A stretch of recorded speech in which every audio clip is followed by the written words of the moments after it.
The day shuts down. The games light up. This is BetMGM Tonight on Westwood One Sports. Good to have you with us tonight. Pete Futak, Chris Ranji filling in, and we are going to have a nice night tonight till 11 o'clock Eastern Time, and it's good that you are with us for the next 5 hours. In fact, you're obligated to be here for 5 hours. If we see or hear you check out, we will come find you. So we're going to be with you tonight until 11 o'clock. A lot of football talk. We will get into the AFC East as we continue our preview of the NFL season, which is about to start, and in fact, there is preseason football tonight, the Hall of Fame game. It is the first.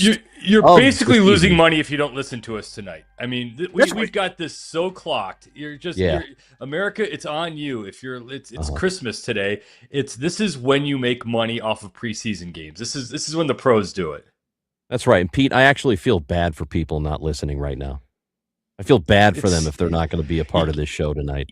You can't help people without, they have to help themselves. They've got to figure it out. We can't be the ones to force it. You either have to feel what's coming, the magic that's about to happen for 5 hours, or else it's just not, that's on you at this point.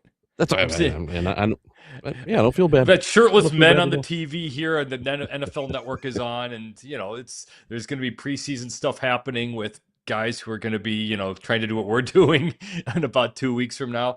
It'll be a pretty entertaining night. Have you ever been to Canton? It's good to be talking.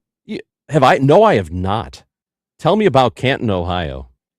I would if I had been. I've been to the Basketball Hall of Fame, the Hockey Hall of Fame, the College Football Hall of Fame. I have not somehow gotten to Canton. It's supposed to be amazing. It's supposed to be just it's one of those, I hate using the terms bucket list, but it's one of those things you're kind of supposed to do if you're someone like us. I'm not trying to, before we move on to the news of the day here, I am not trying to disparage Ohio in any way. Ohio is a lovely state. But why are all the Hall of Fames there? You got the Rock and Roll Hall of Fame. You have this Hall of Fame. I assume there's probably a World War II museum or something. You got all this stuff in Ohio. Why is everything in Ohio? I will say the Rock and Roll Hall of Fame, I expected to be underwhelmed, to be like, okay, whatever. It's going to be a bunch of, lame old artists and stuff. Rock and Roll Hall of Fame is actually pretty cool. I did go to that. You're right. It's actually the Hockey Hall of Fame. There's like 5 of them. I went to one of them that was in Minnesota, but I think there's the main ones in Toronto. But I guess Ohio, I mean, didn't football start in Canton? Isn't that what they're saying? Even though it really didn't, but that's where they're claiming it started, but whatever. But okay, it's a thing. It does feel like it though. And for those of us who care about football and like it, this is one of those moments where it's like, yeah, okay, I get it. None of these guys are ever going to play ever, really. But I want to see what a Carson Beck looks like. I think Jeremiah Love's supposed to play tonight, so at least for a couple snaps, it's something. Do you know what it is? More than anything, of course, you can always win a little bit of money during the preseason, but it's just that first taste of football. And for me, who grew up a really big baseball guy, I mean, that was my first love, my first sport. I think it was Superman and then baseball, and then Star Wars. Those are my first loves when I was growing up. But when baseball season, the first time you hear it on the radio at a spring training game, it's like this, oh yeah, here we go, summer's coming, right? When you see that first NFL preseason game, it feels exactly the same way. I'm going to we're 3 minutes in here, and this is the match you're going to be, I'm about to go real old guy on you real quick. I can play I saw Star Wars in the theater card. That's how old I am. Oh no. And to the point of baseball on the radio, I was driving around. I remember it was my kid about, it had to be 10 years ago now. And I was putting the Cubs game on the radio, and she's like, "What is this?" I'm like, "Well, it's the Cubs game." She's like, "What do you mean?" I'm like, "Well, it's the Cubs game. They're talking on the radio." And she's like, "Well, why?" And the idea, okay, if you're a kid today, you would never listen to a game on the radio. You'd watch it on your phone. You'd have it on a screen somewhere. You wouldn't listen to it. Does anybody right now under the age of death listening to Cubs radio? Well, of course. Pete, please do not kill our business yet. Please do not kill the radio industry. Don't do it yet. No, I think it's easy if you're in the car. You know what? Backyards. Are people doing this in the backyard? Are you Yeah, in but the they have a screen backyard? on. Yeah, but now you have the man porch or I something with the guess. big giant TV or something up, right? Yeah, you probably do. But also, maybe you just like the people you're with and you want to focus on them instead of the game. So you have it on in the background with the sound and you're making eye contact with your friends and family instead. That goes out the window with alcohol. As soon as you introduce alcohol into the mix, then you've pretty much ditched that It idea. depends. So you just got to go from Yeah. there. But no, even now, I mean, like I will listen to. I of course I listen to it. Obviously the radio guys are great, but it's even like I don't watch like podcasts necessarily. I'll listen to them and things, but no, it was just a funny thing that including one, it's baseball, and two, on the radio, and just the absence of the concept of listening to it. But it is amazing. I do like it in the car. Still, I'm still geeked out in that way. As much as I've sort of lost my baseball love, which happened the second I got YouTube TV. The Cubs game never seen again. Yeah, Uh-huh. but it's so you had talked off the air before about like what the fun around Cubs games around the stadium and the properties there, right? That so next week I'm going all over the place here, by the way, and we're going to talk about this all because we have to. I have my 40th fantasy football draft coming up next weekend. And like the initial thought is my guys coming in from all over the world, like literally one's coming in from Dubai. And so we do, this is our annual thing. And the thought was, you know what? Let's get the hotel across the street from Wrigley Field. The Hotel prices Zachary, right? oh dear God. It's like Yeah. I'm not joking. It is literally like $5,000 a night because it's Cardinals weekend for the rooms that Uh-oh. can see into the field. But like we're like, let's just all crash in there. And like, well, we're not going to be staying there because holy cow. I mean, you mentioned your friend who's just making money off of Airbnb. I lived on Pine Grove for 5 years. Oh, It's a Pine great Grove, area yeah. and I could see it now. So but yeah, it's insane what that area has become. And man, just to get a hotel room around there just for a night and for that much, I guess people are paying it because they're offering it. I mean, this is a completely separate conversation, but what's happening in Wrigleyville, and it still is a pretty cool neighborhood. I really enjoy going there. I've got friends who've Still got awesome. bars in the neighborhood. Yeah, it's still great, and it's still one of the great baseball experiences. So if you're traveling, I mean, there's a reason that people tend to want to go to Cubs games before they want to go to White Sox games. And I love Sox Park. I spent a lot of time there. I worked there, and I enjoy the people and I enjoy the fans. But the experience around the ballparks are so different. They're so different. And what has happened in Wrigleyville is it has become, it's pretty corporate. There are still the individual businesses, people who have had their bar on that street for 20 or 30 years or even longer. But you got a lot of, Tin Roof is moving in and Shake Shack is moving in. And there's nothing wrong with these places. It's kind of losing the feel a little bit. It is. It is to a point, but then you go a little bit further north. I will still geek. I have a niece who lives right by there, and she's lived there for 4 years and has never been to Metro, which Oh, is yeah. just Yeah. which is just wrong on every absolute level. And there's still enough there where it feels a little neighborhoody. If you know the area at all, there's still the bars around the corner. But you're right around Wrigley Field, it has become corporate its way, but like. I don't know, as an old guy who enjoys creature comforts, I'm actually okay with that to a point. I'll go down the street a little for the seedier stuff, but the area is still so cool. It is still nice. I love it. It's still got enough charm there, but and there is something to it because you have to work to go there. I mean, it is Yeah, you not do. an easy place to get to at all. And there's something about that makes it sort of cool. You're not just jumping off the highway and finding easy parking. It's you have to want to go to the Cubs game and make an effort at. So there's still something really cool about that. Got to take the red line. That's the best thing that can happen. So let's quickly, if we can do this now, and I know we're going to revisit a little bit the news of the day and this breaking within the hour. Adam Schefter with the report that three-time Pro Bowl selection Jahmyr Gibbs and the Lions have reached an agreement today, a 3-year extension, $67.5 million. It could be 75 and 3/4 million, and that includes 51 5 guaranteed. So he is the highest paid running back in the history of the league. And, sometimes this does happen. You do see running backs make money, but it's always when it happens, you always kind of raise an eyebrow a little bit. Why? Why are you paying Why? a running back?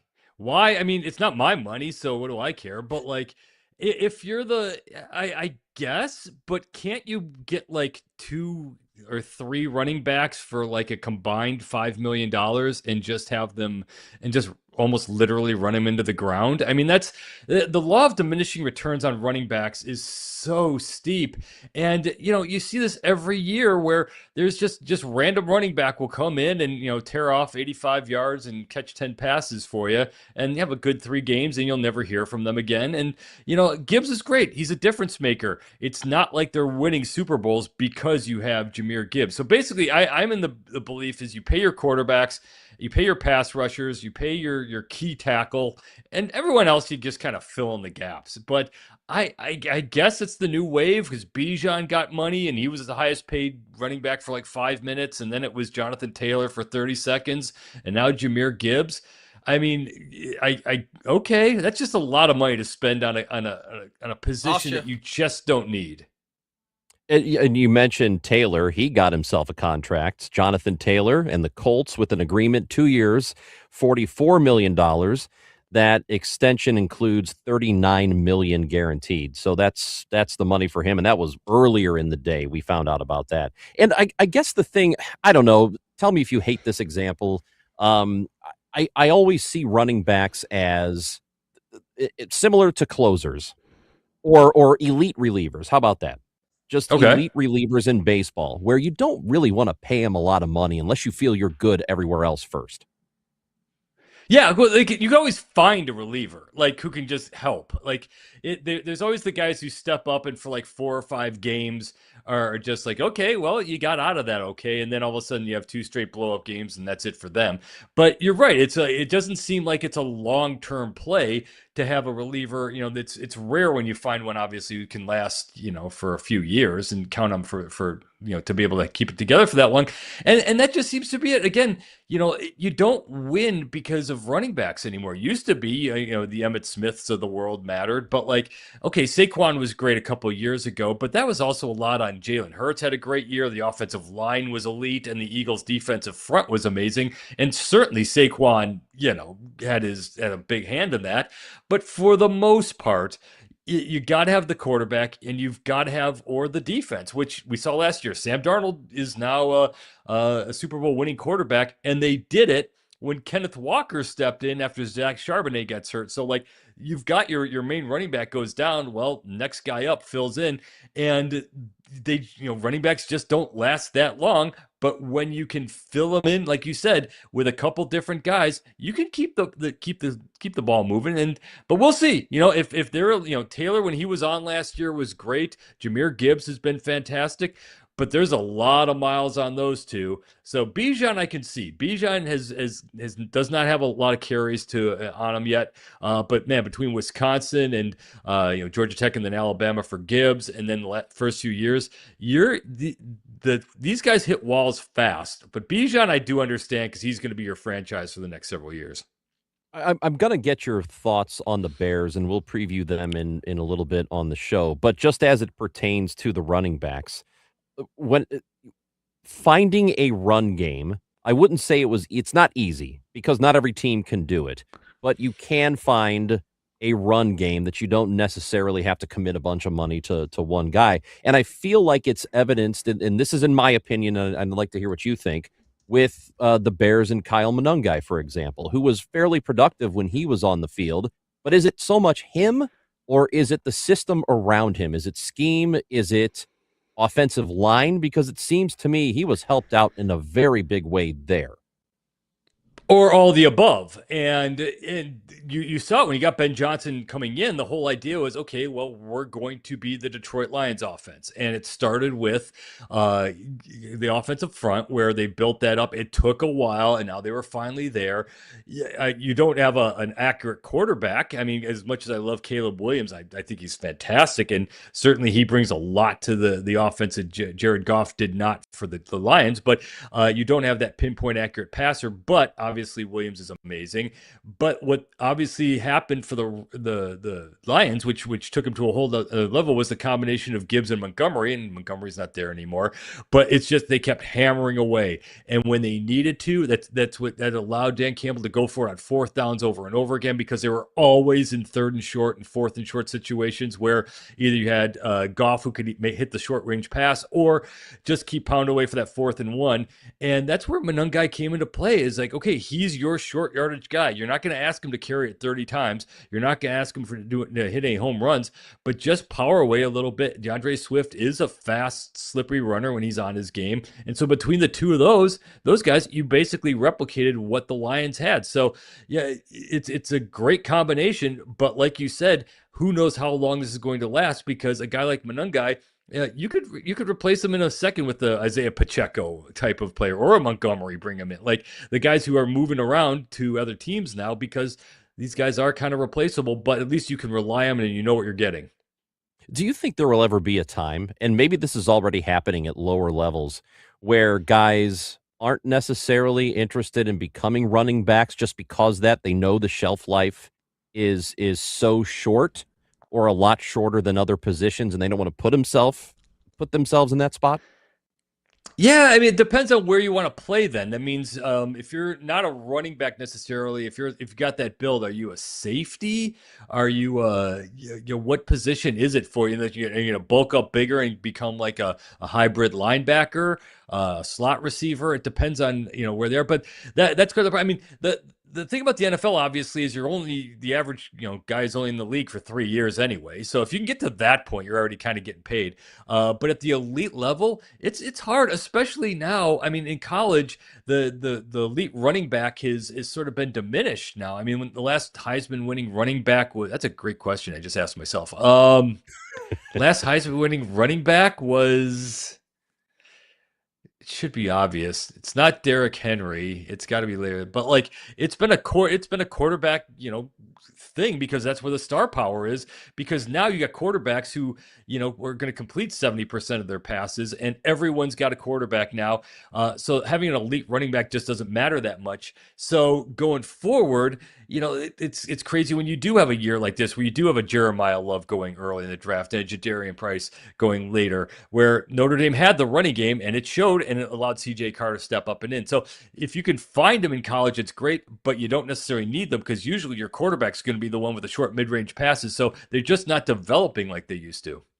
And it was Henry, by the way, last running back to win in 2015. Wow. So you got it. Proud of myself. Don't ever doubt yourself, man. Don't ever do that. All the time. All the time. Absolutely.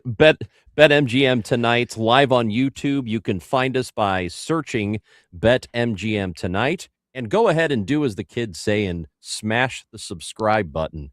And you might as well like it, too. Also, on all the social media platforms, at BetMGM tonight. At BetMGM tonight. And, of course, you can go back and get the podcast later on the free Odyssey app, where you can also listen to it live. Pete Futak, Chris Ranji. We'll talk a little baseball when we come back. National League Central is an interesting division. It used to be a doormat. Not so much anymore, and it is still fascinating. We will talk more about that when we come back. BetMGM tonight.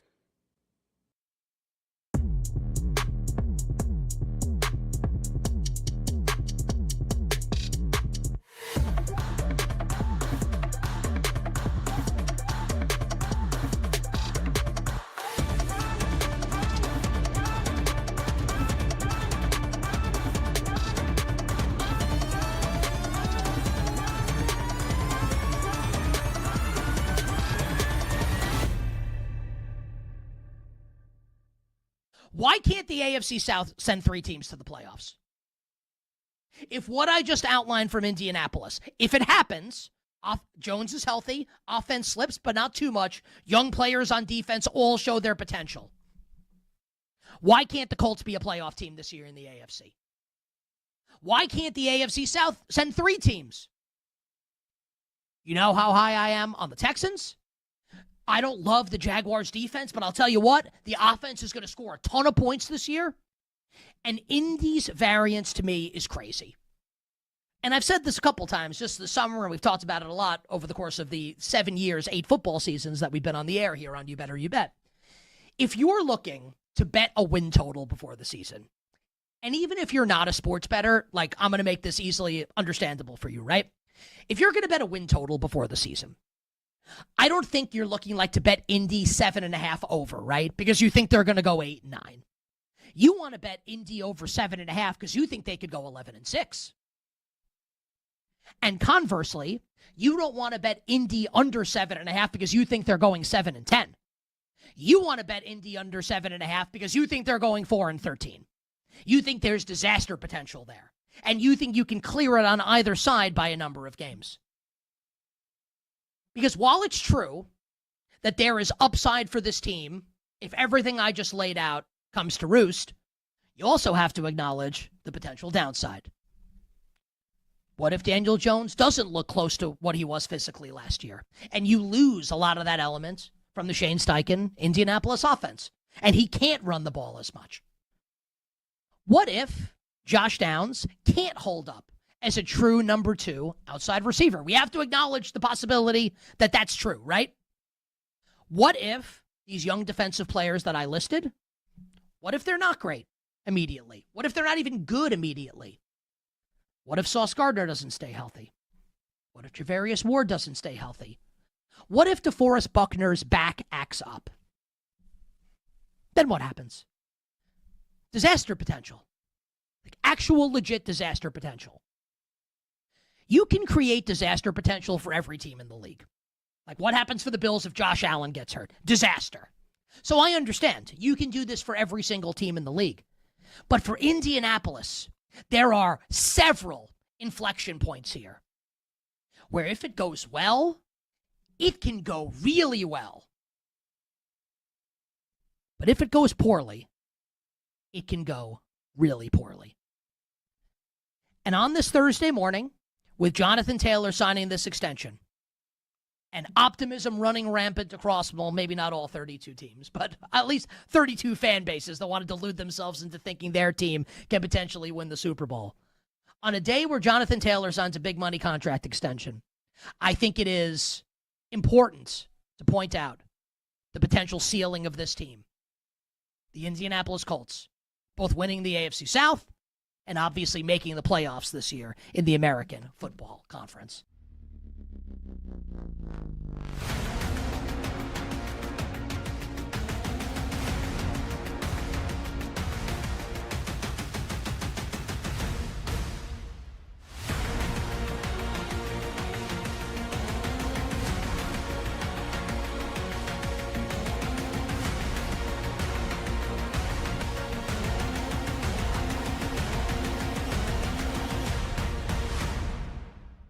Like he seems determined to come back. The Yankees know they need him back, but if we're sure of that, then we know something that nobody else knows. I can tell you that other teams have asked me, do I think he's coming back? They don't know. They'd love to know. A broken rib for the premier slugger in the sport is about as serious a concern as you could have for a guy who does what Aaron Judge does, who's as big as he is, who hits the ball as hard as he does. And, Nick, let me ask you, do you think we've learned over the last 2 months that Aaron Judge is possibly the most important offensive player in the sport? Look at his team. This is one of the worst offenses in baseball since he went down. And it's just hard not to notice that if the season had started June 1st, which I think was the night he got hurt, right? The Yankees would be 9.5 games back of the Red Sox. That is wild.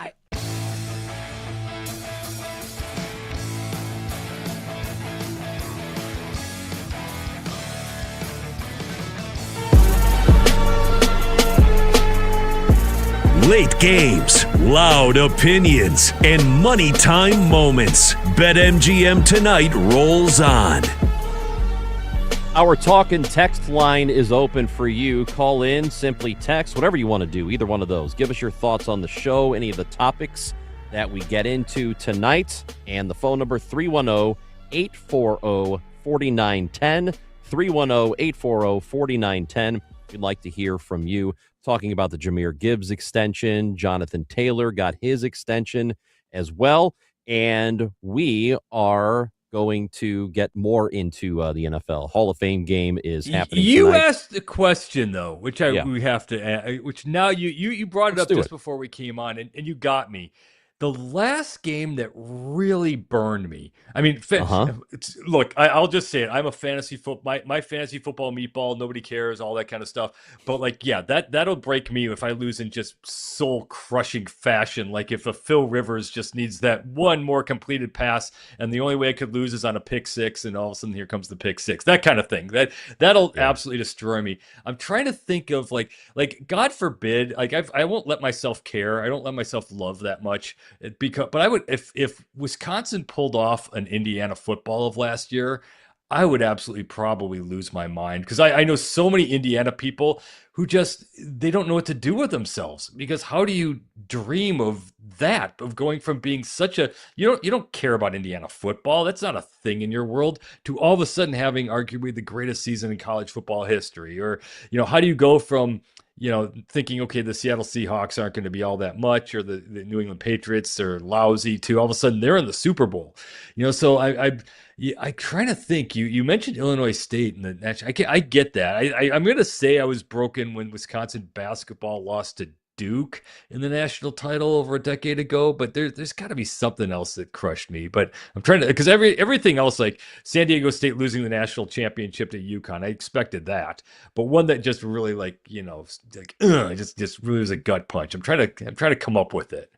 So to just let people know, I was telling Pete during the break that the last time I was devastated by a sports loss, it was Illinois State football. And here's what's funny about it. I know most people don't care about FCS football. I care because I care. It's my school. I went to ISU. But that game, the championship game against Montana, or was it Montana State? I should probably put some respect on their name because they beat us. That was as devastated as I've been with a sporting loss since the last time Illinois State lost in the championship game back in 2014. I should actually know Dakota this was State. a Grizzlies or Bobcats. Do you remember which one, what color scheme it was? I'm trying to remember. I can't. Montana's the Grizzlies, Montana State. Yeah.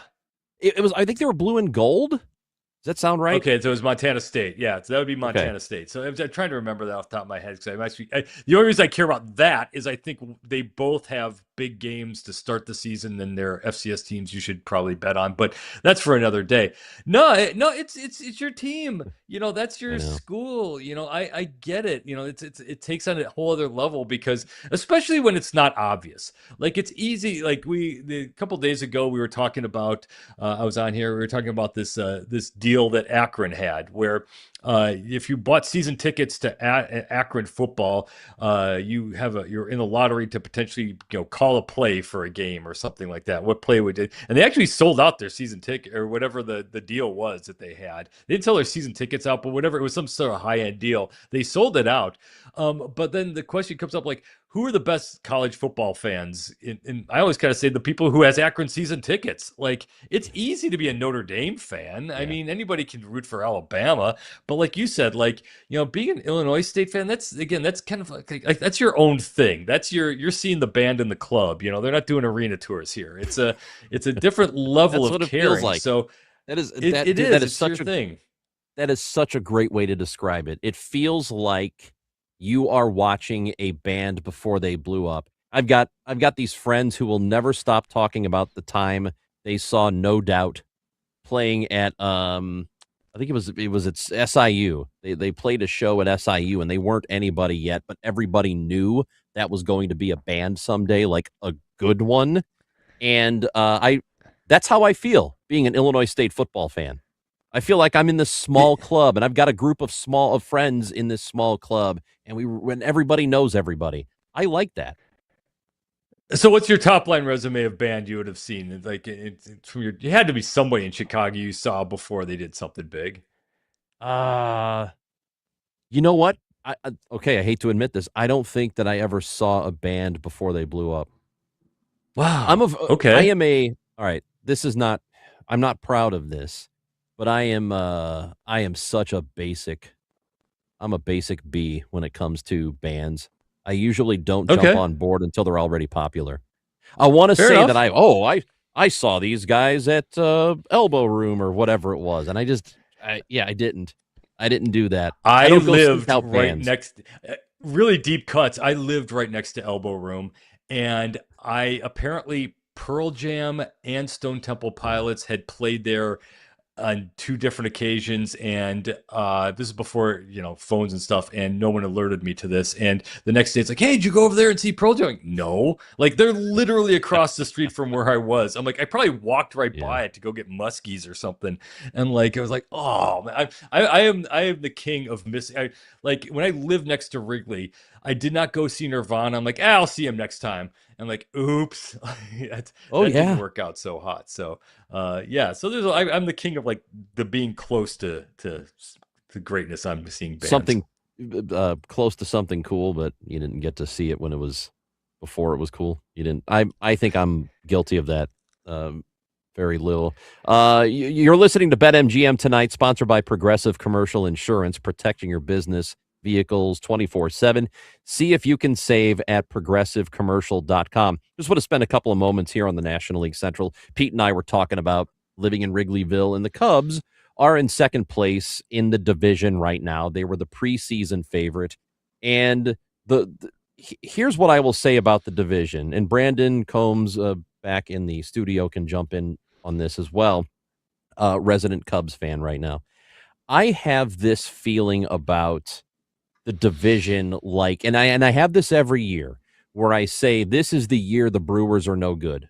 This is it. I no way. No way they're going to compete. And here they are, arguably the second best team in the National League. But they have gone and they have done it again. They've gotten to that point, and I always have counted them out. I do it every year where I say, no, I'm not worried about them. And here they are again, not only leading the division, but they are one of the better teams in the league, as I said. And at the deadline, I think they had sort of an underwhelming trade deadline. They made the deal with the Cardinals. They picked up a couple of pitchers, the starter Dustin May, and then JoJo Romero in the bullpen. So it is a need they addressed, but they miss out on that home run deal. And the What home is run their deal payroll? Where are they at payroll wise? So the Milwaukee Brewers, it's average, and I'm gonna look it up for you here in a second. But they're not the kind of team that blows anybody else out of the water. They just feel they figure out a way to maximize what they have, and they do it every year. They are 19th, so just a little below average. They're 19th in baseball, $153 million, close to $154 million. That's their tax payroll. So, I mean, it's not nothing, but it's not in the upper half, and they always fall a little bit short. And here come the Cubs, who did make a couple of really good moves with Kevin Gausman, picking him up, and that's a legitimate starter. I still think the Cubs are the best team in the division. Brandon might, being that Cubs fan and the Chicago fan, how they typically are, where they always think things are worse than reality. Maybe he will disagree, but I tend to think the Cubs are the most talented team still. Yeah, look, I do think that the Cubs are the most talented team, and with the moves that they made at the deadline, look, I love what Jed did, and it's the first time that I've been able to say this in his tenure, that I love what Jed Hoyer did at the deadline. He has not been that GM that has notably made these moves, and anytime he's made a big splash move in an offseason, they usually doesn't pan out, i.e., Kyle Tucker, i.e., so far Alex Bregman. Of course, he hits the game-tying home run today, and now everybody forgot what he's been this year because now he's the hero. But, I love what Jed did at this deadline. He filled every hole that they needed. And I don't know that when you look at the Brewers, right? They just keep winning. It angers me to no end. Like I watch this team and I'm like, how are you still winning? It drives me nuts. But I that's how people used to talk about the Cardinals, Brandon. Yes, for years. Yes. But that was the Cardinals' way. There's too. no Brewers' way. There is now. Yeah. Apparently there's a Brewers way now. That's the thing with Brewers fans. I was actually talking to a group of Brewers fans today because I'm in a group with a bunch of guys and half of them are Brewers fans. And they're like, oh, we could have got Skubal, screw the Dodgers, blah, blah, blah. Why would you have wanted the Brewers to go get Skubal? Sure, it would have been great for 2 months, and maybe you get a World Series out of it. Maybe, right? But at the same time, that's not nothing. You're kind of blowing that off. They're not, like, maybe if you're the Milwaukee Maybe. Brewers, you get a World Series. But that's not going to give us long term, decency. Like, isn't that the whole? It's only been since 1982, right? Worth it. Yeah, it's only been since 1982 since they've won one. But I look at the Brewers. They didn't win in 82. They didn't win the World Series in 82? No. The Cardinals did. That was their last appearance. Oh, you're right. They went to it. They didn't win it. You're right. Right. But that was the Brewers. You're not signing him long term though, right? If you're the Brewers, like Skubal's not a Brewer next year if you trade for him right now. And I don't know that necessarily guarantees that you're better than the Dodgers or you're better than the Phillies or even in a 7-game series whether or not you're better than the Cubs. Here's what I would say. So if I were to say Milwaukee. to you right now, you could have Skubal and as a rental, and you're going to win the World Series this year, but it's going to hamstring something for the next 4 years after that, and you'll have to figure it out. Don't you take that deal no matter what? I would. So here's why I would if I'm a Brewers fan, because they're always here. They're always a playoff team.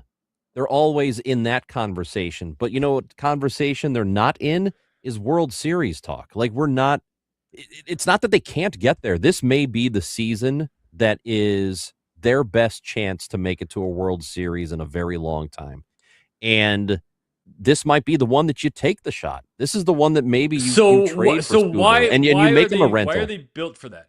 So why are they built for that? Because once you get into the playoffs, that's a whole other animal now in today's MLB playoffs. It's not like you just have to win a series or two. It's such a bizarre way that they're doing this now, where it really is kind of a bad luck, good luck thing, where if you have a bad first 2 games, you're kind of screwed. I mean, it can be anybody who gets out. Every year you see the powerhouse team comes in winning 20 of 25, and all of a sudden they're out in a weekend. So what is it about this Brewers team that's missing in a short series over 3 different series? Honestly, I think superstars, yes. And you know what it is? They usually have a lack of power, or they don't have enough of it. Yeah. But this year, it's the same kind of thing. I mean, this is not a heavy power team. They're dead last in home runs in baseball this season. So I think that's the kind of thing. I know that there's this old school thought that all you have to do, get to the playoffs, and when you get to the playoffs, you're going to face, you can have a shot if you get there, and you're going to face all this great pitching, and you're not going to get to rely on home runs all the time. You're going to have to manufacture runs. That's great and all, but it's not really true. Some of the biggest hits that happen in the postseason are home runs. And if you're not hitting home runs and not hitting those with guys on base, you're just going to have a tougher time even in short series. So I think that does have a little bit to do with why they end up struggling when they get to the playoffs. They've got great pitching. They always have really solid, strong pitching, but I think it's a matter of they just don't have enough big boys in the lineup. They'll have one or two, but they don't typically have enough. Is that a function of the park at all? Is that like stat wise? Is the park not conducive for that? No, I mean, I don't think the ballpark is. Yeah, I don't think the Brewers are. Yeah, I think it's their team. They just haven't been built for that. They'll have guys like Yelich, and he's had power in the past. That's the kind of guy that they have every now and then. but it's not like they are consistent. You don't approach a Brewers lineup and look at their 3-4-5 or their 2-3-4-5 and go, oh, God, how are we going to get through this? That just doesn't happen all that much. So I think that's probably the biggest issue with them. And if I am them, I mean, I still think at this point, and I could change my mind in a week or two, I still think that's the team to worry about the most. But if I am the Brewers, I am concerned about the Cubs at the moment. Well, at 5.5 Now, up. let me ask you this, Chris. 40 games to go? Sure. Yeah, 40 games. Yeah. But if you're talking about, like, I looked at this deadline and I said, and I told Pat this last week when we were talking about it, or 2 weeks ago when we were talking about it, when it comes to the deadline, I'm not so sure. I didn't want the Cubs to spend everything they were going to need to spend to get Tarek Skubal. I wanted you to spend the same amount to go and get more.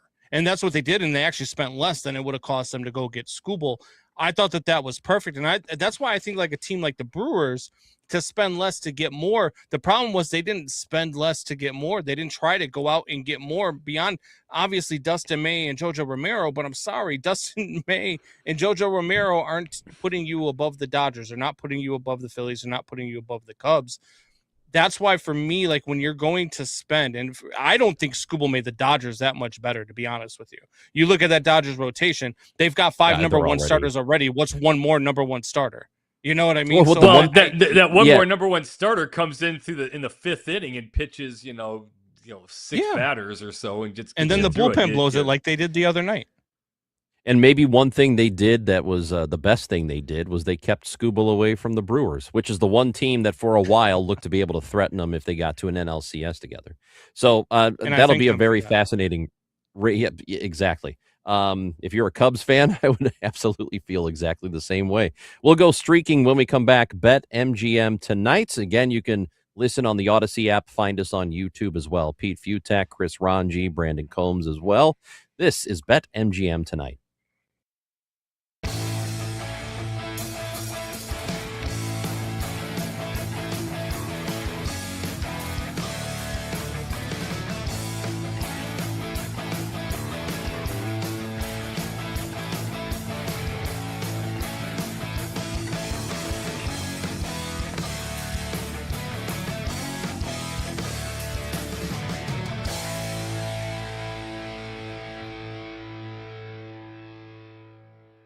The Phoenix Suns agreeing on terms with forward and star agitator Dylan Brooks, 3 years, $73 million contract extension.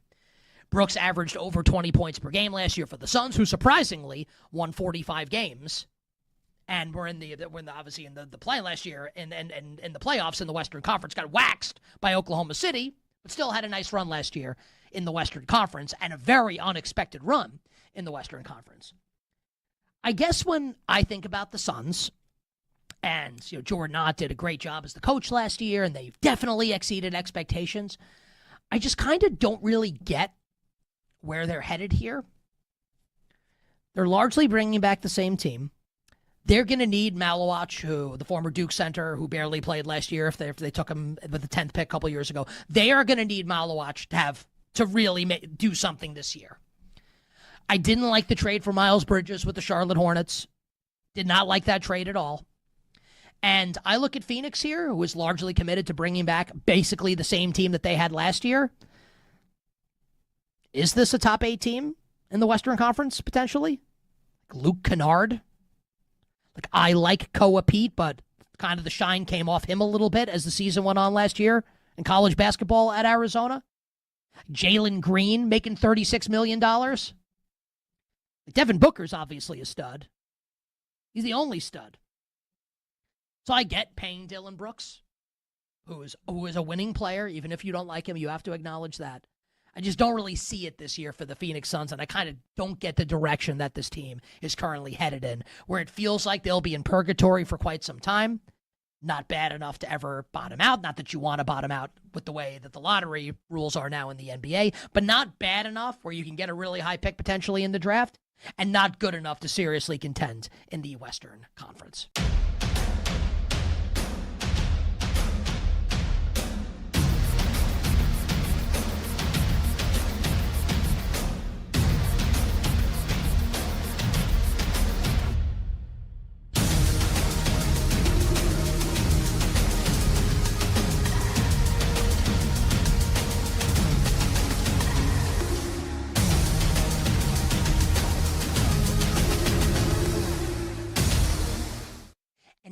many of those three quarterbacks, Dart, Ward, Shuck, do you think will be very good this season? I have what I believe is a contrarian opinion on these three quarterbacks. And I will first ask you this question. Out of those three, which of them, Jackson Dart, Cam Ward, Tyler Shuck, is the least likely to be really good this season? The least likely to have a really good season. My answer to that question is Cam Ward. And it's because of the infrastructure in Tennessee. I don't trust Robert Saleh. I did this. I did it last time he was a head coach with the New York Jets, and I really, really, really regretted it. I'm not buying into it with Robert Saleh. I'm not buying into it with Brian Dable, who doesn't have Josh Allen. Cam Ward's not Josh Allen. I like Jackson Dart's infrastructure better with John Harbaugh as the head coach. And I know that the Titans drafted Carnell Tate and they signed Wan'Dale Robinson. I get it. The Titans also, of those three teams, have the worst offensive line, and it's not close. I don't like what Cam Ward's got in terms of line and coaching staff. I think Jackson Dart has a better coaching staff and offensive line, and Tyler Shuck certainly has a better offensive line and coaching staff than Cam Ward. So of those three, make me pick two of the three this year to have successful seasons. Give me Jackson Dart and give me Tyler Shuck.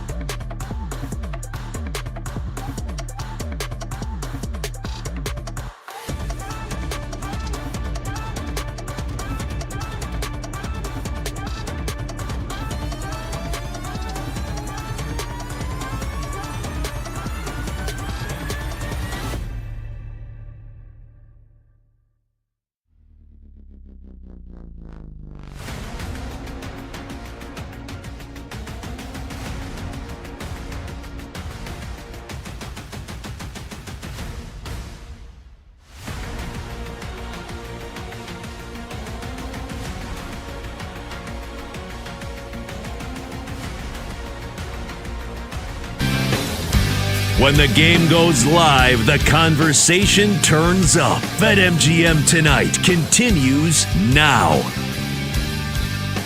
Crack. That's the sound of the bat hitting the baseball and a reward being dropped into your account. Take a swing each day in our free-to-play game. If you get a hit, you'll score a reward depending on whether your hit was a single, double, triple, or home run. This game is exclusively available at BetMGM, and this is how it works. You play as the batter and select an area of the strike zone. If you get a hit, you win a prize. You can win a $50 bonus bet, an odds boost token, a parlay boost token, or a same-game parlay boost token. It is BetMGM Tonight. Here with you until 11 o'clock Eastern Time. Pete Futak, Chris Ranji with you. Brandon Combs back in the studio as well, just talking a little bit of baseball. We're going to have plenty of NFL talk that is coming up here. We've got the AFC East preview we will get into. We will speak to Eric Edholm, who covers the NFL, and he'll be joining us right at the top of the hour at 7 o'clock. So, you know what? I think it's maybe time to go streaking. We won a game yesterday. We win one today, that's 2 in a row. We win one tomorrow, that's called a winning streak. It has happened before. We're going streaking!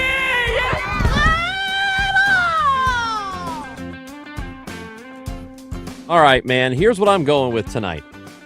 The Kansas City Royals and the Minnesota Twins. Bailey Ober is on the mound for the Twins, and Bobby Witt Jr. is 12 for 28 lifetime against him. That's going to be my pick. He's got a couple of doubles. He has a couple of triples. He has a home run. So my pick for tonight is Bobby Witt Jr., and I feel very good about that. So what am I supposed to pick? I'm supposed to pick I've got a bet for tonight. I've got an idea for something. Yeah, you gotta make some money. You gotta make a pick tonight. Who do you think is going to get a hit in their game tonight? I was going to go Arizona Cardinals. We're going to give minus the 1.5 if I'm going to. So I failed miserably on this last time. I'm Wow, who's gonna go? You'll have to come back to me on this one. I got up and grabbed food for a second here. I'll come up with my hit guy in a second. Go for it, Brandon. All right. I am going to go with Mr. Jack Caglianone against the Minnesota Twins. Look, 9 games in his career against the Twins. He's batting .360 with a home run and 4 RBIs. That one home run, a 438-foot bomb off of tonight's starter, Bailey Ober. So go ahead and give me Jack Caglianone tonight. All right. So I got it. I figured it out. This is the one. I failed everyone last time when I whiffed. I'm going to go back to the Twins after my Kellen Clemens thing failed misery. Royce Lewis tonight against the Kansas City. I was going to say the Chiefs. Nice. It's football season. I'm sorry. Football season. Yeah. Royce Lewis, he has gone 1, 2, 3, 4, 5, 6, 7, 8, 9 games in a row with at least one hit. I'm not going to be the cooler on this one. Royce Lewis is getting a hit against the Kansas City Royals tonight. Way to jinx him. All right. Yeah. I think Pete's going to do really well tonight. I think he's going to nail this one. All right. It's the beginning of football season. It's the beginning of football season. You've got that football juice. That's what that is. And I said I could discuss baseball, and I am in the lead in my with like real guys, like beat reporters for the Dodgers and stuff that who are in my this fantasy baseball thing I'm in. Me being in the lead like I am is the equivalent of like my mom, playing Lollapalooza. It's so out of place. It's just like it's unbelievable that I am that guy, and it has really offended the sensibilities of some really brilliant baseball minds out there.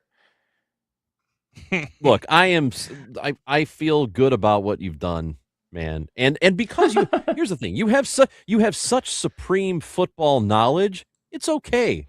It's okay to not care enough about baseball. You know what I mean? You know what? I will. But here's the thing.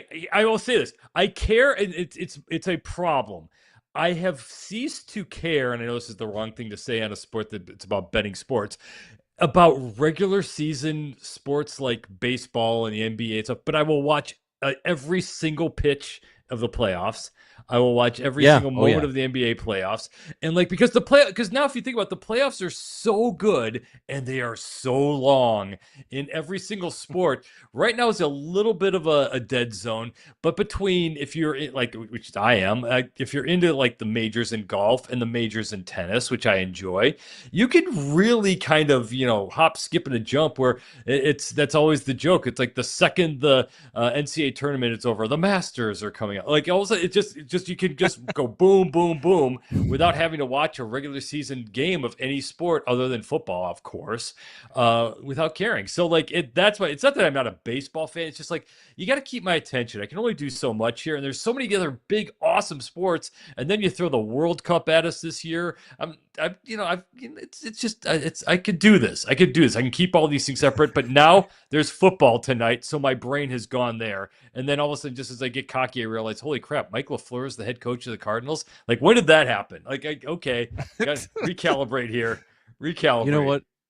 You guys all know Bruce Levine covers Cubs and White Sox baseball for The Score in Chicago. And he's been around a long time. And I remember one time we were in the White Sox clubhouse, and it was, I think, it was September. I think it was week 2 in September. So the NFL season had started, and the Sox were okay. I think they were on I want to say it was 2012 even, where they started to play pretty well down the stretch. But we're standing in the clubhouse, and the players have the TV in the clubhouse, and football's on. And a couple of guys are watching the TV. And maybe it was like 3 or 4 guys watching football. And we're standing there, and Bruce, it's just 2 of us, and he says to me, this is the worst time of the year. I was like, why is that, Bruce? And he said, because we're in September. This is the best time for baseball season. You've got playoff races. You have all these teams that are fighting to get into the postseason, and then the postseason's coming. And all anybody cares about is the NFL.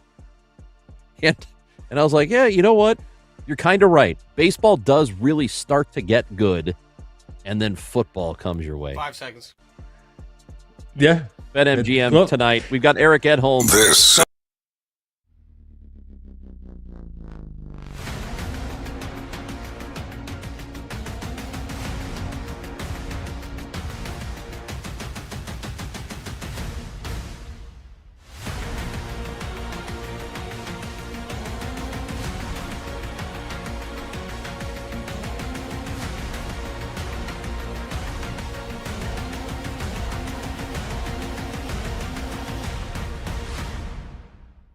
You know, Nick, I've been thinking about it a lot. We've almost never seen anything like this. 14 under 500 a little over a month ago, and now they're 28-3. They're 30-5. The last American League team that went from 10 under 500 to 10 over this fast, I'm sure you remember this, was the St. Louis Browns in 1916. Who could forget? That is a crazy thing to try to digest. Like, how real is this? Is this what they are? I mean, their pitching is really good. And we're talking about teams that could match the Yankees pitching in October. The Red Sox could. But is this offense who they are? Is it what they are? June 24th, that was the last time they were 14 under. They were last in the major leagues in runs scored. Since then, they're second in the American League. They're fourth in baseball in runs scored. The on base is incredible. The slug is incredible. They basically have 6 hitters in their lineup slugging 500 or close to 500 since then. I keep thinking, this isn't real. This isn't quite what they are. They aren't this good, and all they do is win 9 series in a row. So is it possible they've now passed the Yankees? They've now passed the Rays? They're now the best team in the AL East? If they are, it means they're the best team in the league.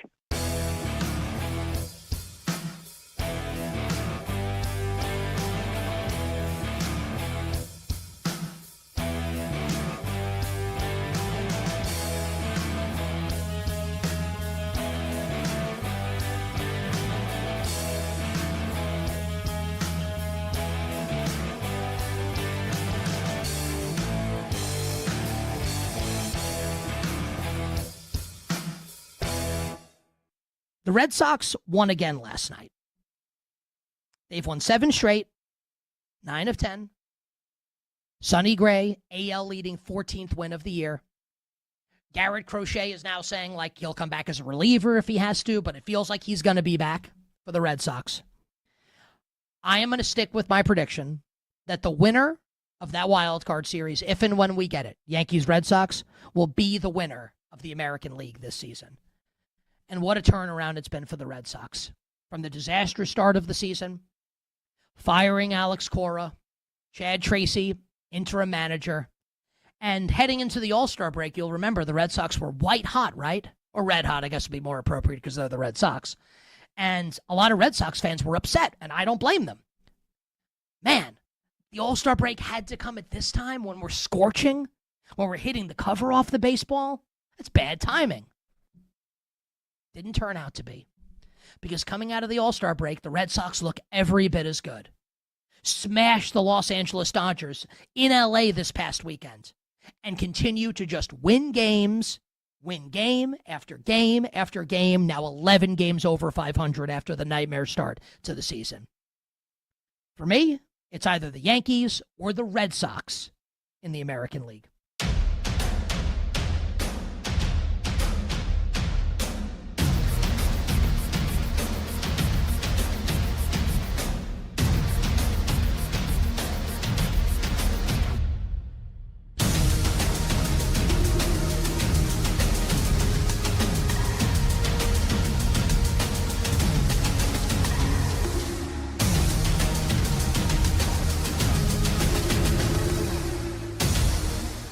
Okay, so I'm going to preface this by saying I've been hearing a lot of shows, getting ready for the season, talking to a lot of my friends, group text, the whole deal.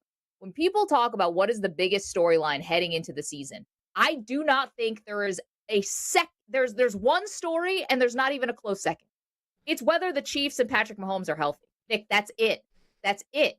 Like anything else you want to bring up, rookie head coaches in Baltimore and Buffalo. You want to talk about Houston Texans defense? Can CJ Stroud be better at quarterback? You want to talk about Justin Herbert getting engaged to a pop star? None of that stuff matters at all. It's all Mahomes. If that knee is good, the dynasty 2.0 starts again. And I don't know why more people aren't having this healthy fear of this reset here with Mahomes. Day shuts down. The games light up. This is BetMGM Tonight on Westwood One Sports. Pete Futak, Chris Ranji, hour 2 of the show, and it's, you know what, I'm just going to go ahead and say it. It's the start of the NFL season tonight. It's preseason. Hall of Fame game happens tonight, but yeah, it doesn't count. But you know what? There are going to be guys in pads playing a game on opposite teams, and this is going to be start of something really fun. So let us go to the guest line now for Yahoo Sports covering the NFL. Eric Edholm joins the show. Long-time NFL guys with us now. How's it going, Eric? Good to talk to you. What's up, man? Good to hear your voice. Been a while. Yeah, it's Eric, I was waxing nostalgic with Chris Ranji about the Pro Football Weekly days where tonight is when it would be like you'd light it up, because back before internet stuff really kicked in, this is when the investors out there would call you guys all the time and be like, who's playing, who's the starting? And this is when everyone would clean up, because back in the day, if you knew the way we hear it, guys, if you guys knew who was going to play their starters an extra quarter or so, that was just Christmas for the investor types out there. Well, it may have been fun for you, but my desk was about 4 feet away from the phone bank and the woman who used to answer the phones. And so she'd always say, Eric, you got a minute? So I ended up fielding about 75% of those calls. So maybe I helped you. I don't know. It's entirely possible, but it was a lot of work. I didn't get paid for that, I don't think. Don't you think you should have had somebody go ahead and hire somebody to take those calls for you? I should have found a way to monetize it, maybe. Right? Just yeah, monetize. Yeah, right. Sure. Exactly. Yeah, no, I wasn't smart enough to take advantage. Eric Edholm, Yahoo Sports, is with us here.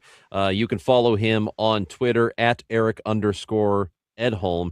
And man, this is so. What is it? And I know this game does not count. And Pete was talking about the Pro Football Weekly days, and people trying to get their bets in or whatever, and get a little extra information. But what does this part of the year do for you as somebody who covers the league? Yeah, I think you're gathering information and also kind of reminding yourself that there are times when preseason stars look great in August and then don't do anything during the season, and so there's only so much you can glean. But I do like to see how the rookies perform, especially in these early games. I know we won't see Jeremiah Love, but we will see Carson Beck, and I think he could have an imprint on the Cardinals season. And as somebody who does a lot of draft stuff, certainly watching the guys that you scouted for months and projecting where they're going to go and how good of players they're going to be. It's always fascinating to see how they perform in their first sort of NFL action. So, yeah, I mean, new faces and new places is kind of where I start. Obviously, new coaching staff. You want to see how it looks. And but again, it's like, depending on how long the starters play, there's only so much you can take out of this. But yeah, I mean, anyone who's got any kind of edge handicapping wise in the preseason, hat tip to them. I mean, it's tricky business sometimes navigating these games.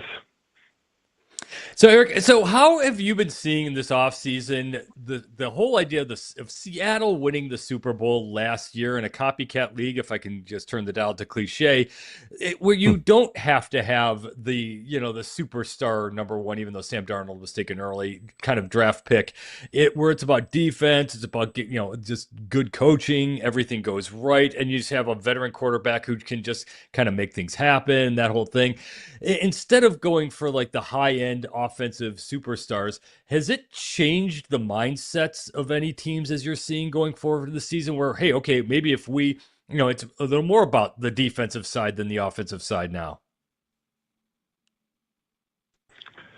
Yeah, I think there's always a balance, right? I mean, you still have to have the efficiency and the productivity at quarterback, and the thing about Sam was, most of his interceptions came in like 3 games, most of his turnovers. So, if you look at the vast majority of his games last year, he played controlled ball, and yes, while taking risks, but wasn't giving the opponent the ball and stuff. So, they had a good formula. Obviously, the pass rush was a big part of what they did.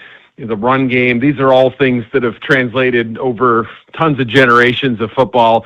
But I think you have to commit to what you want to be, and obviously who your quarterback is going to have a big say on what that is. But yeah, I do think like there is a little bit of a sliding scale where, the Houston Texans in a perfect world could be a Super Bowl contender, if they just get a little bit more out of C.J. Stroud, or they get a little bit better health at receiver, or the offensive line kind of comes together a little bit, because that defense is first class. I mean, that is as good a unit as you'll find in the NFL, I believe. And so, who's to say that formula can't work for them this season?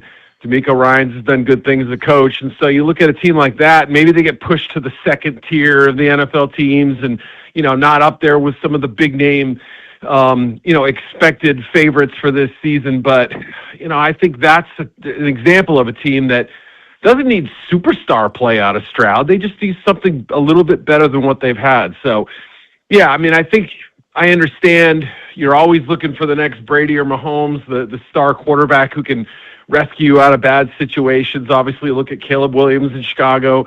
The late game comebacks. He was a huge part of their winning last year. But there's also the turnovers they forced on defense, and there's always that complementary factor, I think, that makes most title teams or most teams that reach a Super Bowl, they've all got some quality of like that. So it always changes, but it's still a QB-driven league, I believe.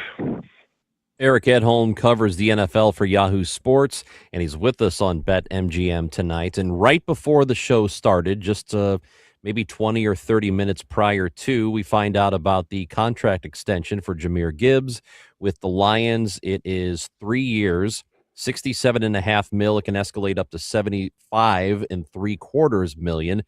He's the highest paid running back in the history of the league. So what do you think of this deal?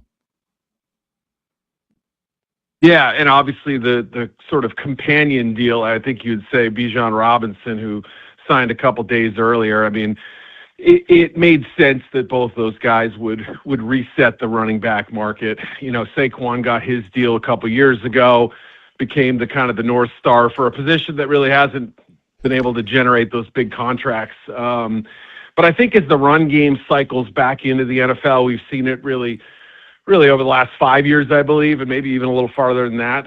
Progressive teams, when they see lighter fronts, they want to build up, their line and go pound the ball against teams, or find running backs who can catch the football and stress defenses in other ways. So these guys both define that role to a T. There aren't a whole lot of guys who can do what, Christian McCaffrey can do, but this is the next generation of great backs. And I think the other factor, too, is that they've both been really durable. They've both been out there for the most part every game.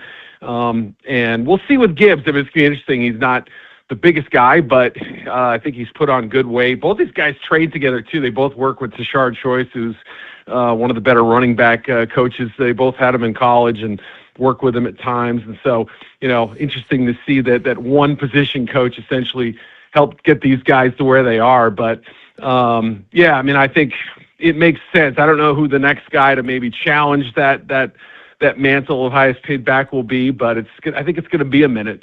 And I think both players are, the kinds of dual threats that you're willing to pay for at that position.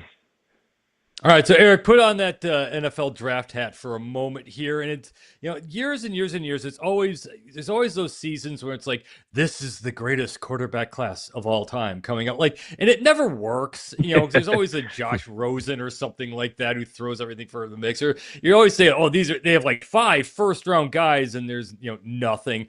But now with the transfer portal era, where everyone has a quarterback, you get to see all these different talents. They are so coached and so good at this point.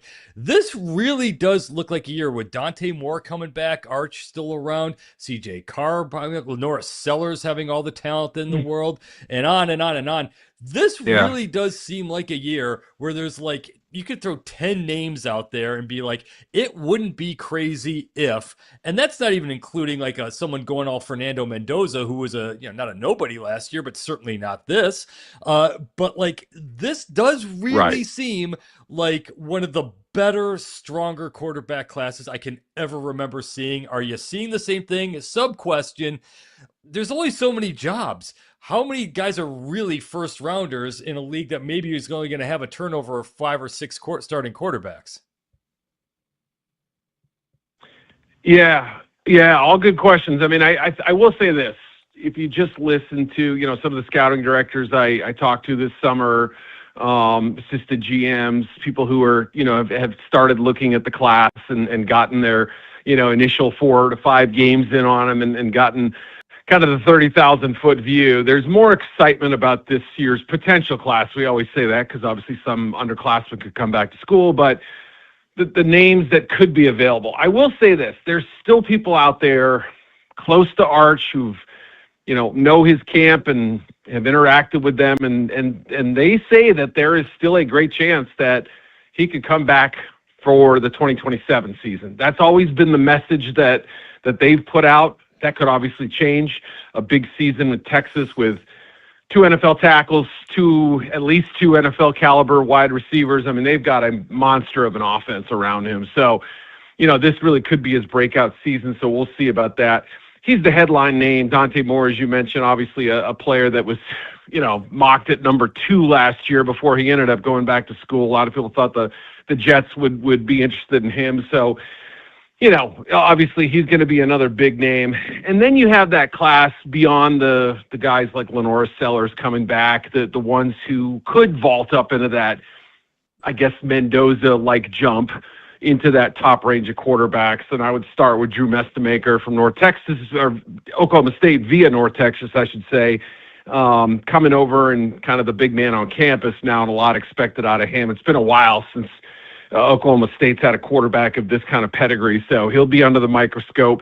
CJ Carr, you mentioned, at Notre Dame. Obviously, after last season, they want to find their way into the playoffs, and I think he could help get them there. He's a dual-threat guy with a lot of talent and just looked like an NFL-caliber athlete. What I saw last year, can make all the throws.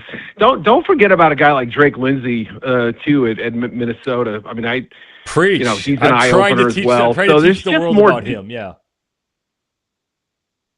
Yes, thank you. Right, preach the gospel, man. He's got some good. So, and there are a few other guys kind of in that category. So, I think there's more excitement and there's potentially more depth for this year's class. And as for your question about the number of quarterbacks, every year I feel like we say, boy, they're just, there aren't that many teams looking, but their contract situations, age, injury. All these different things, coaching changes can affect the quarterback position, GMs, et cetera. If a team drafts a quarterback and a new GM comes in, they're not tied to him. They're more willing to kind of move on. So, I mean, I think it's going to end up working itself out, but you could already say that, if Carson Beck doesn't impress, the Cardinals would be on that list. The Jets certainly would be. What if things don't go well in Atlanta? Tua's on a 1-year deal. Penix could easily be dispatched if they wanted to. So there may be more situations like that than we're willing to admit right now without knowing what's going to happen this coming season. And I think it'll, the talent always sort of meets the need at that position, I feel like. Eric, we're visiting with Eric Edholm, covers the NFL for Yahoo Sports. And one of the biggest topics of conversation, I think, and this can really happen, and it's been going off the last couple of years with this current crop of newer quarterbacks, guys in the league who've been around maybe, 4 years or less. The Jaden Daniels types, Caleb Williams, you mentioned, Bo Nix, and Drake May, and there's all these young quarterbacks, and people like to rank and re-rank them all the time because we're seeing more good, productive young quarterbacks than we ever have. So as you watch these players, do you feel like you have a good handle on which of them really is the best of that crop? Because it does feel like just after a season here that everybody thinks Drake May is the best, and people still think Jaden Daniels is better than Caleb Williams. I mean, how do you view this group here?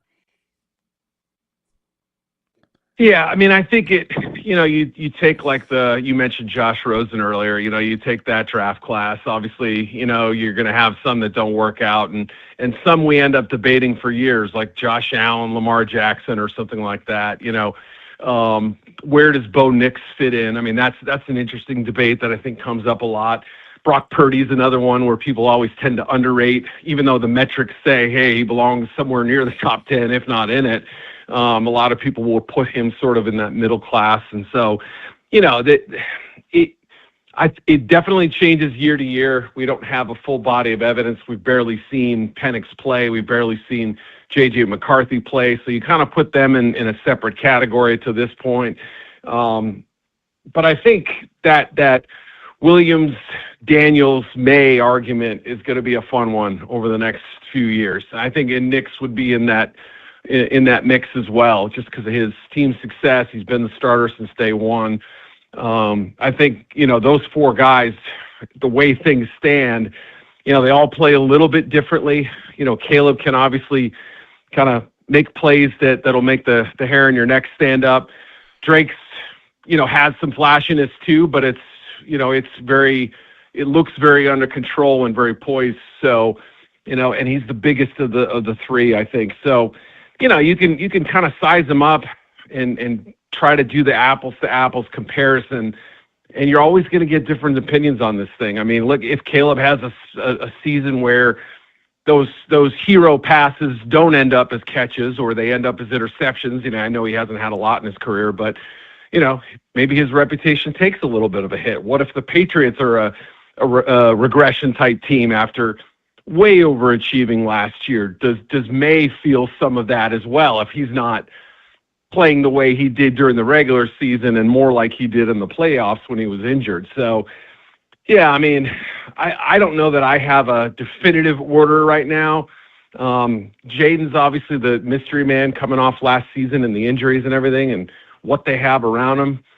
That's also the biggest thing. Who's your coach and who you throwing to? Who's protecting you? Those are big questions that can make a great talent lesser or enhance their ability. So it is always semi-dependent on what you've got around you. Is Mahomes healthy? Yeah, I don't know. Yeah, I haven't seen the images. I've seen limited practice tapes. I mean, obviously, what surprised me was how quickly he had surgery. Usually with those things, they'll wait a week or two at the very least after a torn ACL just because of all the swelling. But they were in there a couple days later, and he wanted to get going on this rehab. And so obviously he's been super aggressive about it, taking a very proactive approach. They don't appear to have the reins on him right now in terms of holding him back. Feels like he's got the green light. Maybe they're going to build in some rest days from him and recovery days and whatnot, but healthy, I don't know. I mean, Tom Brady wasn't healthy in 2008, but he still played well enough, maybe not by his standards, but well by league standards. And so, there are always examples of guys who rush back and you kind of wonder, are they all there? Are they fully back? And we probably won't know. It's interesting too that Mahomes is coming off 2 seasons in which he hasn't had the same success, and whether that's him or the lack of receiver talent, the play calling. Obviously, they're back to Eric Bieniemy now. That's a factor, but we probably won't have a clear picture of that until maybe week 4 when we've got maybe a quarter of the season underway, and you say, all right, I feel good about him. He's okay. He can move around a little bit. He can still do what he needs to do. But right now, it's a tough question to answer. Eric Edholm, love talking football with you. As always, thank you for being with us tonight. Yes, sir. All right, guys. That's Eric Edholm with Yahoo Sports, covers the NFL. You can follow him on Twitter at Eric_Edholm. I've got Pete Futak with me, and I know you guys talked Bears last night. Maybe Pete didn't, but whoever was on this show last night talked Bears. It wasn't us. It wasn't us, so I'm bringing them up again. Exactly. I want Pete's expertise. I want to hear what he has to say about the 2026 Chicago Bears. We just we're following up the conversation about the young quarterbacks, and I got questions. I got questions for Pete. We are going to do that. And by the way, it sounds like you have concerns. Yep. How'd you know? I'm excited, but I have concerns. See, you get it. 310-840-4910. Always text in. We love to hear from you. 310-840-8910. BetMGM tonight.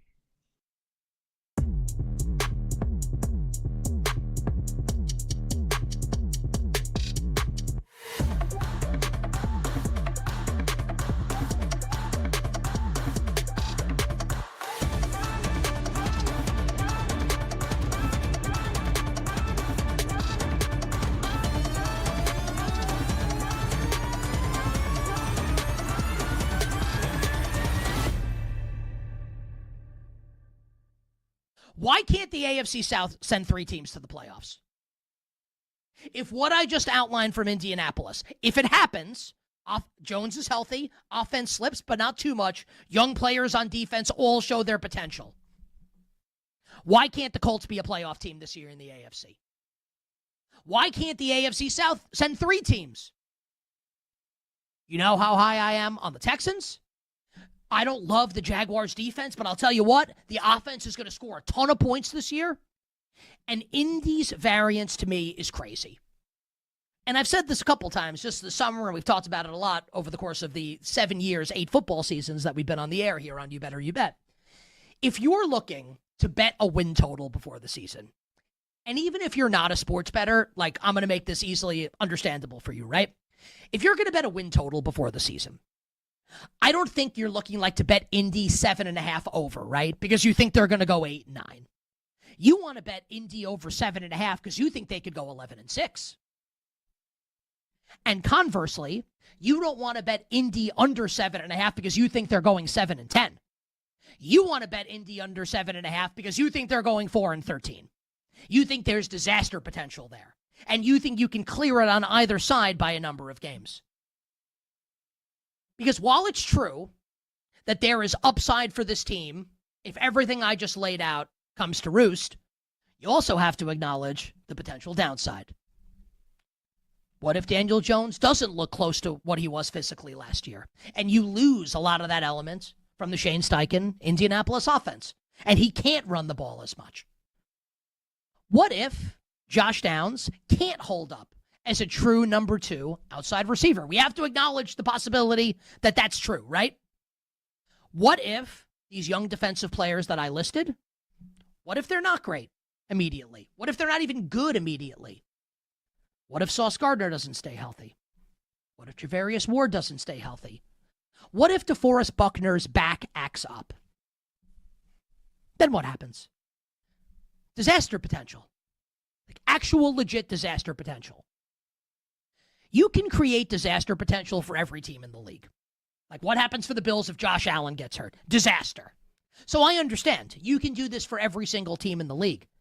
But for Indianapolis, there are several inflection points here where if it goes well, it can go really well. But if it goes poorly, it can go really poorly.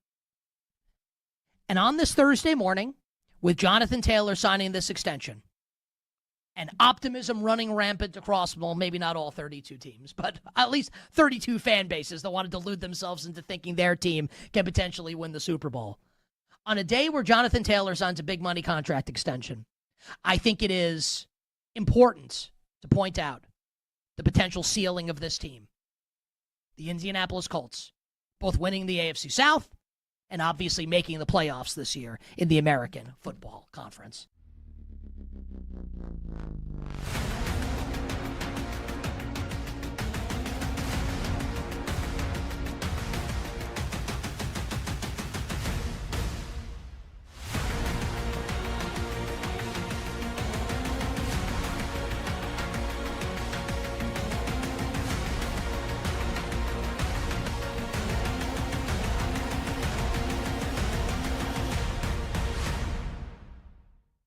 seems determined to come back.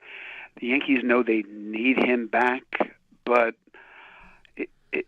if we're sure of that, then we know something that nobody else knows. I can tell you that other teams have asked me, do I think he's coming back? They don't know. They'd love to know. A broken rib for the premier slugger in the sport is about as serious a concern as you could have for a guy who does what Aaron Judge does, who's as big as he is, who hits the ball as hard as he does. And Nick, let me ask you, do you think we've learned over the last 2 months that Aaron Judge is possibly the most important offensive player in the sport? Look at his team. This is one of the worst offenses in baseball since he went down. And it's just hard not to notice that if the season had started June 1st, which I think was the night he got hurt, right? The Yankees would be 9.5 games back of the Red Sox. That is wild.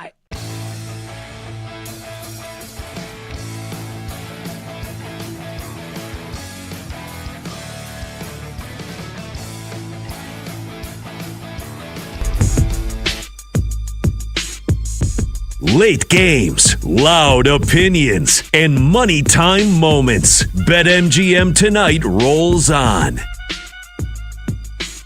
That's right, with Pete Futak. I'm Chris Ranji. We are filling in for the regulars tonight, and we're glad to have you along with us till 11 o'clock Eastern time.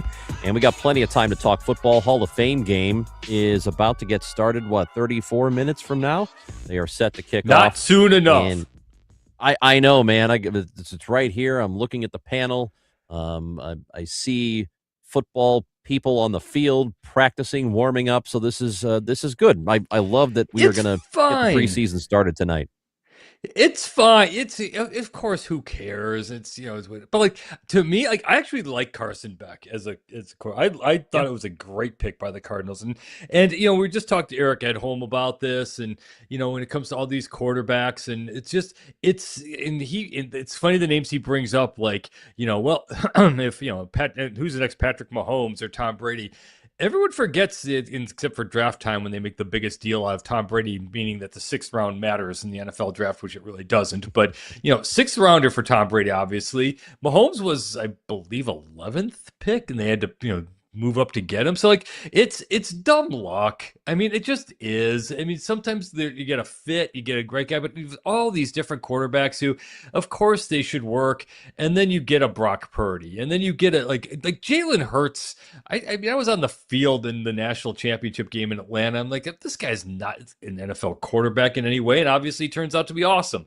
So you just never quite know. And that's kind of what I want to see Carson Beck do tonight, where you could sometimes tell with these rookie quarterbacks if there's just some it factor there. And the last time we saw Carson Beck, if he puts 6 inches under that, more under that throw, Miami's wins the national championship. So now we get to see it for real a little bit again, because he's trying for this gig, because I don't think Jacoby Brissett's your long-term answer if you're Arizona. We've got Monty back in the studio saying that any MLB game tonight is greater and better than this Hall of Fame game. And you know what? He's right. He is correct. It is better. However, it's just that first taste of football, real football, not practice. So it kind of gives you that. You get the feel. Is this one of those moments where like the TV ratings are going to suggest otherwise in a very, very there'll be more people way. watching this game than a baseball game? I don't know. By a magnitude of like 10 million, right? I mean, like, it's going to be insane. What are you talking about? You got the White Sox, Red Sox. Sox and Sox are playing right now. Can anybody on the average man on the street name a Chicago White Sox player? You're talking about arguably the best team in the American League somehow right now. Is there any? I live in Chicago. I could walk out on the street right now, and I can guarantee you that not one person could name a Chicago White Sox. You're gonna make people so mad. I can't. It's not my fault. You're gonna make White Sox fans. You're gonna make Sox fans so mad. Is there another kind? Like look, I used to get paychecks from them. Like they're always, man. But like, look, they love it though. That's what they did. Nobody believes in us. That White Sox fans live off that because you lived in this town. You were a radio guy in this town. What it's what 70-30 Cubs, right? I mean, in terms of just it generalized feels that way. interest. Yeah, if I'm being generous, maybe 65-35. But you're right. They are more interested in the Cubs. They have a national appeal. There's, there are Cubs fans all over the country because of GN. Who is the player out in the Chicago White Sox that you could name who's bigger than at least 20 guys who are about to play in this or about to be on that field in the Hall of Fame game tonight? 20 guys? Yeah. Okay. Just these NFL guys. Just Bryce Young, Jeremiah Love. It's right on the line. Who's the White Sox guy who's got a national anything? What do you mean? You don't think Randall Grichuk's a big deal? Sure. Look, I think no. You're right. I'm not talking about it, but I'm just saying it's a different sport and this goes. It's not the fault of the White Sox or anything. It's the problem with the sport in general that it's hard to watch because literally because you can't see it. I mean, I was at Big Ten Media Days. I was sitting next to a Bruce Feldman who lives in Los Angeles, and we were talking baseball, and we were talking, because they went to the Cubs game the night before and everything like this. And he's like, "Yeah, I love the Dodgers. I can't get them on TV, and I just don't care enough to get the app to watch them. And I live, a couple miles from Chavez Arena or whatever it was. So the way that baseball just is so hard to find. Again, I joke, but it's true. Not having being on YouTube TV, I could get the Marquee Network if I really wanted to, but it's just, I don't really need it. So I used to live every day with the Cubs every day, in the afternoon was just on in the background all the time. And so it's just sort of killed that sort of buzz for the fan base for the sport. Meanwhile, you have a whole network, NFL network, that is building this Hall of Fame game up as the greatest sporting event you have ever seen in your life is about to happen in about a half an hour from now. It's, what, football has an advantage. And the advantage is they have very few games per week. And so people around the country have the opportunity to watch a lot of other teams play. You don't really get that in baseball because your team plays every night. And if you're going to watch baseball on a given night, you're going to watch your team play. So I think that's what it is. But, I mean... But the numbers are up, yeah, though, right? There are no household names on the White Sox. Are good. But that's not bad. I mean, then all of a sudden what happens is every year, watch the White Sox, they get in the playoffs, and if they win one series, all of a sudden everyone's, I haven't been a White Sox fan my entire life, and they come out of the woodwork and, everyone pretends and then gets on the bandwagon. But that's sports. Enjoy it, have fun. It's all right. But no, I don't dog the White Sox. I hope they do great things. I like them. Yeah, go Sox. Look, I do want to get into the Bears here. Maybe we'll push it off to the next segment. But I do have this beef, and it's something that Monty has brought up, and I have complained about this, and I know this is a losing battle because if it must be working because they continue to do it, and that's the NFL continuing to charge people $400 plus to watch Sunday Ticket. And his argument is, hey, baseball's only $150 and you get every game, right? And that's true, but there is just generally less interest. But $400 and it can be upwards of $500 if you want red zone and all of that. I was just gonna say, do you know anybody on again YouTube TV? I'll just pay for the sports package for 3 months and get the red zone channel and just watch that. Yeah. I mean, do you know if you actually know anybody who actually pay? I mean, that's a bar thing, right? A bar and a restaurant thing. I mean, do you know anybody? But they have to pay. I used to get it. Yeah, Pete, they have to pay way more. I don't know what it is, but it's because when a bar gets red zone, the estimation is that it's going to be more than a couple of people watching it. That'll be hundreds. So I forgot what they get charged. I meant Sunday ticket for bars. I mean, Sunday ticket for the bars. Yeah. Sunday ticket for bars is way more expensive for the bar. I just don't know what the number is. But for me, okay, I am not in the Chicago market anymore, but that's my team. Bears are my team. I have to get Sunday ticket, or I have to go to a bar that's going to have it down in my area. And $400 to watch the Bears all season. I mean, I love them, but dude, what are we doing here? And they do not offer you a team package. They don't say, hey, how about $100 for the season? You can watch all the Bears games. That's reasonable, Yeah. but they refuse to Sure. do that. Yeah, no, I'm a red zone guy now, and to the point where I think the entire world should be red zoned. But my bigger beef, where I think the NFL is kind of starting to kill it a little bit, is I can't really. I am lazy enough to be like, I'm watching something on TV. I don't want to go watch it on Amazon, on a Thursday night. I have to go over there and listen to this bad pregame show, and then, whatever, they're going to throw at me. I'm just going to have it on for football. Like it's too much. There is something to be said for what you just said about okay, there's a million baseball games all the time and there's so few football games. I get it. I get everyone watches. I get it's a different animal. It's its own sort of religion, its own way. But there is something to it where those Sunday afternoon games, sometimes there's just nothing there because they've pushed it all out throughout the week, and then you have to go to different apps and different ways to watch it. And so it's a little too much, as opposed to just being like, it's Sunday, we have all these cool games. And that's where the NFL just absolutely crushes, and you can't capture it anywhere else. It doesn't work in college football. They tried it, but there's that one, as Scott Hansen says, the witching hour, where all of a sudden that's the most fun half an hour a week, is when all those first games are ending and everyone's big thing happening after big thing happening. And it's just like, holy crap, this is just this is amazing. And it's just hard to beat that thrill. And football is its own thing, but it also just feels like a specific time of year in a rhythm, and it's just a deeper seated thing. And I do also push back on the idea of, all right, yeah, that you were talking before as well, nobody cares about baseball come September. I'd actually argue the other way, where, I was, this city, in Chicago, if they all make the playoffs, all of a sudden that becomes a thing. It becomes a massive thing in your town. So there is a time and a place for baseball as well here, but right now it's a football world.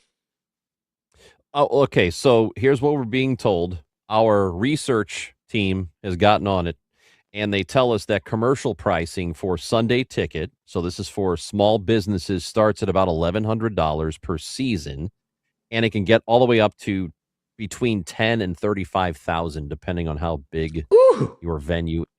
Yeah. So I imagine if you're at I don't know, Joe's on Weed Street or something, that's probably in the 10,000 range. Oh, they'll make that back on our, me and my friends going there for an afternoon alone. So that's nothing to them. But no, I get it. But that's it. That's people gather. It's the thing to do on a Sunday at this point. And it's again, the Hall of Fame games, who cares? Who's going to watch it? But it does feel like it's a thing. So with that said, have you started watching? Are you a Hard Knocks person at all? You know what? The very first season I watched it, I did not watch it again until the Bears season. And I thought it could have been way better. I thought they sanitized it a little too much, but I was just excited to see them in that format. So yeah, I thought it was great. I thought it could have been better. Yeah, actually the Bears one is the one that sort of killed Hard Knocks for me, because why do I really want to watch DJ Moore and his family going to get ice cream? I'm bored of this. I want to watch the scenes of the guy whose heart's getting just ripped out of his chest because his dream died, and now he has crap, I've wasted my life and I have no skills, now I have to go get a job. That moment every time. But the Seattle one's interesting. It's because it's a Super Bowl winning team. It's not just like some random throwaway team that you're like, okay, well, let's see if, because they always pump up whoever they're doing Hard Knocks on. Oh, look at this is the greatest team, but this actually is the defending Super Bowl champion. And then the funny part when you start watching, I know it just started, but the funny part when you watch these things is what do these people have that no one else does? And it turns out nothing. Like they're just like guys, and they just sort of like played football, and they won a Super Bowl, But then, you get the head coaches out there. It's like he's trying to make comparisons to the '93 Bulls. Like when did they or '91 Bulls? And like when did they get good? When they all started playing as a team and they sublimated their egos. I'm like, no, they didn't.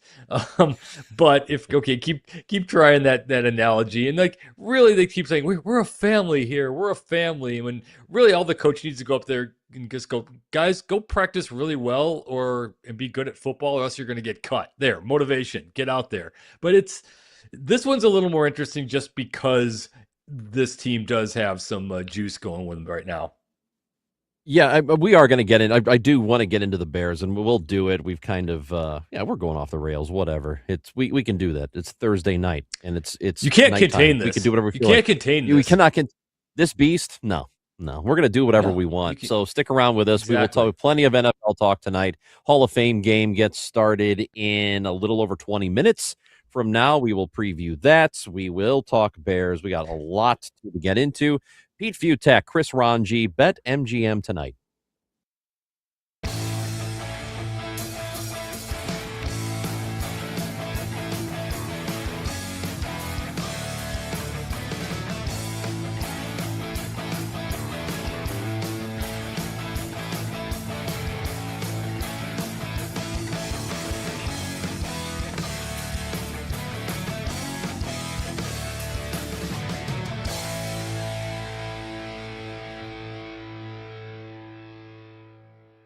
The Phoenix Suns agreeing on terms with forward and star agitator Dylan Brooks, 3 years, $73 million contract extension. Brooks averaged over 20 points per game last year for the Suns, who surprisingly won 45 games and were obviously in the play last year and in the playoffs in the Western Conference, got waxed by Oklahoma City, but still had a nice run last year in the Western Conference and a very unexpected run in the Western Conference. I guess when I think about the Suns, and Jordan Ott did a great job as the coach last year, and they've definitely exceeded expectations, I just kind of don't really get where they're headed here. They're largely bringing back the same team. They're going to need Malawach, who the former Duke center, who barely played last year if they took him with the 10th pick a couple years ago. They are going to need Malawach to really do something this year. I didn't like the trade for Miles Bridges with the Charlotte Hornets. Did not like that trade at all. And I look at Phoenix here, who is largely committed to bringing back basically the same team that they had last year. Is this a top 8 team in the Western Conference, potentially? Luke Kennard?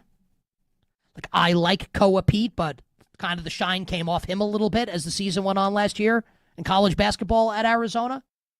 Jalen Green making $36 million. Devin Booker's obviously a stud. He's the only stud.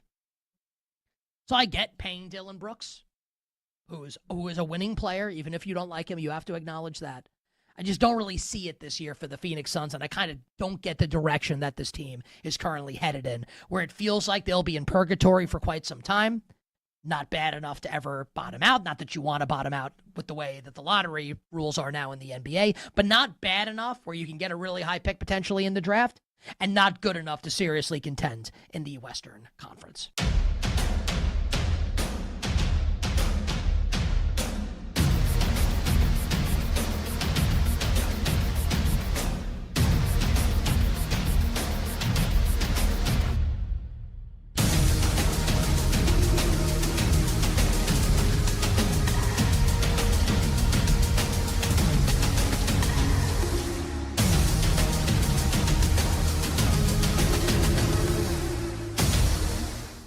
And how many of those 3 quarterbacks, Dart, Ward, Shuck, do you think will be very good this season? I have what I believe is a contrarian opinion on these 3 quarterbacks. And I will first ask you this question. Out of those 3, which of them, Jackson Dart, Cam Ward, Tyler Shuck, is the least likely to be really good this season? The least likely to have a really good season? My answer to that question is Cam Ward. and it's because of the infrastructure in Tennessee. I don't trust Robert Saleh. I did this. I did it last time he was a head coach with the New York Jets, and I really, really, really regretted it. I'm not buying into it with Robert Saleh. I'm not buying into it with Brian Dable, who doesn't have Josh Allen. Cam Ward's not Josh Allen. I like Jackson Dart's infrastructure better with John Harbaugh as the head coach. And I know that the Titans drafted Carnell Tate and they signed Wan'Dale Robinson. I get it. The Titans also, of those three teams, have the worst offensive line, and it's not close. I don't like what Cam Ward's got in terms of line and coaching staff. I think Jackson Dart has a better coaching staff and offensive line, and Tyler Shuck certainly has a better offensive line and coaching staff than Cam Ward. So of those three, make me pick two of the three this year to have successful seasons. Give me Jackson Dart and give me Tyler Shuck.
When the game goes live, the conversation turns up. BetMGM Tonight continues now.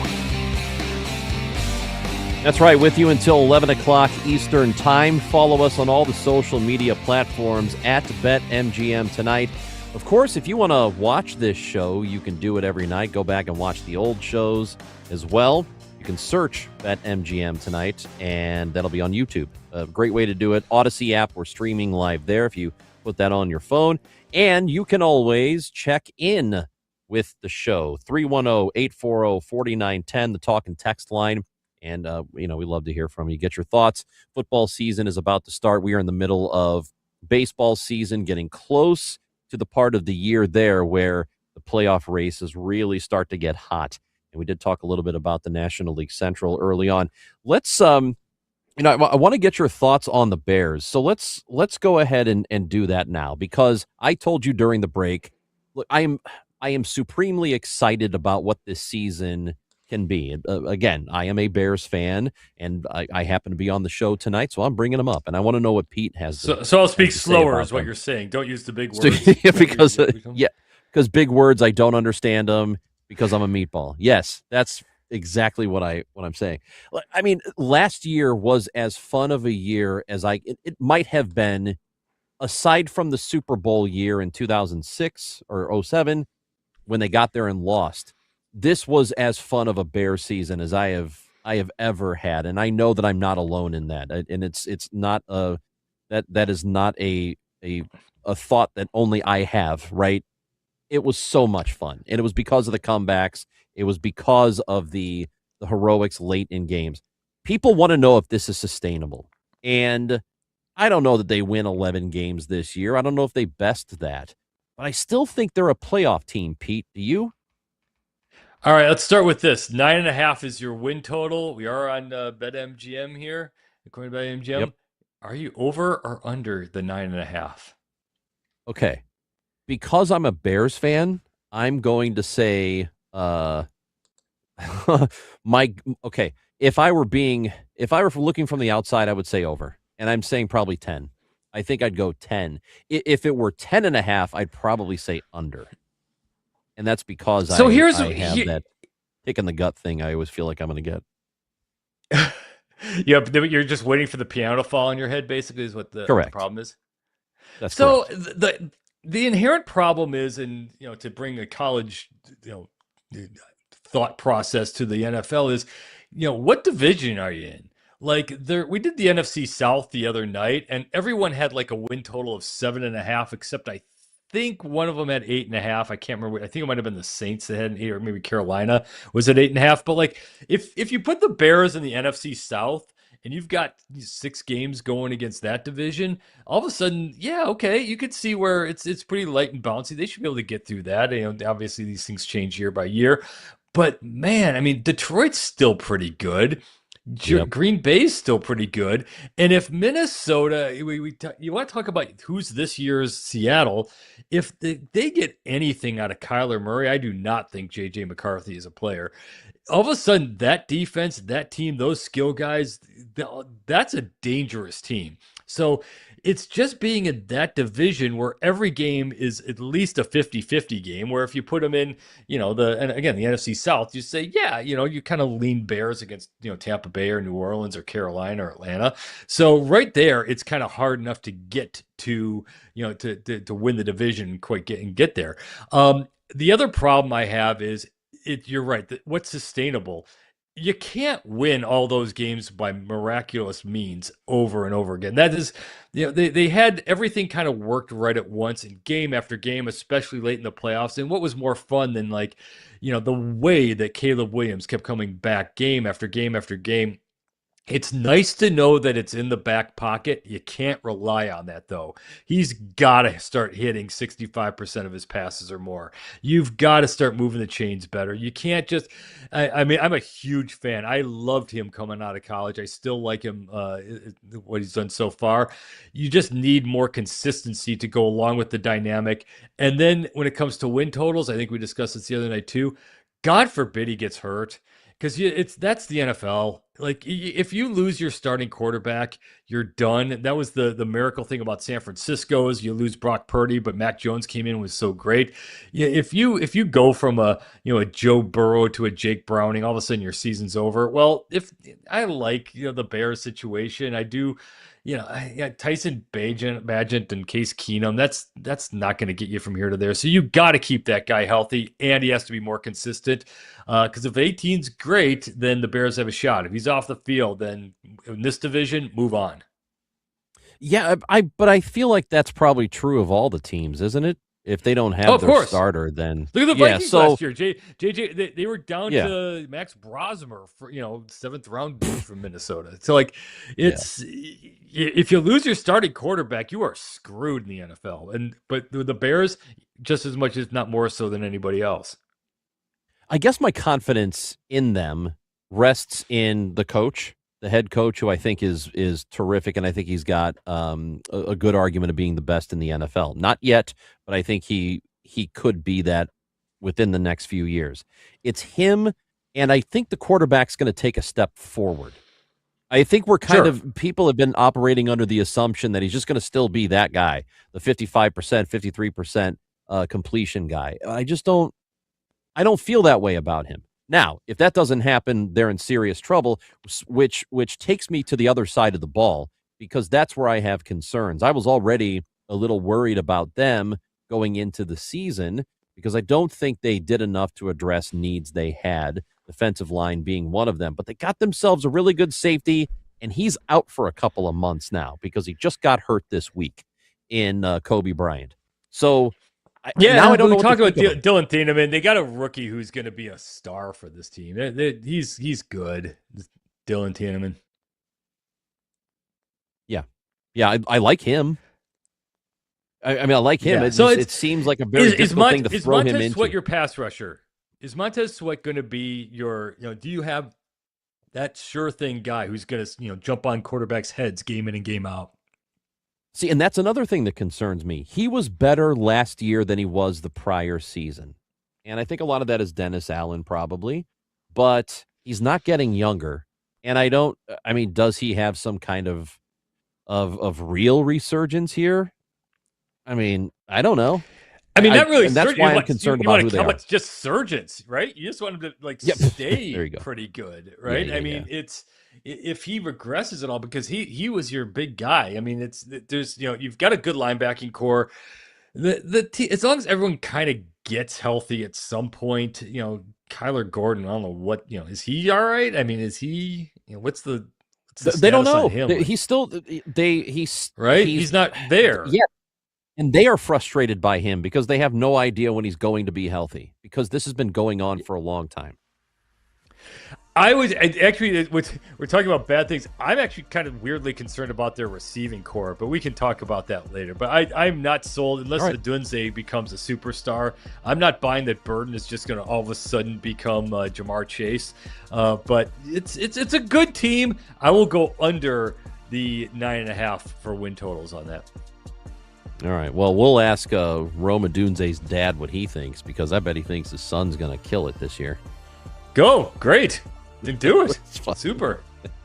He'll be tweeting about it all season unless they took the phone away.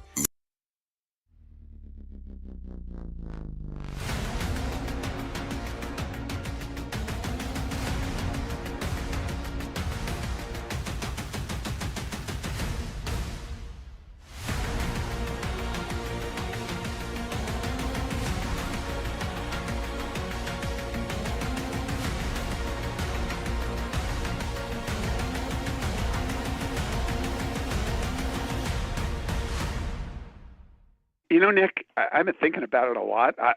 We've almost never seen anything like this. 14 under 500 a little over a month ago, and now they're 28-3. They're 30-5. The last American League team that went from 10 under 500 to 10 over this fast, I'm sure you remember this, was the St. Louis Browns in 1916. Who could forget?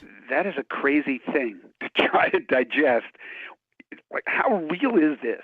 Is this what they are? I mean, their pitching is really good. And we're talking about teams that could match the Yankees pitching in October. The Red Sox could. But is this offense who they are? Is it what they are? June 24th, that was the last time they were 14 under. They were last in the major leagues in runs scored. Since then, they're second in the American League. They're fourth in baseball in runs scored. The on base is incredible. The slug is incredible. They basically have 6 hitters in their lineup slugging 500 or close to 500 since then. I keep thinking this isn't real. This isn't quite what they are. They aren't this good, and all they do is win 9 series in a row. So is it possible they've now passed the Yankees? They've now passed the Rays? They're now the best team in the AL East? If they are, it means they're the best team in the league.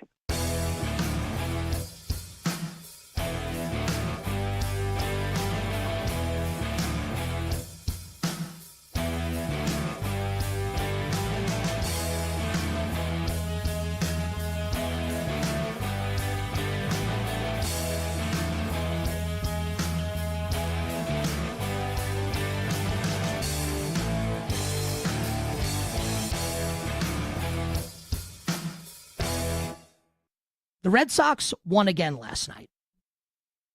They've won 7 straight, 9 of 10. Sonny Gray, AL leading 14th win of the year. Garrett Crochet is now saying like he'll come back as a reliever if he has to, but it feels like he's going to be back for the Red Sox. I am going to stick with my prediction that the winner of that wild card series, if and when we get it, Yankees-Red Sox, will be the winner of the American League this season. And what a turnaround it's been for the Red Sox.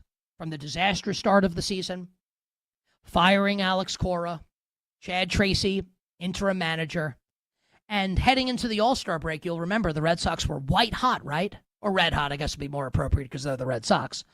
And a lot of Red Sox fans were upset, and I don't blame them.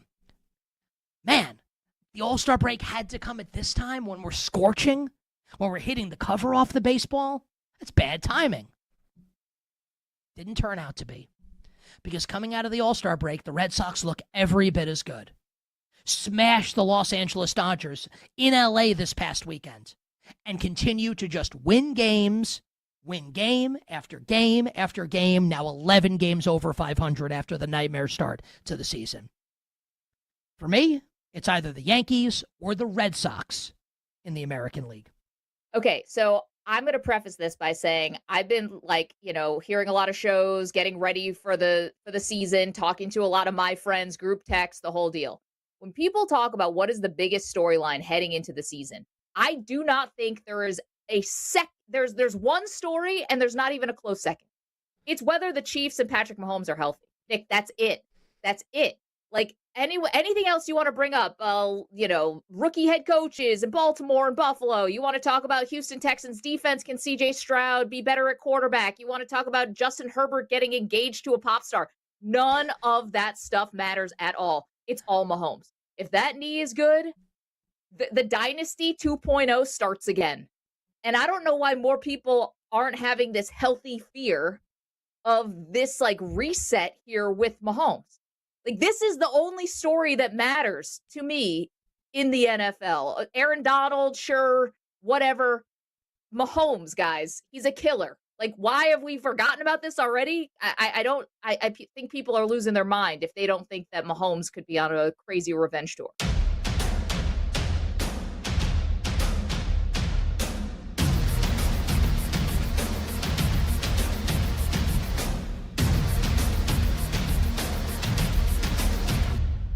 The games light up. This is BetMGM Tonight on Westwood One Sports.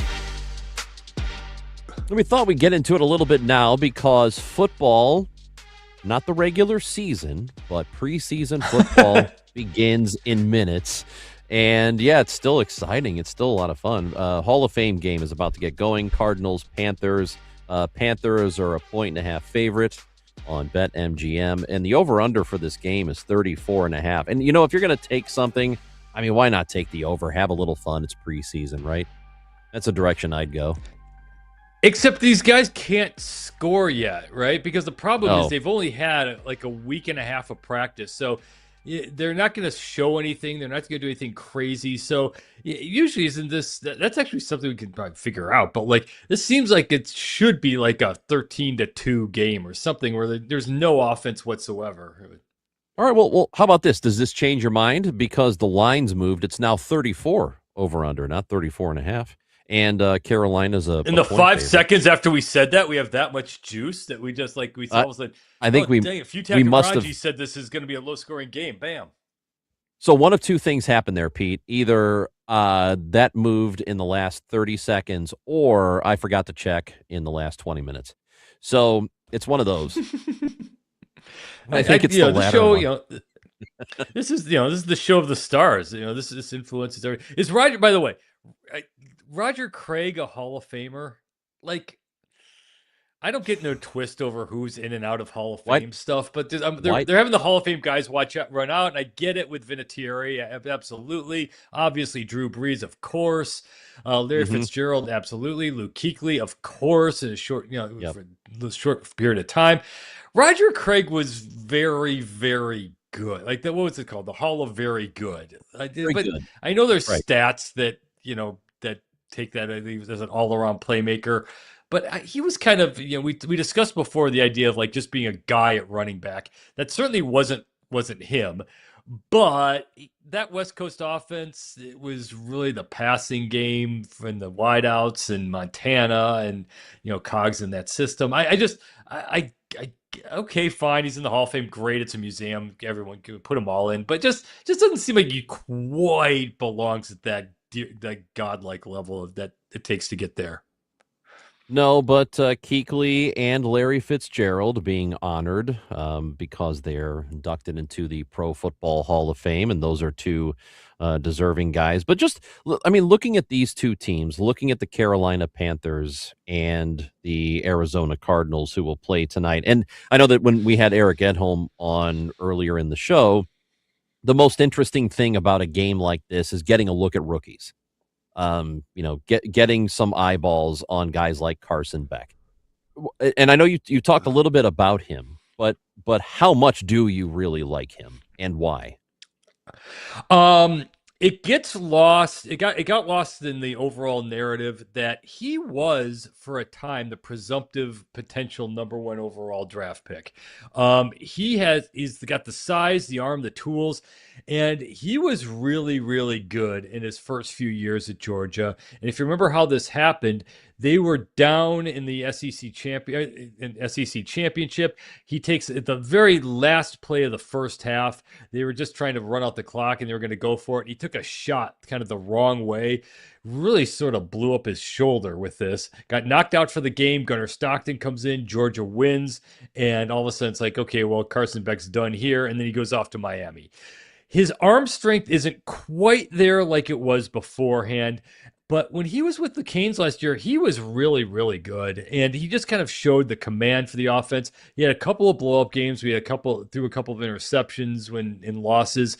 But for the most part, he was strong. And in a bad year for quarterbacks, where there was really a whole lot of nothing, I thought he's got the tools, the temperament, the type to be one of those guys who, yeah, after the first round, I thought he was the second best quarterback off the board instead of Ty Simpson, who ended up going to the Rams. So in a game like tonight, what you're looking for is, okay, if he is that guy, then go out there and just rip it up. Just go, 11 of 12 or whatever, even if it's 100 yards. Just, don't have one of these 5 for 13 games or anything like this. This is, if you're going to be Carson Beck and you're going to say, I am the best player on the field right now, which he might be, go out there and just rip it up.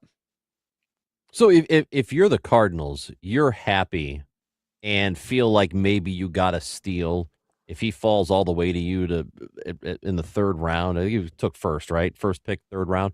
So if he's still there, knowing that at one point he could have been a number one overall, you feel like you've gotten quite a bargain, don't you?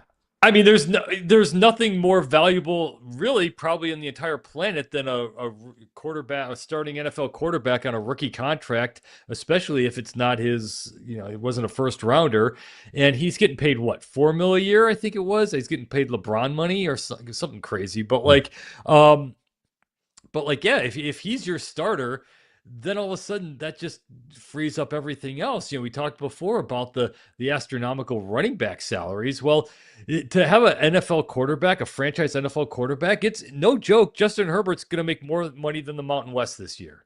Joe Burrow makes like twice as much money as all the media rights deals combined for the MAC. Like, these guys are getting paid so much money, and if you lose one of them, one of them goes down, that's your season. That's it. Just move on to next year, and it's been a fun season. So they are the most important guys out there. So if you could find someone who can play for you on the cheap, like a Carson Beck might, well, that's everything. And this is why tonight this kind of matters. This matters for the franchise. You want him to go out there and at least look like the guy who could be next once Jacoby Brissett actually shows up and becomes Jacoby Brissett again. What do you think of Carolina's quarterback situation? Just the whole thing, Kenny Pickett included. I got that one right. I was never a Kenny Pickett. I never saw it. Anytime you have a knock when the scouts are trying to make excuses for someone. Anytime you have the Eric Edholms, who didn't do this. I don't think he liked Kenny Pickett, by the way. Anytime you say, well, he's got this problem, but he's got no. He didn't have the arm strength. The small hands became a big deal, even though it's really not it. He was just a guy. He was a good quarterback, but nothing really that special. But if Kenny Pickett's your starting quarterback, you're in trouble. Bryce Young gets knocked because he's 4'5". I mean, he really is a tiny guy. But he showed last year that he's a good, smart guy who everybody on the team likes. Everyone loved him, and going to Alabama, everyone loved him from there. Everyone loved him in high school, out in Santa Monica. So he's just the kind of guy you want as your franchise leader, and now just got to kind of keep him healthy and get everything right around him.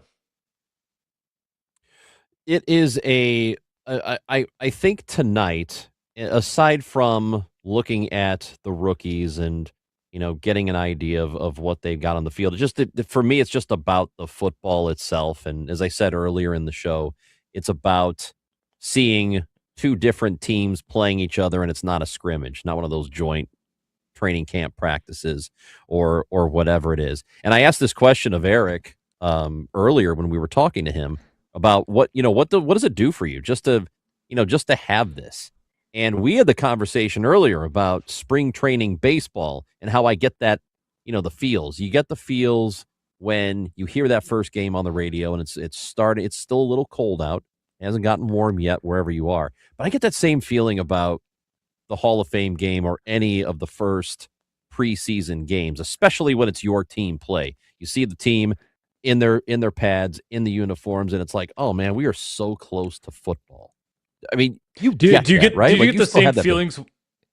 Yeah, do you get the same feelings watching this pregame thing where the Botox factor is off the charts? Every close up here, no one's forehead's budging on this in this pregame broadcast from all the wives and everybody. Look, we have to have a conversation about this Botox thing, and I get that people don't like wrinkles. I get it. Nobody wants to have wrinkles. But your wrinkles, I promise you, look a dozen times better than a face that doesn't move. When it looks like you're wearing a mask, but there's like a mouth hole in the mask. So you see a mouth moving and you see eyes moving, but the rest of the face doesn't. Like a hockey mask, like the old hockey goalie masks. Yeah. Like if we have to come to an agreement on this Botox thing. It's a toupee. It might as well be a rug on the top of your head that's a different color from everything else. Like, and it's like, okay, we see it. You got Botoxed. Like, how do you not look at these people and say, like you said, okay, your face isn't moving. Like, I get it. It's TV sucks. And then I make fun of it, and it sucks 10 times more for women to try to make it in this business and stay in it. It's so hard in every way, shape, or form. I get it. Well, the men are on it too, man. Yeah. Bob Costas, his face hasn't budged in 15 years, man. Isn't Bradley, like you said, hasn't Bradley Cooper gotten into it too? Well, if you're a Hollywood actor, you do what you got to do. I get it. So look, if you think it makes you look better and happier and it makes you a better human being, then go for it. But I'm with. Anyway, I was watching and I'm sorry I got lost in the discussions of the talking heads, just kind of being like, you could see as you could see their face starting to kind of melt, like Raiders of the Lost Ark style at the very end. At the arc. It was starting to wear off at the very end. But as you were saying, no, but okay, I do kind of buy into a little bit though. And every coach likes to say stuff like, oh, we want to win every game. But, the veteran head coaches are the ones who be like, I don't care. Yes, we're going out here to see who can play, who wants to see if we have any football players out here. And then you've got the John Harbaugh types who you talk about the betting public, always bet on the Baltimore Ravens before this year. Because in preseason, they had a crazy streak of winning preseason games because they actually want to create a mindset and we're a winning culture here. No matter who's running out there on the field and these uniforms, we are going to come away with a win, blah blah blah. I mean, without getting reckless about it, of course. But so I do get that a little bit. But yeah, it's as I'm watching it happen right now, it's a little bit like riding a bike and there's preseason football in a nutshell, where these backup offensive linemen might as well had 3 guys on the line because they weren't even close. And we mentioned just a few moments ago Luke Kuechly, who's being honored today. And Luke, a conversation here on Westwood One. The Carolina Panthers select Luke Kuechly, linebacker, Boston College. There you go, Mike. I love that. I call him Clark Kent, who happens to turn into Superman on Saturdays and Sundays. From the 12, first down, intercepted. You're down. To the 10, to the 5, touchdown! His second interception returned for a touchdown in the postseason, and the Panthers are pouring it on. Voice of Kevin Kugler and our old friend Mike Mayock talking about a career that ends here in Canton. Welcome back to halftime now of the Pro Football Hall of Fame game, along with Hall of Famer James Lofton, Scott Graham, and we're joined by One of the newest members of the Hall of Fame. The induction is coming. So is the gold jacket ceremony. Luke Kuechly joins us from down on the field. Luke, congratulations on this incredible honor. Oh, thanks. Thanks for having me on. This has been it's been a great week so far. Do you think, by the way, that any of Mike Mayock's love for you in that moment came from the Boston College thing? Oh, absolutely. You always talk about the guys that helped you get there, and I think Mike hyping me up, talking about me good, only helped me throughout my career. You know, there are enough accomplishments to continue to read for about a half an hour, but I'm always curious as to when it first occurred to you, boy, I like football, and I want to be like that guy who I'm watching on television, who that might have been.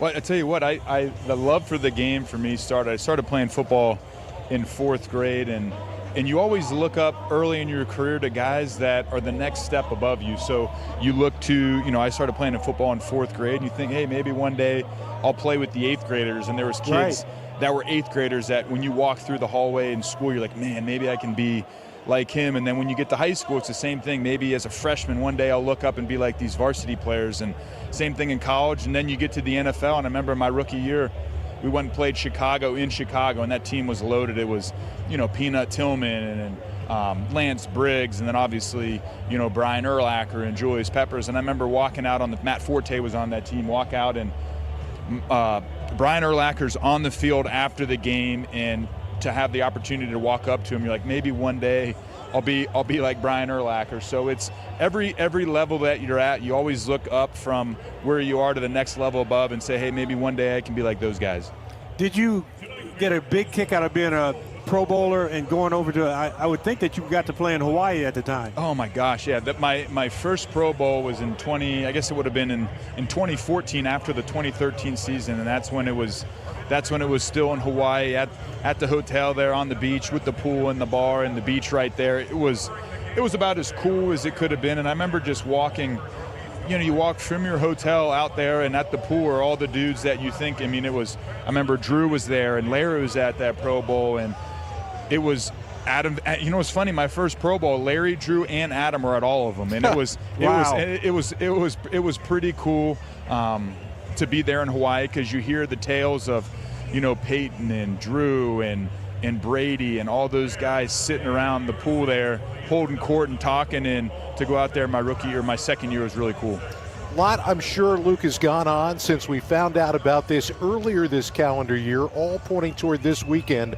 What's the thing that's taken the most of your time getting ready for this? I think the speech is something that's been on my mind a bunch lately. Is, hey, how do I make sure that I touch everybody that I need to touch you and that I need to touch in this small amount of time, and make sure that I get up there and I don't stumble over myself when that prompter gets rolling. Just curious, will you get a little misty-eyed when you're going through all of that? I'm sure that it'll happen. I'm sure there's certain areas that are going to be a little bit harder to get through than others, but I think emotion's part of the game, and I think emotions are powerful, and kind of see what happens when that day on Saturday comes around. Hopefully it'll be probably, 12:45 or so. I'll tell you what, Luke, the guy sitting next to me knows a lot more about this than I do, but Yeah. I've seen a few of these things, and this is a whirlwind weekend. Enjoy as much of it as you can. When you come back, you're going to be able to sit back and just enjoy all of it. Awesome. Thank you. That is Hall of Famer Luke Kuechly, or he is going to give his induction speech this weekend. Pro Bowler, multiple seasons, played 8 years, All-Pro, multiple seasons as well, played 8 years in the NFL, and he's in Canton now, and he's about to be in. So is he not a Hall of Famer yet? Does he have to be christened? I guess Is it technically, you're not president yet until the judge swears you in or whatever. Until the 20th, until January 20th. I think you have. Exactly. A presumptive Hall of Famer, right? I think they have to give you the jacket first. You got to be wearing the jacket before you're a Hall of Famer. And then you go through the paddling, and then the other initiations, and I think they probably don't. They come out at halftime wearing the jackets, or they have to, right? I think they get the jackets. Oh man, that's a great question. I don't know. I do have to admit, I'm not I don't really fall for the sappy stuff when it comes to sports, and I hate human interest stories because I'm just not interested in humans. But I got sucked I've never into. heard a person say. I love that. I'm got not. sucked I into. hate human interest. But So I good. got sucked into the NFL Network's the knocks thing, where they knock on the door. It's kind of contrived. Yes. And so basically, they tell the families in advance that we're going to come in and surprise your husband, and the husband's always doing something dumb like sitting there like eating a sandwich, or basically showing he has nothing to do with his life now that he doesn't do football. And then they knock on the door and they're like, surprising, and then he's like, oh, okay. And then it's like, honey, can I go out and play now? And like he wants to go out and like celebrate with all the guys who just showed up with him. But it is pretty fun. I got pretty into it because it was a pretty interesting show. You're telling me that you don't like to watch these grown men cry when they are told they're going into the Hall of Fame? It was, I don't know about that, but just you get it. It's US.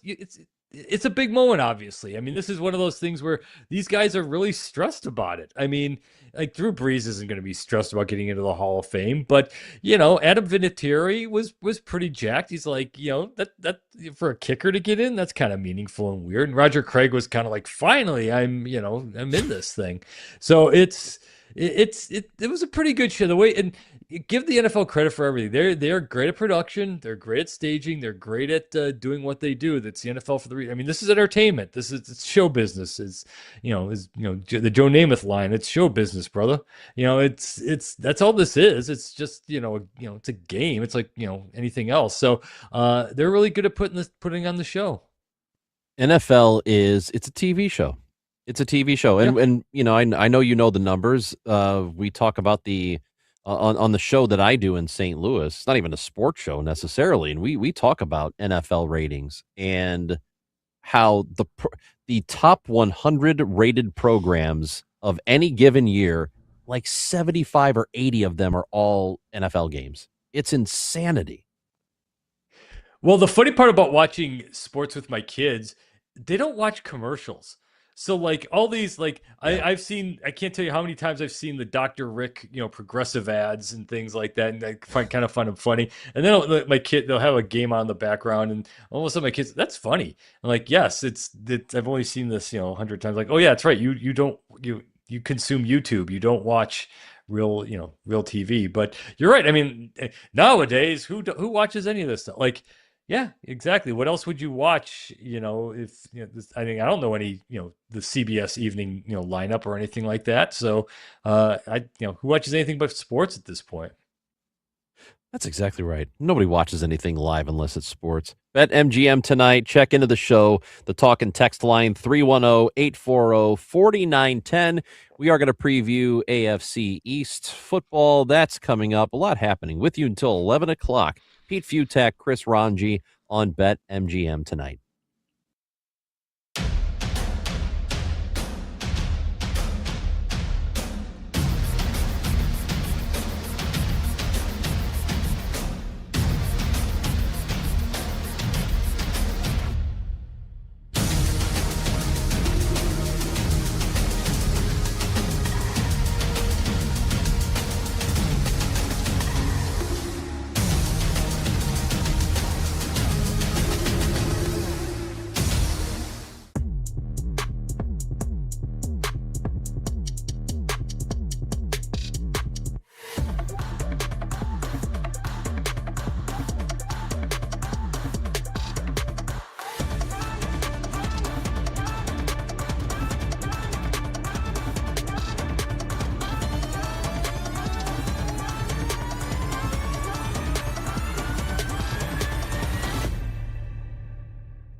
Why can't the AFC South send 3 teams to the playoffs?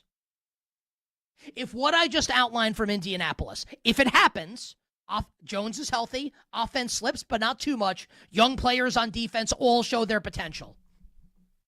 Why can't the Colts be a playoff team this year in the AFC? Why can't the AFC South send 3 teams? You know how high I am on the Texans? I don't love the Jaguars' defense, but I'll tell you what, the offense is going to score a ton of points this year. And Indy's variance to me is crazy. And I've said this a couple times just this summer, and we've talked about it a lot over the course of the 7 years, 8 football seasons that we've been on the air here on You Bet or You Bet. If you're looking to bet a win total before the season, and even if you're not a sports bettor, like I'm going to make this easily understandable for you, right?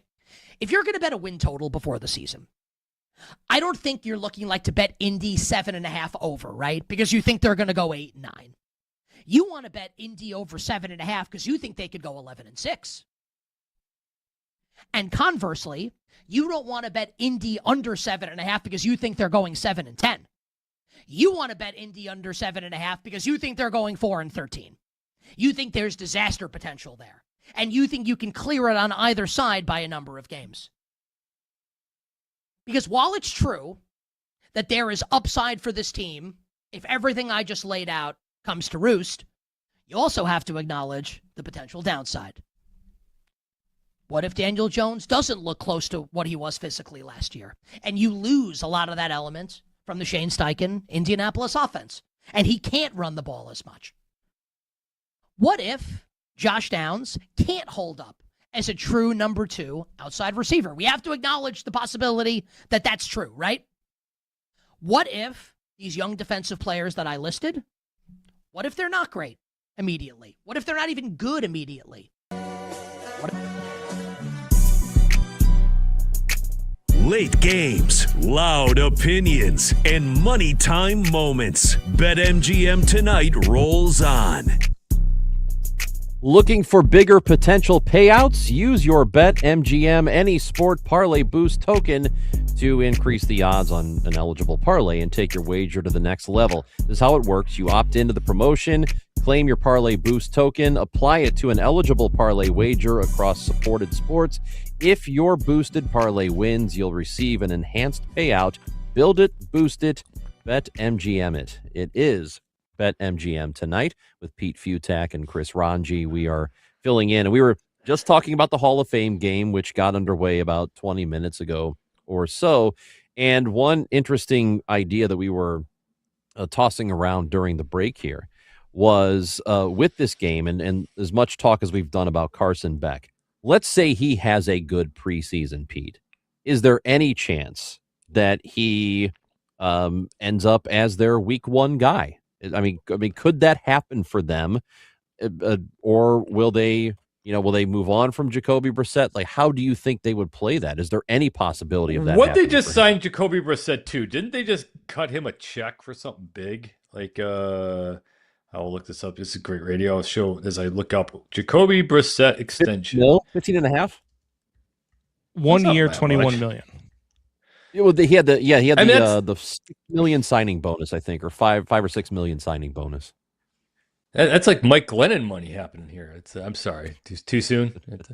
No, but look, this happens in the NFL every single year, and it's no more than in Chicago, where all of a sudden after preseason, Tyson Bagent is the next, Dan Marino, right? I mean, it's like, because every guy looks good playing against guys who are gonna, be doing something else for a living in about a week from now, and so it's hard to really gauge just how good these guys are. Like Carson Beck looked great on his first drive. I mean, it stalled, but it was because of the receiver dropped a pass on him. He's playing behind, bad offensive line against bad defensive guys, so you can't really know just how good these guys are. All right, Pete Futak, let's go ahead and move to the AFC East and give a bit of a preview on what we expect to happen this season. And who said off the air? But before coming on, who said that the AFC East looked, quote, interesting? That was me. It's our producer Brandon. Like, what's interesting about Miami's awful. The Jets are awful. New England's Patriots. weird. Yeah, I guess, right? I think the Patriots is the. Is it? You know what it is? All right. Here. Well, I didn't say it. Brandon said it, right? So you're going to take the fall for that. Okay. I'm not saying I'm not dogging it. I'm just like, where's the but like? Is it because of is it because of his dalliances? Is it because of Is that what the issue is? It's like just because basically Vrabel got caught doing what every coach does. Now that they're bad at football, is that what this is? What did he do? He was canoodling with somebody. Is that what you mean? Oh yeah, there's that. Oh, it's I don't work blue like you do, but it's the thing. Oh, stop it. All that he was distracted now. Yeah. Okay. So here's what I think, and this is where Brandon. I don't know exactly what Brandon means when he says they're interesting, but here's where I think it is. The Bills are the best team. I still think, even though the Patriots went to the Super Bowl, Bills are still the best team, right? I am interested to know if Drake May is as good as everybody thinks he is, or if this is just kind of the guy got off to a really hot start and did all that because he wasn't great at the end. Wasn't great in the playoffs. So is he as good as everybody seems to think he is? And maybe this is maybe I'm looking at this through my Caleb glasses or my Caleb painted fingernails. Maybe that's what it is. Nice. All right. And I am fully, I get it because I am all Caleb, but I have a hard time believing that May is this good, and maybe I'm wrong. Well, he ain't gonna get any worse with AJ Brown and Romeo Doubs. Okay, this is receivers now. I mean, dude, well, stop trying to make me feel worse. I'm sorry. I'll help. I'm here for you. Well, I'll make you feel better in a second here. But here's how he gets better: is that Will Campbell is going into another year at left tackle, and he looks like a keeper. It looks like that worked for him. He's got a great pair of running backs to work with. I mean, Stevenson and Henderson, no matter which way you count him, as long as Stevenson can hold on to the ball, his backfield's great to work with. And he went from having no receivers to throw to getting Dubes and AJ Brown. So all of a sudden, you've got and Hunter Henry's a decent tight end to work with, and they got a little deeper there as well. So he's got more weapons around him to work with. So how is he not going to be a little bit better? With that said, I'm just going to make a blanket statement here as I'm looking across this. The entire ACC sucks. Like, this is bad NFL football. I mean, who's good? Mahomes is dead, so he's like I asked Eric this, but dead. Well, he ain't good. You'll come off a ACL, PCL, all busted up and become the same thing. It just, I've had two of those. I mean, I know I'm not a high end athlete like him, but I have the dad bod he's got. But by the way, great throw by Carson Beck just there. Is that still him out there? See, there you go. There you go. He just do a very nice pass. Anyway, give me the great team in this conference because. Okay, Baltimore's probably really good, but they're changing up everything about that offense. That's gonna flip around. Buffalo's great. I'll give you that one. New England's fine. Miami sucks. Jets suck. Bengals suck. Yeah, I said it. Browns triple suck. Steelers suck. Ravens, they're still trying to be okay. Titans suck. Colts, no, come on. Jaguars, I'm not buying it. I'm sorry. I will impugn the entire Jacksonville franchise because of the whole Duval thing. It's so lame and so bad. Duval is so awful. Plus, if they're dumb enough to make that trade like they did to move up to get Travis Hunter, they don't deserve good things. Houston, okay, the defense is great. Denver's good. Kansas City, no. Raiders, no. Chargers, maybe. There's your AFC. Give me the team there that you're like saying the Bears are way worse than this. They're not worse than any. Maybe the Bills. I kind of like Buffalo a little more than anybody else, but that's really it. Here's the reason that the Chiefs still scare me. Maybe I am not as concerned about maybe I will. I don't think I'm as concerned about Patrick Mahomes as you might be. And maybe that is just my feeling that no. Okay, here's how I've always. By the way, you know felt who their about him backup before the quarterback injury. is, right? Is it Justin Fields? Yeah. Yeah. Yeah. I And always liked him. I did too. I still don't quite get why I nobody actually likes do him. because Not he him has as a a person. difficult, He's apparently a good guy, but I mean, likes him as a great guy. quarterback. Great guy from everything guy. I've heard. From everything I've heard. But he is one of the most, other than before Caleb, he was about as exciting of a player as they have ever had. But most of it was what he would do athletically with his legs and not so Which much was with insane making because passes. he never did that at Ohio State. He was that was kind of the knock on him a little bit at Ohio State, is that he just did not, he was not a runner. He was, by the way, as I say that, literally a black cat just walked across outside. I think that means something to the Chiefs franchise this season. Your house? But no, but that, and I actually, speaking of rookie quarterbacks, Garrett Nussmeier is their third string guy. I'll give the Chiefs a little bit of respect of their scouting department, that maybe that is your future, because he was one of those guys who was supposed to be a top 10 overall caliber pick, got hurt, wasn't quite right, but he had all the tools to potentially be that next NFL guy up. So that's a pretty deep quarterback room that they've got there if Mahomes can't go. Well, so let me say this about Mahomes. If he is healthy, and this goes back to how I have felt about him for the last 5 years, and that is, if the guy is out there, I don't care what he's looked like quarters 1 through 3, if they're close, he's going to win the game. Like, he's just going to. And I will not count him out ever until he gives me a reason. Yes, because the officials. Prove. I am that guy. I am. Oh, are we doing the officials? The officials guy. Yeah, I'm not going to blame the officials guy, but man, I do get it. They're but for a couple of weird calls that gave him a couple of UFC championships. That's. What about the offside seems play? like it should work. Yeah. Okay. I don't know, man. As long as he's healthy, I have this feeling about him that he's not dead until he's dead. Like, I want to see him in the ground. How old? How old is he now?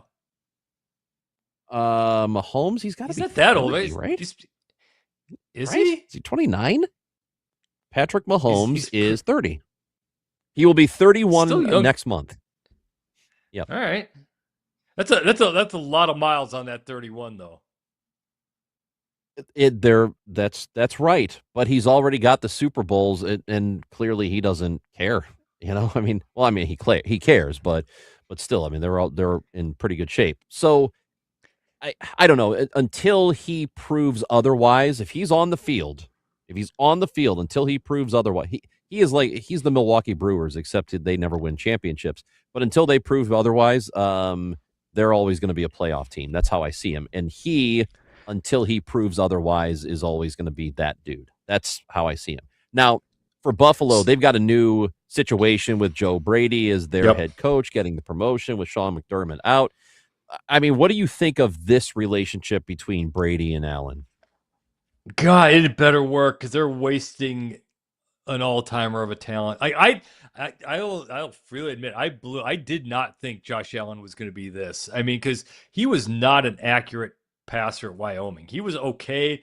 He was big, athletic, had all the tools, but he also just was never quite on. But man, he has obviously been fantastic. And you've got the running back, you've got the offensive line. You have help finally a little bit. DJ Moore is now going to be probably their number one guy. They've got enough talent there where there's no excuse. And it just feels like he has to carry this team on his back year after year after year. And it seems to be wearing on him a little bit, but this has got to be his team. They've got the defense in place. They've got the parts in place. And as I just read off the rest of the AFC, go read this, go win this thing. That's going to be a really fascinating situation with him. And I have a soft spot for the Bills. I think a lot of people do, and probably will until they finally win that first Super Bowl, if they ever do. So I've got friends who are Bills fans too. So part of me is, my whole family's from Western New York and Buffalo, and they've lived and died it. And it's, it's a good, fun fan base. It would be nice to see them win. Yes. And you know what I appreciate? The fact they built this brand new building, which is apparently beautiful, and it's open air. They are leaning into it, and I love that. I love that they are doing that.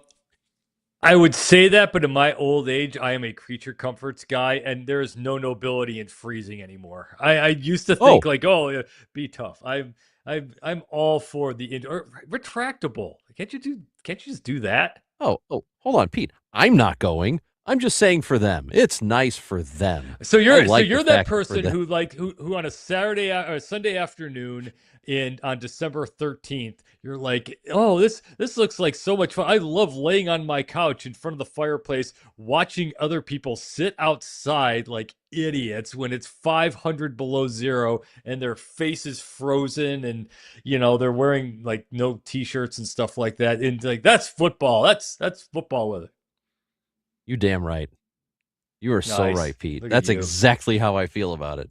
Pete Futak, Chris Ranji. This is We're with you until 11 o'clock. BetMGM tonight.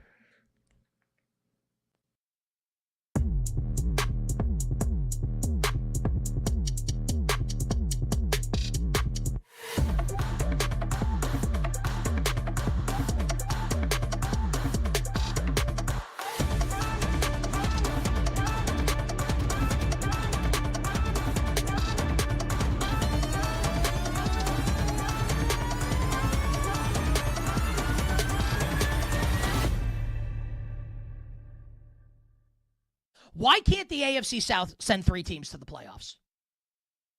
If what I just outlined from Indianapolis, if it happens, Jones is healthy, offense slips, but not too much, young players on defense all show their potential.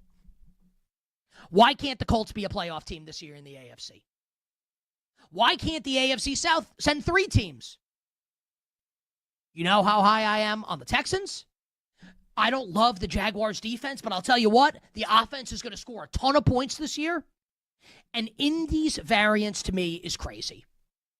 And I've said this a couple times just this summer, and we've talked about it a lot over the course of the 7 years, 8 football seasons that we've been on the air here on You Bet or You Bet. If you're looking to bet a win total before the season, and even if you're not a sports bettor, like I'm going to make this easily understandable for you, right? If you're going to bet a win total before the season, I don't think you're looking like to bet Indy 7.5 over, right? Because you think they're going to go 8-9. You want to bet Indy over 7.5 because you think they could go 11-6. And conversely, you don't want to bet Indy under 7.5 because you think they're going 7-10. You want to bet Indy under 7.5 because you think they're going 4-13. You think there's disaster potential there. And you think you can clear it on either side by a number of games. Because while it's true that there is upside for this team, if everything I just laid out comes to roost, you also have to acknowledge the potential downside. What if Daniel Jones doesn't look close to what he was physically last year, and you lose a lot of that element from the Shane Steichen Indianapolis offense, and he can't run the ball as much? What if Josh Downs can't hold up as a true number 2 outside receiver? We have to acknowledge the possibility that that's true, right? What if these young defensive players that I listed, what if they're not great immediately? What if they're not even good immediately? What if Sauce Gardner doesn't stay healthy? What if Javarius Ward doesn't stay healthy? What if DeForest Buckner's back acts up? Then what happens? Disaster potential. Like actual legit disaster potential. You can create disaster potential for every team in the league. Like what happens for the Bills if Josh Allen gets hurt? Disaster. So I understand. You can do this for every single team in the league. But for Indianapolis, there are several inflection points here where if it goes well, it can go really well. But if it goes poorly, it can go really poorly.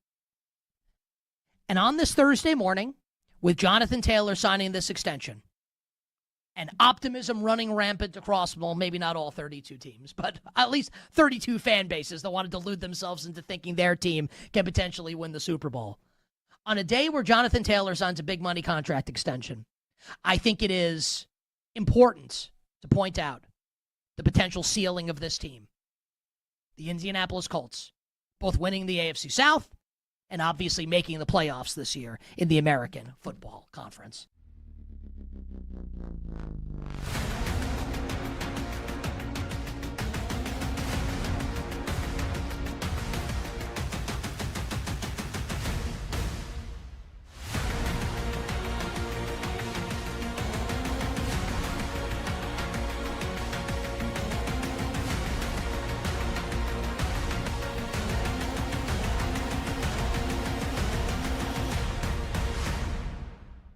Like, he seems determined to come back. The Yankees know they need him back, but if we're sure of that, then we know something that nobody else knows. I can tell you that other teams have asked me, do I think he's coming back? They don't know. They'd love to know. A broken rib for the premier slugger in the sport is about as serious a concern as you could have for a guy who does what Aaron Judge does, who's as big as he is, who hits the ball as hard as he does. And, Nick, let me ask you, do you think we've learned over the last 2 months that Aaron Judge is possibly the most important offensive player in the sport? Look at his team. This is one of the worst offenses in baseball since he went down. And it's just hard not to notice that if the season had started June 1st, which I think was the night he got hurt, right, the Yankees would be 9.5 games back of the Red Sox. That is wild.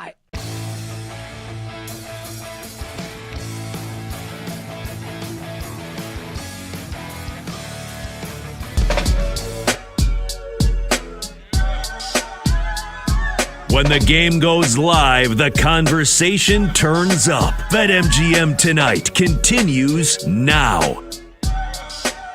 I don't know, Pete Futak. Sure looking to me like we are well on our way to the over. It's 7-0. It's 7-0 in the Hall of Fame game right now. We are not. It's going to be a rough ride. It's not a boring game though, because it no, actually it's not. It's you're not having like bad plays where just missed assignments where just guys have no idea where they're going. They're moving up and down the field, and this could, even though it's like going like at half speed, could be, if you kind of unfocus your eyes, like a real NFL game a little bit here. And you say that, and your Carolina Panthers, your beloved Panthers, are about to score here, and try to trade for Kenny Pickett after this drive. My beloved Carolina Panthers. Right now, though, I mean, the live line is at 35.5. So if you want to get in on that, you can go right. Oh, went ahead. up. Yeah, because it looked like there might be. But see, the thing that gets forgotten is these guys are all going to leave the game. So, like, Arizona and Carolina have been moving out relatively well so far, and then they're all going to take a seat. And now you're going to see all the future insurance salesmen out there who are about to get out there and start playing a little bit. Well, Carolina has just punched one in, A.J. Dillon, with a rushing touchdown, and it is 7-6. They are waiting for the A.J. point Dillon. After. That's right. Yeah. So, it's about to be a tie game here, looks like, in the second half, which got underway just a little bit ago. So that's a great handoff. I say this by pointing Kenny to myself. There's got to be someone out there, and this would probably be me and my friends, who's got to be playing fantasy preseason. There's somewhere in this planet, there is someone who just did a fist pump that A.J. Dillon just scored because they drafted him like in the 15th round of their preseason fantasy draft. You'd have to do it manually because there's no online interface for that. Oh, no chance. Of. No, you would have to. Yeah. So basically, Carson Beck, you would take like in the third round because you'd have to. Obviously, you don't take any stars. You have to look at all the backups. You'd have to, see who, maybe take a Fernando Mendoza number one because he's going to get some time in because Kirk Cousins is $20 million contract. By the way, we didn't talk about that. Kirk Cousins, a 1-year, $20 million deal, I think, with the Raiders. You just got so. It's This is time when you see what these guys can do. And so far, this has not been a bad Hall of Fame game. It's going to get bad very fast. But when all the starters come up. It's been pretty entertaining so far as these things go. Yeah, I'm enjoying it. And by the way, just a little update here. the Royals lead the Twins 2-1 in the top of the 5th inning, and my pick has already done it. My pick is already and so done. is mine. He's 2 for 2. You can't afford not to listen to this show. And Caglione, too. He's 1 for 2. Boom. So Royce Lewis with another base hit. That was just obvious. That's stealing. That's just not fair. I know. People, what did we say at the top of the show, Pete? If you're not listening for the next 5 hours, you're screwed. All we do is give and give and give. We don't ask for anything in return. We just give a little bit more. Just all we can do is just keep helping out America win money here. So that's what we're here for. Thank you so much. And you can call and text at the Talk and Text line, the 310-840-4910. Hope you're following us on socials at BetMGM tonight. That's for all the accounts.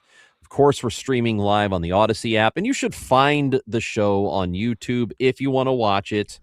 If you want to see Pete with his Flavor Town poster right behind him, is that a flag?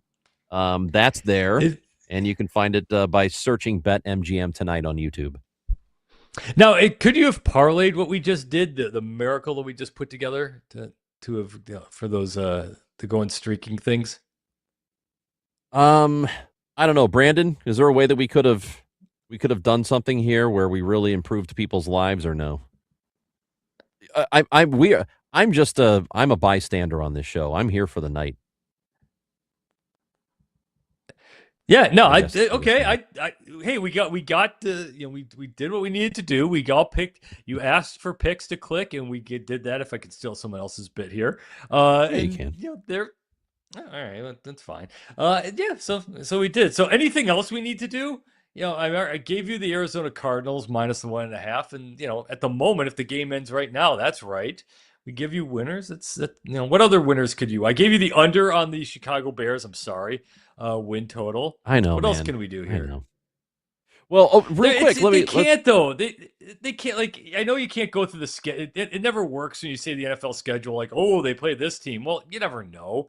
But still, they're in that division. They're gonna have a hard time.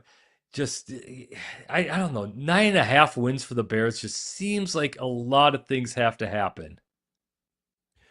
I agree with you. And one of the things that has to happen is the preseason strength of schedule has to end up not being what everybody thought it was going to be, right? Because that does happen sometimes where you go into a season and you look at the schedule up and down and go, oh man, that's going to be really tough. It's going to be one of the top 5 toughest schedules. Fine. Here we go.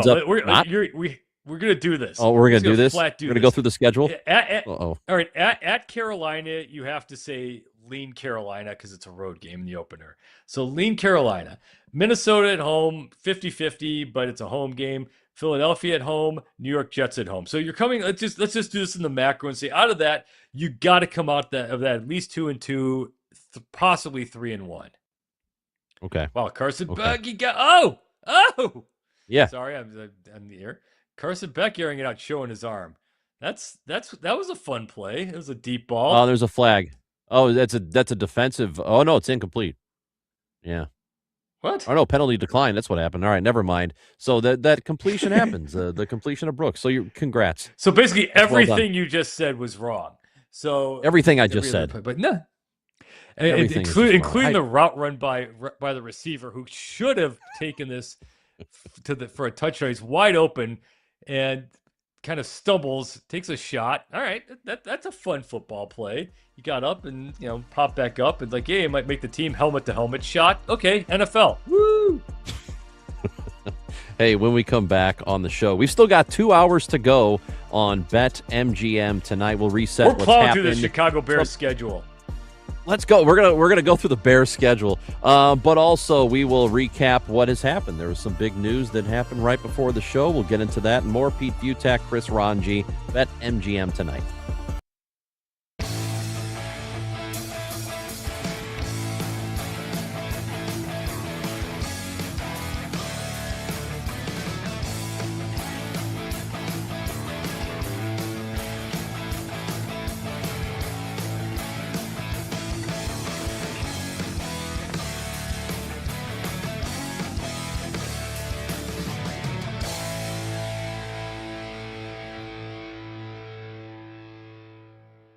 The Phoenix Suns agreeing on terms with forward and star agitator Dylan Brooks, 3 years, $73 million contract extension.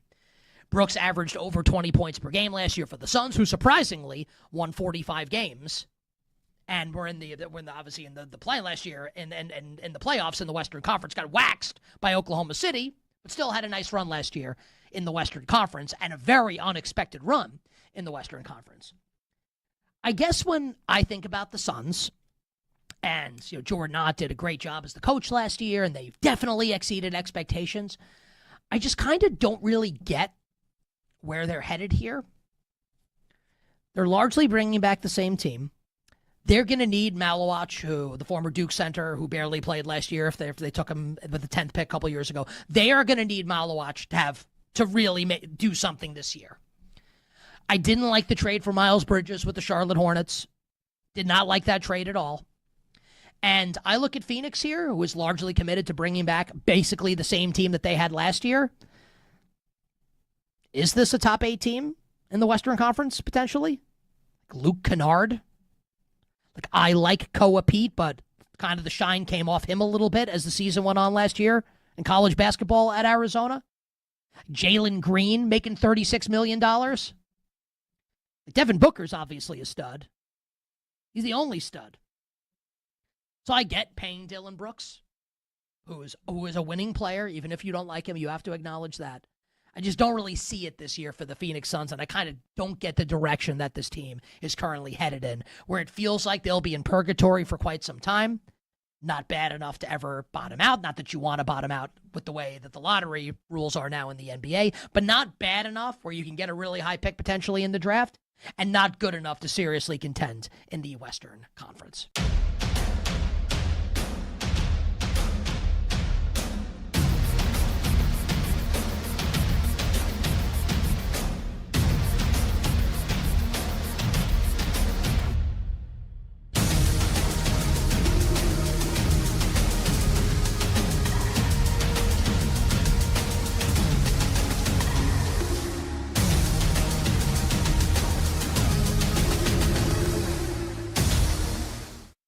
How many of those 3 quarterbacks, Dart, Ward, Shuck, do you think will be very good this season? I have what I believe is a contrarian opinion on these 3 quarterbacks. And I will first ask you this question. Out of those 3, which of them, Jackson Dart, Cam Ward, Tyler Shuck, is the least likely to be really good this season? The least likely to have a really good season? My answer to that question is Cam Ward. And it's because of the infrastructure in Tennessee. I don't trust Robert Saleh. I did this. I did it last time he was a head coach with the New York Jets, and I really, really, really regretted it. I'm not buying into it with Robert Saleh. I'm not buying into it with Brian Dable, who doesn't have Josh Allen. Cam Ward's not Josh Allen. I like Jackson Dart's infrastructure better with John Harbaugh as the head coach. And I know that the Titans drafted Carnell Tate and they signed Wan'Dale Robinson. I get it. The Titans also, of those 3 teams, have the worst offensive line, and it's not close. I don't like what Cam Ward's got in terms of line and coaching staff. I think Jackson Dart has a better coaching staff and offensive line, and Tyler Shuck certainly has a better offensive line and coaching staff than Cam Ward. So of those 3, make me pick 2 of the 3 this year to have successful seasons. Give me Jackson Dart and give me Tyler Shuck.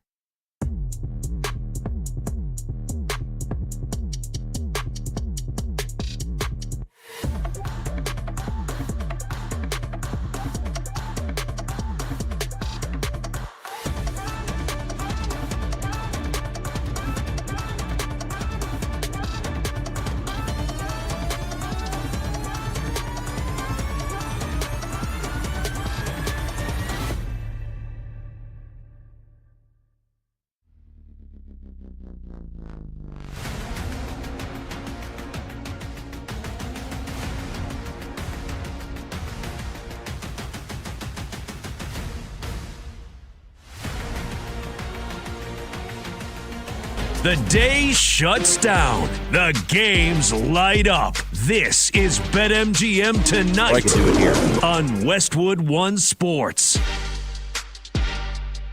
Pete Futak, Chris Ranji. It is BetMGM Tonight, and hope you're having a great night tonight. The Hall of Fame game is ongoing. Handful of baseball games are ongoing as well. I think we've all gotten our picks in our streak.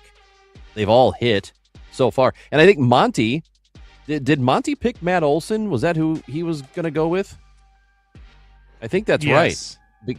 Because Olson's got a double in his very first at bat. So we all hit tonight. Every single one of us has hit as we went streaking. So good on us. Aren't we amazing? Not even fair. It's not even fair. Speaking of which, Haynes King just completed his first pass. So here come the Carolina Panthers. They're going to hit that over, man. I told you. They're going to hit that over. Yeah, the live line is now 44.5. So it was 8 minutes and 30 before the game started. Well, Carson Beck looks like the best quarterback in the Cardinals franchise since Neil Lomax. I mean, so it's here we go. It's hey. I was street. I was Tim Rosenbaugh. Who else good? How deep can you go on old Jim Hart? Who other St. Louis Cardinal quarterbacks can you do? So let me tell you this. When I was a kid growing up in the St. Louis area, Southern Illinois to be exact, I did not really care much for the football Cardinals. But I did, Riddle or Riddell, however you pronounce the old football Riddle equipment company, Riddell. They used to sell those uniforms for children that have a little football helmet and then pads and pants and a jersey. And I had a Neil Lomax uniform I used to wear around the house when I was a kid. But I didn't like and that didn't do it for you. Cardinals. That didn't make you. It sure did not. That didn't do it for you. That didn't make you a fan. No, it didn't. My grandpa was a Bears fan, so I was a Bears fan. My grandfather was a cop in my hometown of Granite City, Illinois, and he was a detective. Wow, cop, and he Granite Bears fan. How about that? If his last name was Grabowski or something, you're right there with the what else can you possibly do? It's more like manly word. That's like the most manly job, manly name ever. I know. Well, listen to this. Granite. Listen, Pete, you're going to like this. Listen to this. There was an old Bears player, George Musso, and this dude was also a Madison County sheriff. So he was for a time being, he was working during the week as a sheriff in Madison County, Illinois, and then he would go play for the Bears on weekends, and then he'd come back and do his job. So that's back my grandfather when knew him. NFL players made like $100 That's correct. season or something. That's correct. And so my grandpa knew him, became a Bears fan as a result, and then he passed it on to me. And it went well when I was 10, when they won the Super Bowl, and then it was not great for a long time. So, and I think they're on the. It really is inexcusable. I mean, there's certain franchises like just looking over and we did the MLB stuff before. Like, how can Milwaukee be good? Well, it's inexcusable that the Mets aren't good. I mean, because money's no object. You're in New York. Yeah. It's inexcusable that Toronto hockey, the Maple Leafs aren't great every year, or Minnesota hockey to a certain extent. And yeah, the Bears should be one of those franchises that there's really should be no excuse. You can blame McCaskey's, blah, blah, blah. But this franchise should be at least better at NFL football all the way around. But then again, I grew up in Minnesota, and all my Vikings friends feel cursed. I'll give you this fun fact. I was at the Game 7 Braves Twins in 1991 World Series. That was the last time a Minnesota sports team, in the Big Four, has gotten to a championship game. Not one. And like every other city with multiple sports teams has won multiple championships in whatever sports. Minnesota, between the Big Four, hasn't even been to a championship of any sort since 1991. It is the You know, most you're awful sports town in America. I was about to say Milwaukee, but I forgot about the Bucks. I mean, Yeah, the and the Bucks Packers. not that long Throw the ago won the Packers whole in thing. there. Yeah, you got to kind of count the Packers. Yeah, kind of. Yeah, I was wondering that myself, but I think you kind of have to throw them in the mix. I mean, maybe not. They stopped doing the Milwaukee games, I think, by the time Favre, right, for the first Favre Super Bowl. But yeah, that's at least in the general area. I mean, Cleveland, you've got the Cavaliers winning an NBA title. You know, Atlanta won with the Braves. Pretty much every other city in the country, especially the ones with the big four schools. And now you have to include Toronto. You have to include Las Vegas. You have to include, Carolina, that whole thing. Minnesota just is a bad sports town. And St. Louis, a smaller market. They've had they won Cardinals? a World Series in 11, so it's been a while. They went to a series in 13, and then Is the there Blues a Stanley won the Cup win? Yeah, Blues won the cup in 2019.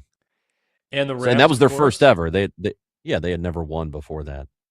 Yeah, so you have Rams card. I mean, that must be winning City USA. I mean, that's everything. Yeah, for a minute it was. Yeah. I think the St. Louisans were really proud of themselves. So earlier, before the show started, we talked about Jahmyr Gibbs, the 3-time Pro Bowler who has signed an extension with the Lions. And this happened right before the show started. A 3-year, $67.5 million contract. It could be worth That's a lot of up money. to 75. Yeah, for a running back. You don't need that. I mean, I get him. I mean, I get Gibbs is really good. I mean, he's really fat, but his game, the problem with Jahmyr Gibbs too is his game is about speed. He's just faster than just about everyone else, and that's part of the problem with the more hits. Obviously, that's going to start to decline just a little bit, but. Look, he's been great for this offense, and Goff has been great. The offense has been fine, but he also has been running behind one of the best offensive lines. I know they kind of fell off a little bit, but I get it with Bijan. He's just really getting rumbling, but man, Jonathan Taylor, Gibbs. That's just a lot of money for guys who are speed backs who have had a lot of miles on them. Yeah, and for Jonathan Taylor, early today, it was announced that he got a 2-year, $44 million contract worth up to $47 million.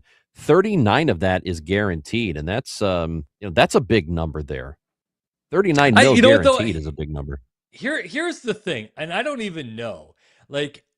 Is it though? I mean, where is the salary cap like $1 billion now? If it is, then that's not that bad. But they've restructured this in so many different funky ways. Now it's, everyone who oh my God, all this money. Well, that's because they got it. That's because all these franchises are worth a couple $1 billion now. And, it's just not a problem. Do we have you back? Did you get beaten up by? Yeah, apparently you guys were looking at the ceiling for a while. My camera fell off the thing here. Yeah. Nice. Well, I like to, how's that? There we go. I like to change it up a little bit, a little artsy. If you're watching on YouTube, wondering what the hell's going on here, just kind of a different view. That's all right. No, but what's the stat that between I think it's Mookie Betts and Freeman and Shohei and now I think didn't they have like $1.5 billion in contracts up until 2040 or something, and 4 players, or it was something crazy like that. But okay, but that's probably because they've got it, and it just seems like a lot of money for the rest of us. But all right, as long as it doesn't mean that they can't go out and sign other people, that's all right. But then you got to be the star. Then you can't get hurt. That's right. Let me ask you about this, and I know that we've been really focusing on football here for most of the show, and we were talking about the contracts, and you just mentioned Shohei Ohtani and all the deferred money that happens in baseball, and we know the labor fight that's about to happen. We know all about it, and it seems inevitable. I can't imagine anything. They're not going to go on strike, are they? Yes. There's going to be a lockout. It won't be a strike. It'll be a lockout. And it's just a matter of how many games do they end up missing next season. I think the best case scenario is that they end up figuring it out during spring training, and maybe they miss some spring training games or they push back spring training. But the likelihood is I think they miss regular season games. We could be surprised by this, but I just don't I don't know, man. I don't have the hope. But what I'm wondering is, for you follow the NFL. I know you follow a lot of college football too, but you follow the NFL. The salary cap works there. And I have been a longtime proponent of players getting their bag. Make as much money as you can possibly make, because the people who are paying your salaries, they're not millionaires. They are literal billionaires. They have so much money. And every single professional sports team in the big four sports, so baseball, football, hockey, and basketball, all of them, if every single ownership group sold their teams today, they would make a profit on their investment. That's hands down across the board. That's what would happen. And so when they talk about risk, I can't really buy it so much. But plus, especially in the NFL, because especially what we're seeing now, how screwed up these guys are, then get all the money you can. I mean, so yes, but the cap seems to work in the NFL, or we're just used to it. We're used to the cap. We're conditioned to like it. We're conditioned to like the cap in the NBA. We're not yet conditioned to like it in baseball, but there are a lot of people arguing for it. I mean, as you see it, is that the kind of thing that they should go to? Because to me, here's the problem. It's not so much about the Dodgers spending money. It's about these other teams that refuse to. But nobody cares about the city of Kansas City. So, you care because they have Patrick Mahomes. And if you're living in Miami, you don't care about Sam Darnold up in Seattle unless he's on your fantasy team, or if you're placing a bet on him or whatever it is. And that's the beauty of the NFL. It really doesn't matter if New York is good or if Chicago is good, because it's the product overall is what sells.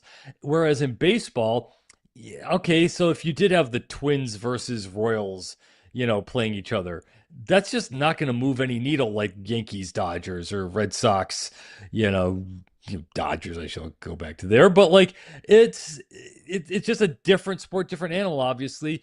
And it just depends on what you do with it. And I get it also that in the contracts, the TV contracts, they're all bad. I mean, you've got, what was it? Was it last year that San Diego couldn't make payroll because their deal, whatever it was with Bally's or whoever it was, fell through? I mean, it's just, you don't have that rock solid deal, and you have all these, again, different bizarre things where you can get the MLB app and pay for it on your own, but realistically, it's just not a thing in local markets where, again, if I have to pay for something to get the Cubs and to watch them here. So it's a harder thing. So the economics are bad. And again, when it comes to baseball, two things about this. One, depends on when they would do the lockout, because it could be, if a tree falls in the forest, if they're doing it during, like the Master, I guess it's wouldn't be baseball season yet. But, and the second thing too is I kind of like, if you had like a 90 game season, that's pretty awesome. Like during the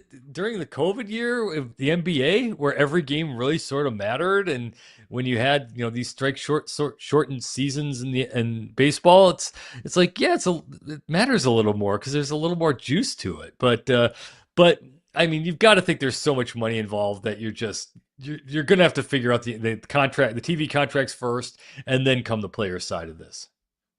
Yeah, the Dodgers deal it's a little unique, and it was because of that lawsuit that happened when they had their bankruptcy years ago.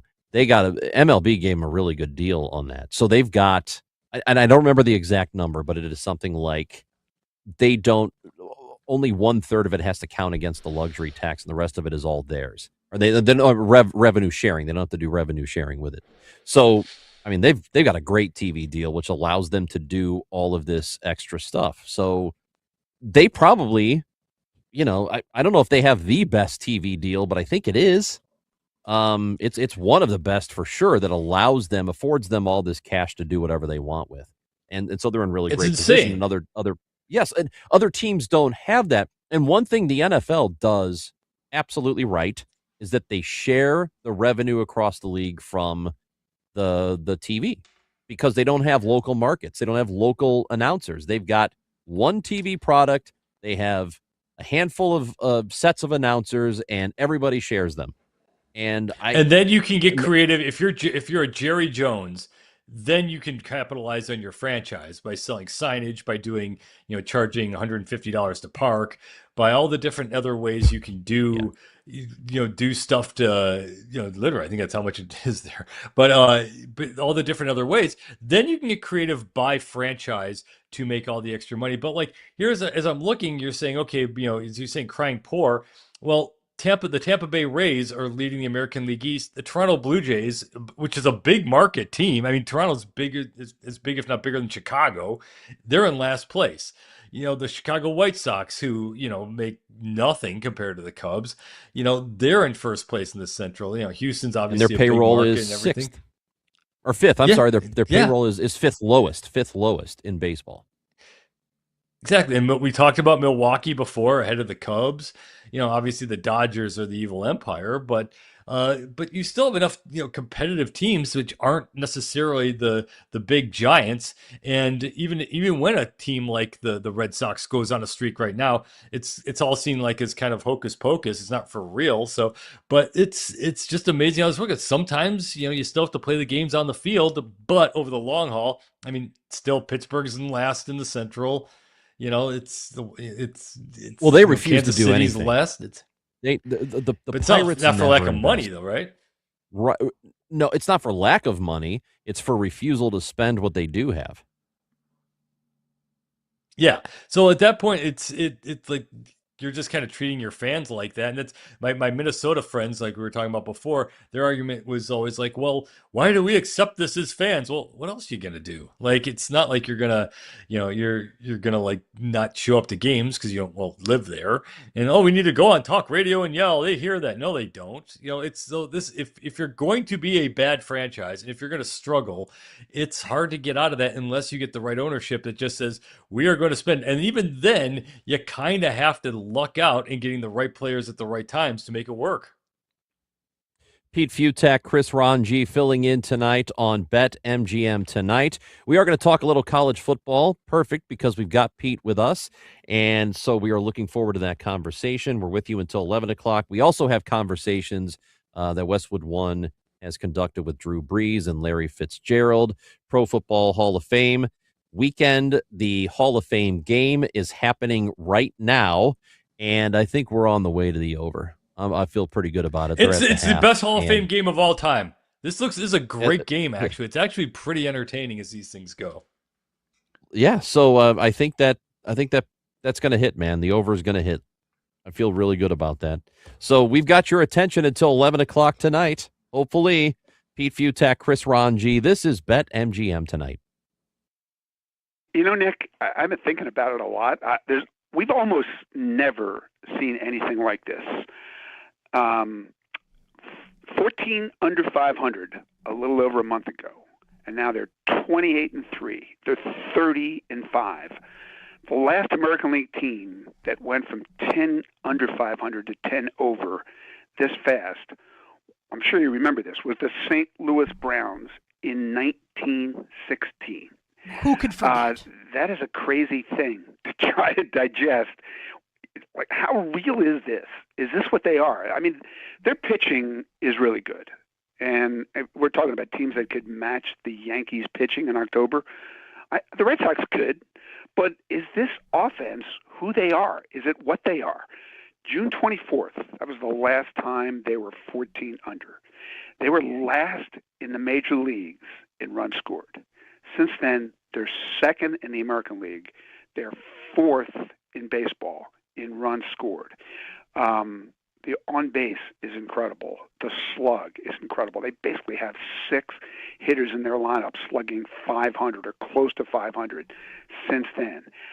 I keep thinking this isn't real. This isn't quite what they are. They aren't this good, and all they do is win 9 series in a row. So is it possible They've now passed the Yankees. They've now passed the Rays.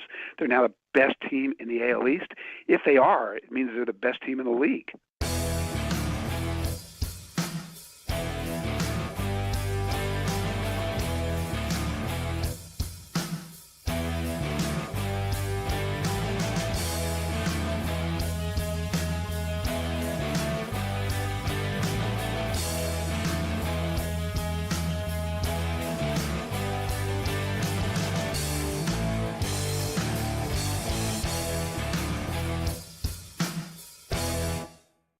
The Red Sox won again last night. They've won 7 straight, 9 of 10. Sonny Gray, AL leading 14th win of the year. Garrett Crochet is now saying like he'll come back as a reliever if he has to, but it feels like he's going to be back for the Red Sox.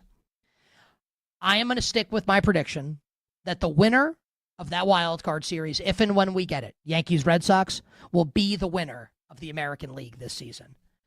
And what a turnaround it's been for the Red Sox. From the disastrous start of the season, firing Alex Cora, Chad Tracy, interim manager, and heading into the All-Star break, you'll remember the Red Sox were white hot, right? Or red hot, I guess would be more appropriate because they're the Red Sox. And a lot of Red Sox fans were upset, and I don't blame them. Man, the All-Star break had to come at this time when we're scorching, when we're hitting the cover off the baseball.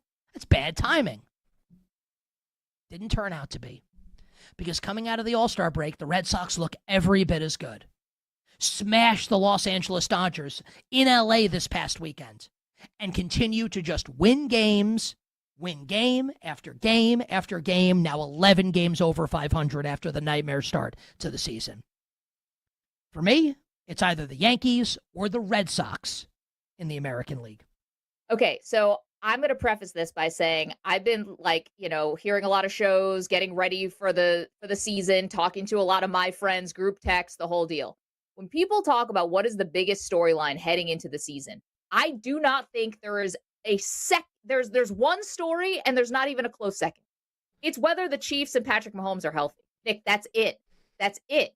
Like anything else you want to bring up, rookie head coaches in Baltimore and Buffalo. You want to talk about Houston Texans defense. Can CJ Stroud be better at quarterback? You want to talk about Justin Herbert getting engaged to a pop star.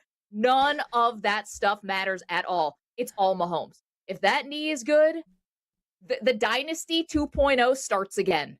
And I don't know why more people aren't having this healthy fear of this reset here with Mahomes.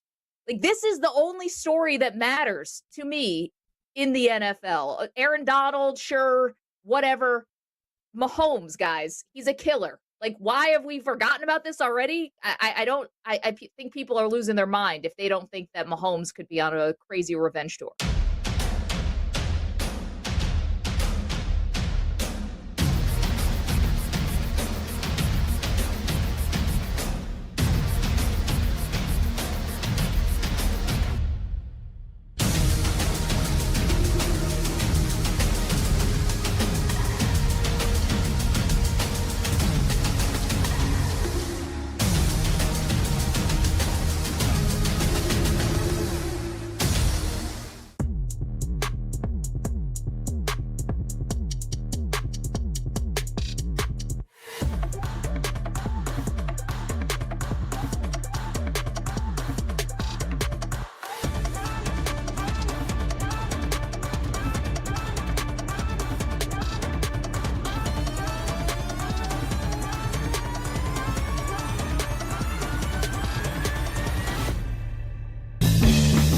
Late games, loud opinions, and money time moments. BetMGM Tonight rolls on. Pete Futak, Chris Ranji on BetMGM Tonight until 11 o'clock Eastern Time. We are in hour number, is this 3? I can't do math. Sure. Yeah, this is hour 3. Fine. Not enough. Not enough hours. Conversations with Drew Brees, Anna Vinatieri, Larry Fitzgerald are all coming up on the show before it is over. We were completely off topic. We were just talking about Bitcoin and how there was a guy somewhere, and I cannot remember where, and I probably should have looked this up, but he had his pass key or whatever on a thumb drive, and there's a ton of money obviously in his Bitcoin, and he threw it away. He accidentally threw away the thumb drive and then tried to buy a landfill so that he could sort through that. And so we were told before the show started that that's how we were getting paid, that if we located that thumb drive, it was ours. So that's how we're great. making I'll money take that. tonight on Actually, I BetMGM would tonight. absolutely take that. I would take my cuts on that deal. If that whatever was on that specific Bitcoin thing, if you're telling me it's like, $15 million or something on there, something crazy, like, yeah, sure, you try to figure something out. But again, how dumb do you, doesn't it go through, I don't know anything about Bitcoin or waste management or how trash things work, but wouldn't that thing have been crushed? Like it doesn't, like, it's not like you just swallowed like a kernel of corn or something. It just goes through clean, right? It's gonna get like squished on the way to the landfill, right? I don't know. I think it'd probably be all right, and it would definitely be worth it to look. I would think. Okay, you got that much money on it. Again, if it's that much money, how dumb do you have to be? Like, I don't know. It's like saying, it's like, I threw out my retainer once and I freaked out. Like, that was like nothing. Imagine throwing out, you're just going to just ditch a Bitcoin thing with it. That doesn't make any sense. But, all right. Everyone has to. So you're right. The over's about to hit here as Haynes King and Carson Beck are putting on a duel here. So you have two very, very, very good veteran college quarterbacks who are looking the part in a game that makes this kind of look good. So now you have a Hall of Fame game where you're not just having, a couple of just, oh, by the way, guys playing quarterback. These are two like real dudes who know what they're doing, and they're marching these offenses up and down the field. Yeah, 17-14 as they are approaching halftime here at the Hall of Fame game, Cardinals and Carolina. And the total was 34 right as the game kicked off on BetMGM. So it looks like that's going to hit. So congratulations to all of us who said No. You know how this works. It's going to finish 17-16, and it's going to just stop, where no one's going to score again. It's you know how because Haynes King's going to come out. It's going to go he just drove the ball there was just an opportunity there to put up another 7. Yeah, I saw that, or another 6. He put up a fastball when all he had to do is just put it on just a lofting pass, and all of a sudden you're getting near the over. But BetMGM, see, here's where I would, if they've got the live total at 50.5 right now. 50 right now, I would jump screamingly on the under, because I would actually be ecstatic right now with, like, I would go back to the 34.5 or something. I'm still not convinced. This is where you kind of make, get the live lines where you kind of make it, make your money is figure this out. Like right now, King, geez, great play. But yeah, I would go way under on the 50 right now. I would. We're making money for everyone left and right. Look at us, man. We're just, and by the way, these are all suggestions. These aren't all you need to go do it. Otherwise, you're in trouble. You can do whatever you want. You can fade us if you want. Do whatever you want. Whatever you feel like doing. Yeah. Before we get for to you. Whatever works for you, Pete and I are here for you. Whatever you need tonight. to make money, go for it. Yes. Just don't throw it away in the trash compactor or whatever. And we were told, by the way, by the crack research team, that it happened in South Wales, and it was 8,000 Bitcoin. It was worth $8 million at the time, and it was on a hard drive. So, yeah. So it should have been. No. I'm sorry. So he didn't properly recycle his thing. It was 514. It was worth 514 million because of. Well, that's different. The Bitcoin. I knew it was a significant amount. The garbage out. He was about to buy a dump. I don't think the garbage can's to the curb for $8 million, but like 514, yeah, I'll get out of bed for that and dive through some garbage. Let's go. How about this? Before we get to a break here on BetMGM tonight, Westwood won and they did a piece on Drew Brees, the Hall of Famer. One of the newest members of the Pro Football Hall You're down. 2026 class, Drew Brees, joins us from down on the field. Drew, congratulations. Thank you, guys. How's it going? It's going okay for us. How's it going for you? Because weekends don't get a whole lot busier than this one. Yeah, this is day one, though. I think we're pacing ourselves. You know, we've certainly made the rounds today, but look, we kicked it off the right way. I got to hang out with Coach Lofton yesterday in the hotel lobby, along with a bunch of other Hall of Famers, and so that was kind of the first taste of what I think these next 5 days are going to be all about. And honestly, it's the relationships that we've built, over time, not just with my teammates, but honestly my new teammates now, my Hall of Fame class and all of these incredible Hall of Famers that have really paved the way for all of us. It's really humbling and an honor to be a part of this. Drew, I was at a function earlier today, and a kid walked up in a number 12 jersey, and I go, "Oh, Marcus Colston." And he looks at me, and he's about 6 years old. He goes, "No, Olave." Right. And so you were able to play long enough where guys changed numbers. They had different jerseys coming in. But your rookie year, you and LaDainian Tomlinson come in. What do you remember about those first preseasons? It was obviously when we got there in 2001, the Chargers had been 1-15 the year before. Yes. The worst team in football, and there was a lot of wholesale changes made that offseason, especially at the quarterback position.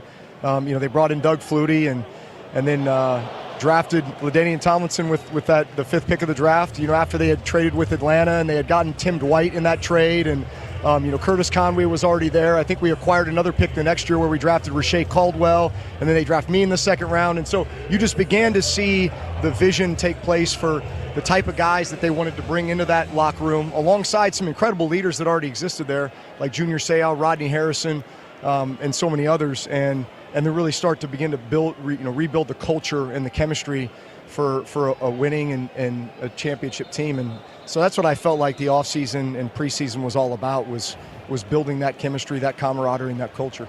I know a lot of fans will remember your injury and then your departure and going to New Orleans.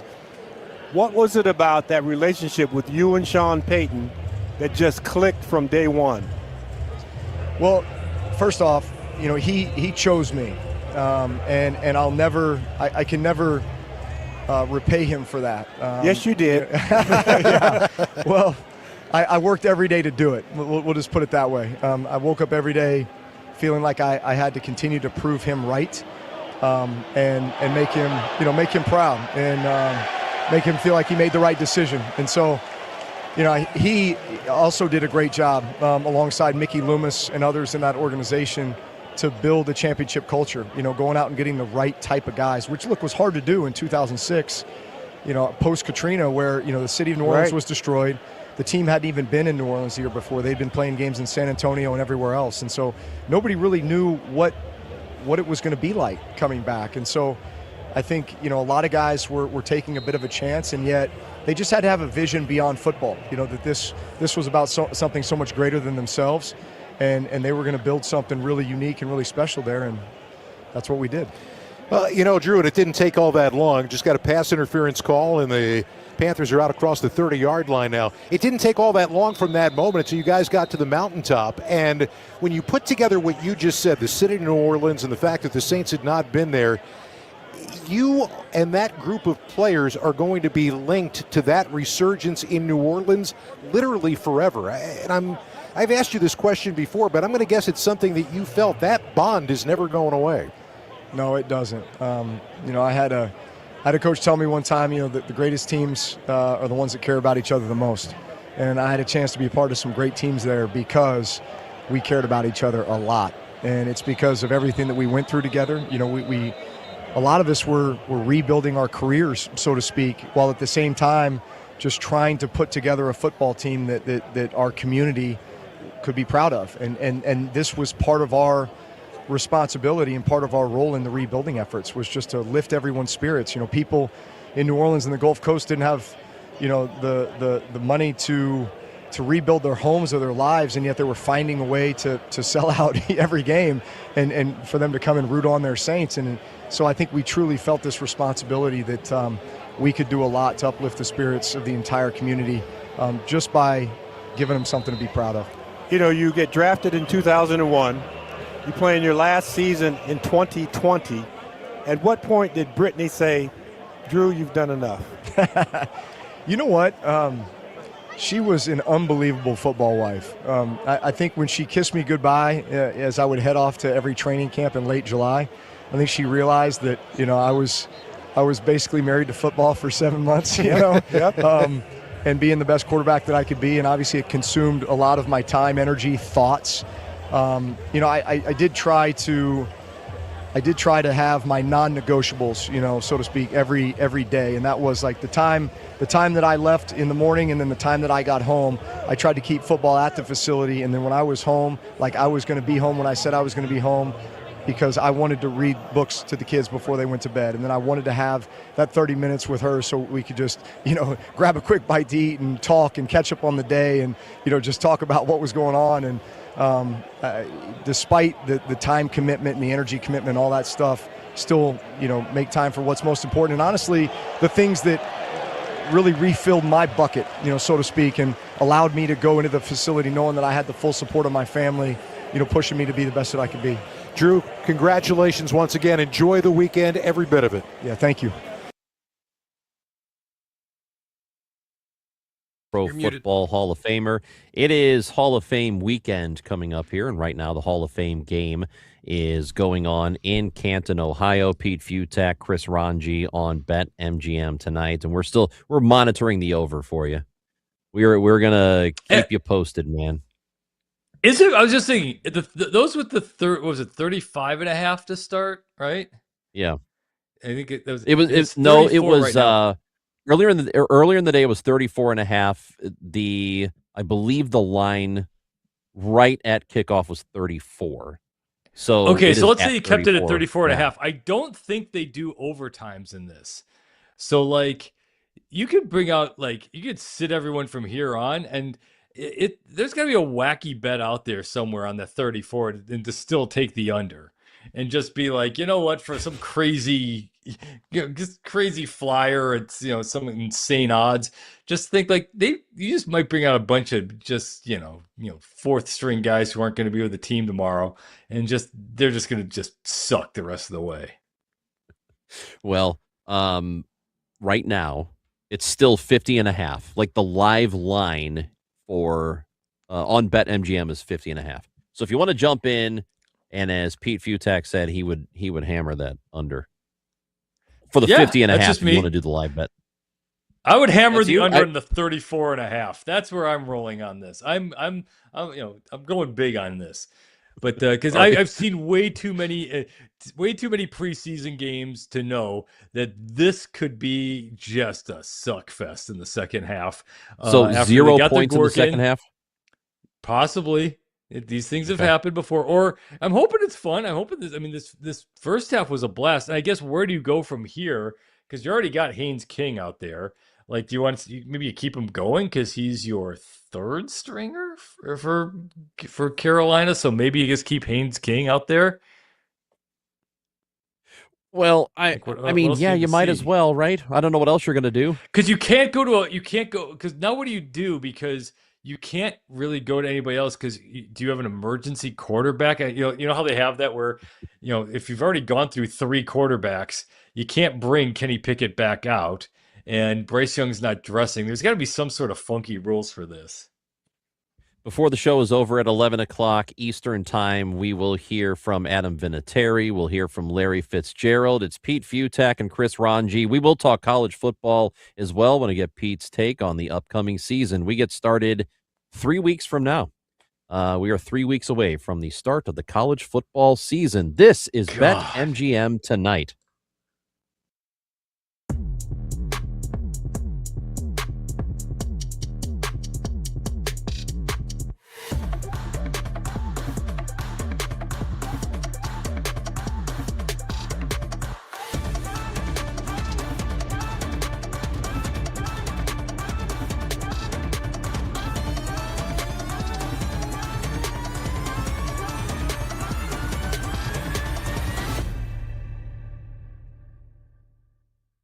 Why can't the AFC South send 3 teams to the playoffs? If what I just outlined from Indianapolis, if it happens, Jones is healthy, offense slips, but not too much, young players on defense all show their potential. Why can't the Colts be a playoff team this year in the AFC? Why can't the AFC South send 3 teams? You know how high I am on the Texans?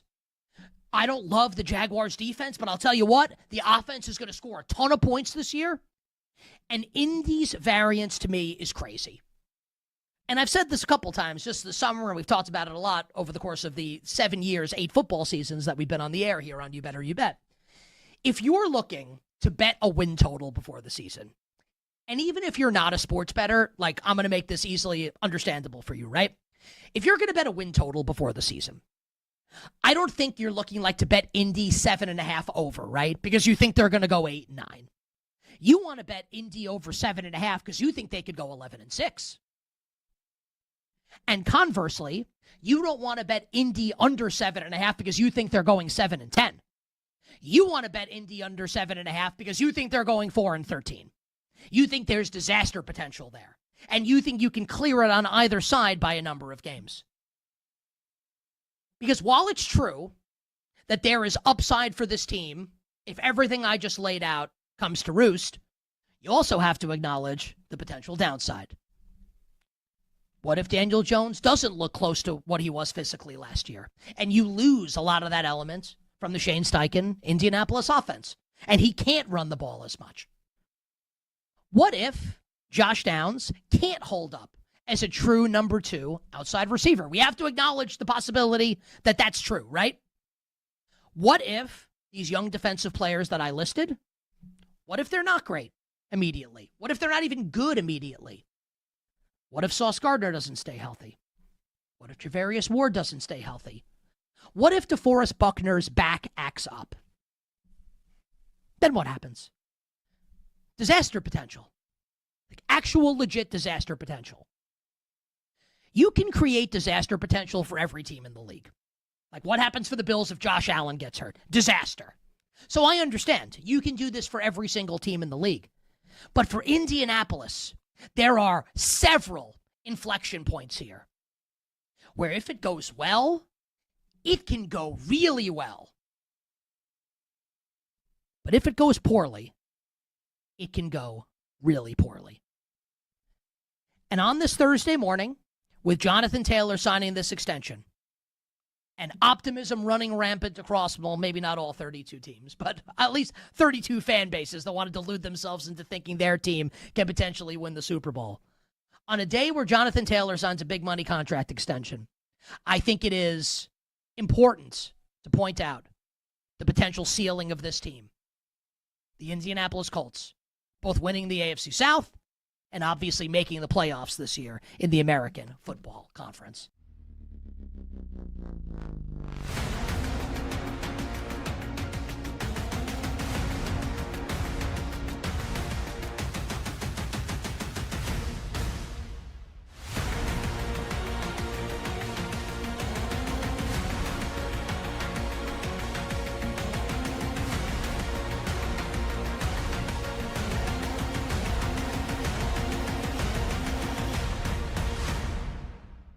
Like he seems determined to come back. The Yankees know they need him back, but if we're sure of that, then we know something that nobody else knows. I can tell you that other teams have asked me, do I think he's coming back? They don't know. They'd love to know. A broken rib for the premier slugger in the sport is about as serious a concern as you could have for a guy who does what Aaron Judge does, who's as big as he is, who hits the ball as hard as he does. And, Nick, let me ask you, do you think we've learned over the last 2 months that Aaron Judge is possibly the most important offensive player in the sport? Look at his team. This is one of the worst offenses in baseball since he went down. And it's just hard not to notice that if the season had started June 1st, which I think was the night he got hurt, right? The Yankees would be 9.5 games back of the Red Sox. That is wild.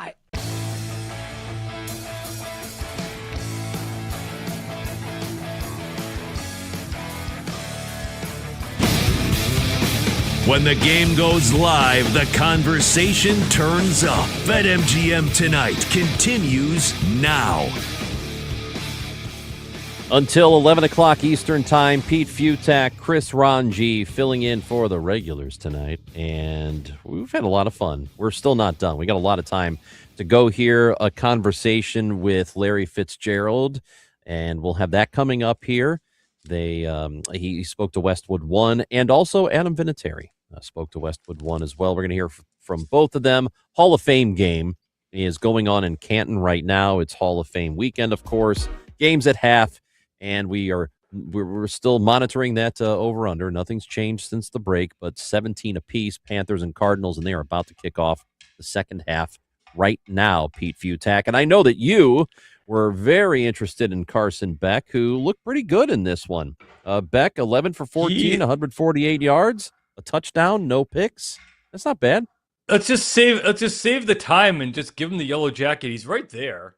I mean, he looks the part. It's, the next grade, certainly deserves it right now as much as Kurt Warner did, but I digress. That's right. Yeah. He looked great. It's his first time out there. He's just hitting safe passes. They designed these things against guys who aren't going to be there next week, but you still got to do it. You still got to go out there and, keep the offense moving. And like we mentioned before, he's a veteran college football quarterback. There's probably some weird stat that he's like older than, half the NFL current quarterbacks or something like this. There's always that stat, Lamar Jackson's eternally like 19 years old or something, who's always younger than everyone else. Well, now you got Haynes King and Carson Beck out there, and Carson Beck's back out there, so my dream of it being a 17-17 tie and being under on the 34.5 might not be good, but they're gonna let him get out there and do his thing. And we are going to get into some college football in the next hour, but right now, as I mentioned, Westwood One in a conversation with Hall of Famer Larry Fitzgerald. New Hall of Famer Larry Fitzgerald joins us from down on the field. Larry, you're done. Congratulations, pal. Thank you so much. It's great to hear your voice. I miss hearing it every day in studio, man. But it's so good to be here and be with you guys, and really excited for another kickoff of a wonderful season ahead. We were talking and have been talking with a couple of your classmates from this 2026 class. This is a really packed weekend with a lot going on. And you're not a guy who shies away from that kind of thing. I guess you got to pace yourself a bit. You definitely do. I mean, it's a lot. You starts early and goes pretty late, but I think it's really important for you to stay in the moment. You get the experiences one time, and obviously you get to come back and do this. But the pageantry that's involved, and being able to really build and strengthen the relationships with your class personally is things that you really want to do. And I know it's a lot of logistics and family and friends and people coming from all around the country to support you. So you really just try to stay present. Larry, I want to dial the clock back a little bit toward the beginning of your career, and not just your football career, but your athletic career. What were you good at when you were 6, 7, 8 years old? And you go, oh, I can beat little Billy down the street in this. Well, I'm from Minnesota, so it's not like growing up in Houston or Dallas or Miami or LA where you have these like hotbeds of the best athletes in the country. So I was pretty dominant as a youngster. I played baseball, played basketball, obviously played football. I kind of did a little bit of everything, and I think pretty young I was usually the best, mostly the best always when I played on the field. And then when I got a little bit older, I think people started taking a little bit more notice. But a lot of people would always tell me, oh, he's a kid from Minnesota. He's playing against, smaller competition. I don't know if he's really that good. Well, obviously you turned out to be really that good. And, you got your opportunity to have an incredible career. Honestly, anytime I think about you on the field, what I go back to is that unbelievable postseason that led to Super Bowl 43. I don't recall any one individual receiver. Maybe you start talking about Jerry Rice, and you are in pretty good company with him right now. But a player who completely looked like he could take over any game from the wide receiver position for a period of time, and you could. Did it feel that way to you? Yeah, I mean, that whole kind of month stretch, I felt like it was just I was in flow.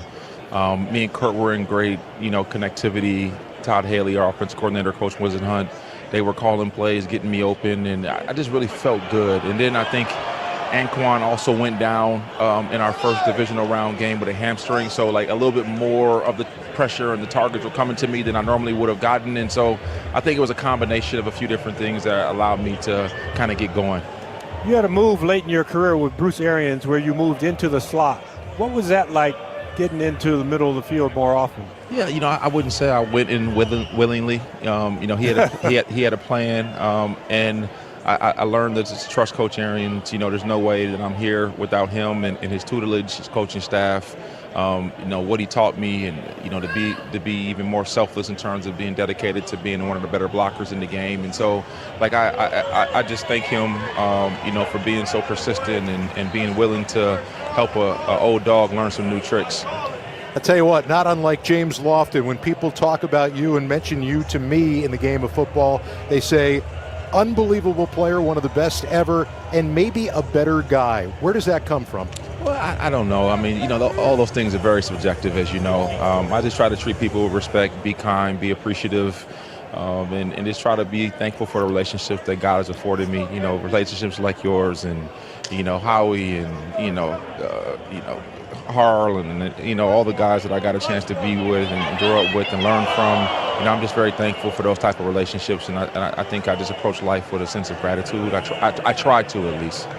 Which one is the bigger hobby? And you've got 6 hours: photography or a round of golf?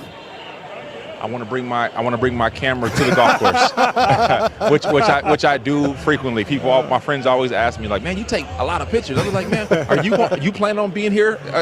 You plan on being at Pebble Beach next week on this beautiful day, and you don't want to take some pictures? Are you kidding me? Like, you're out there with your friends. You're doing something you really like to do. You're spending time with people that you enjoy on world-class places. So why not have the both of them? I'm not asking you to give anything away, and obviously a lot of people know about your life story and about your mom. People may not realize that you lost Dad earlier this year. Is all that going to be part of what you're talking about here on Saturday? Absolutely. I mean, I'm not here. There's no Larry Fitzgerald story without the sacrifices of my father. Obviously, I lost my mother over 20 years ago, but, my dad, picked up the slack and held our family together, continued to give me opportunity after opportunity after opportunity to chase my dreams and surround me with positive mentorship. And, I know he's not here physically, but I feel his presence. Yep. And, the other thing that you don't realize, when you're until your parents are gone, is how much he meant to other people. So, like, traveling now, going through Minneapolis, and people would come up to me and be like, hey, Larry, man, your dad, I lost my job when I was at this radio station, and he gave me $500 to help me cover my rent, and it helped me get back on my feet. Or, like, these little stories that you normally wouldn't be able to hear about your dad, and, like, your parents from your perspective, but sometimes you don't get a chance to see what other people see in them. And, like, that has been so cool, just to be able to hear those random people talk about the way my dad impacted their life. And, like, man, that's been amazing. It's helped with the grieving process.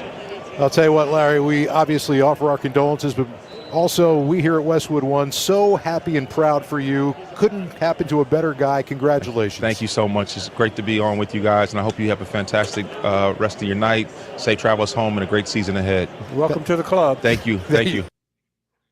That is the Pro Football Hall of Famer Larry Fitzgerald on Westwood One. It's Pete Futak and Chris Ranji. As I mentioned, we're going to get into some college football in the next hour because that season is just a few weeks away from us. And of course, we are all looking forward to that. It's football time, man. Hall of Fame game is going on in Canton, Ohio, and it's been a lot of fun. As much as we can watch it while we're sitting here doing the show, from what we've seen, it's not been bad.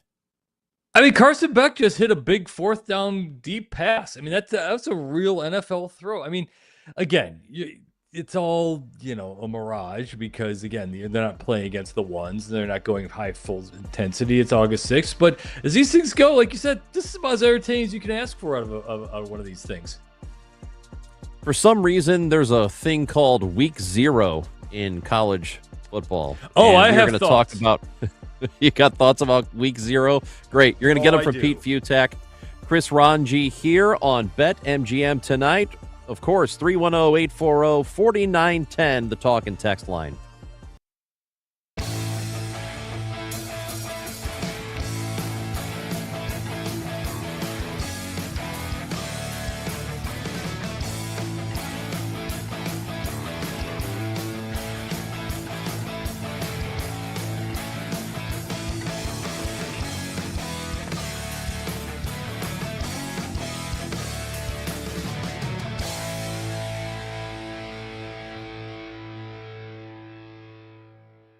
the Phoenix Suns agreeing on terms with forward and star agitator Dylan Brooks, 3 years, $73 million contract extension. Brooks averaged over 20 points per game last year for the Suns, who surprisingly won 45 games. And we're in the obviously in the play last year and in the playoffs in the Western Conference, got waxed by Oklahoma City, but still had a nice run last year in the Western Conference and a very unexpected run in the Western Conference. I guess when I think about the Suns, and Jordan Ott did a great job as the coach last year, and they've definitely exceeded expectations, I just kind of don't really get where they're headed here. They're largely bringing back the same team. They're going to need Malawach, who the former Duke center who barely played last year if they took him with the 10th pick a couple years ago. They are going to need Malawach to really do something this year. I didn't like the trade for Miles Bridges with the Charlotte Hornets. Did not like that trade at all. And I look at Phoenix here, who is largely committed to bringing back basically the same team that they had last year. Is this a top 8 team in the Western Conference, potentially? Luke Kennard? I like Koa Pete, but kind of the shine came off him a little bit as the season went on last year in college basketball at Arizona. Jalen Green making $36 million. Devin Booker's obviously a stud. He's the only stud. So I get paying Dylan Brooks, who is a winning player. Even if you don't like him, you have to acknowledge that. I just don't really see it this year for the Phoenix Suns, and I kind of don't get the direction that this team is currently headed in, where it feels like they'll be in purgatory for quite some time. Not bad enough to ever bottom out. Not that you want to bottom out with the way that the lottery rules are now in the NBA, but not bad enough where you can get a really high pick potentially in the draft, and not good enough to seriously contend in the Western Conference.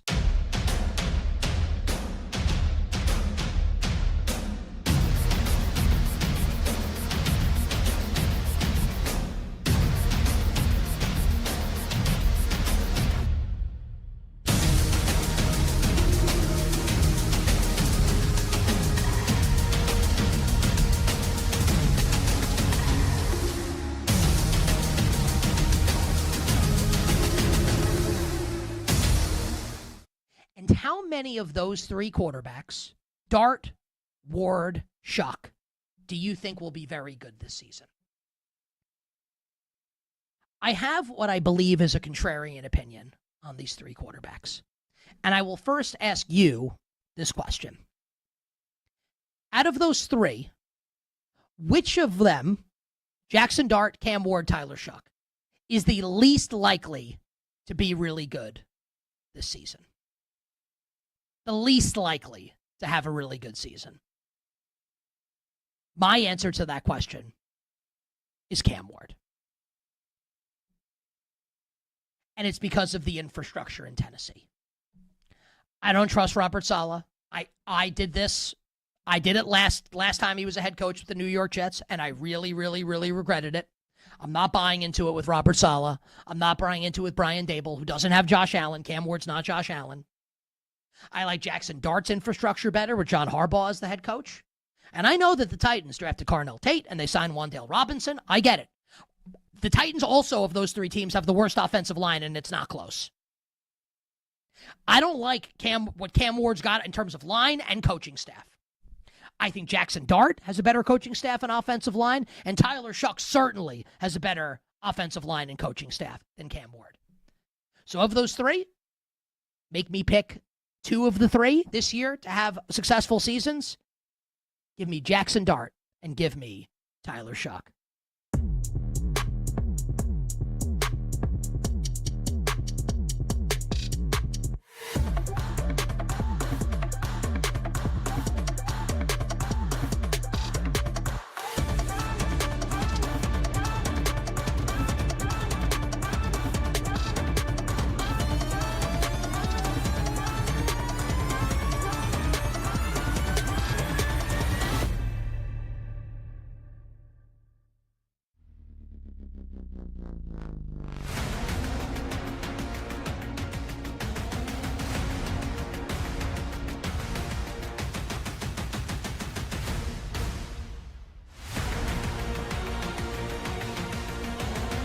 The day shuts down. The games light up. This is BetMGM Tonight on Westwood One Sports. Pete Futak and Chris Ranji for the final hour of the show. Brad and Pat are out for tonight. And we're still happy that we've got another hour to go with you. Still have a conversation with Adam Vinatieri, who spoke to Westwood One, and we will bring that to you before this hour is over. We'll keep you updated on the Hall of Fame game, what's going on there, the score total. At the moment, it is but still... they took Carson Beck out. My 34, oh, no, my under they of the did. 34 and a half is still alive. It's still alive. It's the 6 minutes the to go under in the of third. the total before the game was 34 and a half. I think the line finished at 34, and right now it is exactly at 34, 17 apiece. They are in the third quarter with just over 6 minutes to go in the quarter. But and it's also, good. What's it right now? What is it right now? Where do we put it at? Because it can't be 50 anymore. You talk about the live line? Yeah. The live line now is at 46 and a half. So basically, live line on my call that there will not be a point scored in the second half. Yeah, I'm still alive in this because they just got knocked out of field goal. Keaton Slovis is your quarterback now for your Arizona Cardinals. So they got here's the problem. They got all the backup offensive linemen in. So this is when it gets brutal. Yeah, but I mean, I don't know. Still 20 minutes of football left. I mean, somebody's got to put one, right?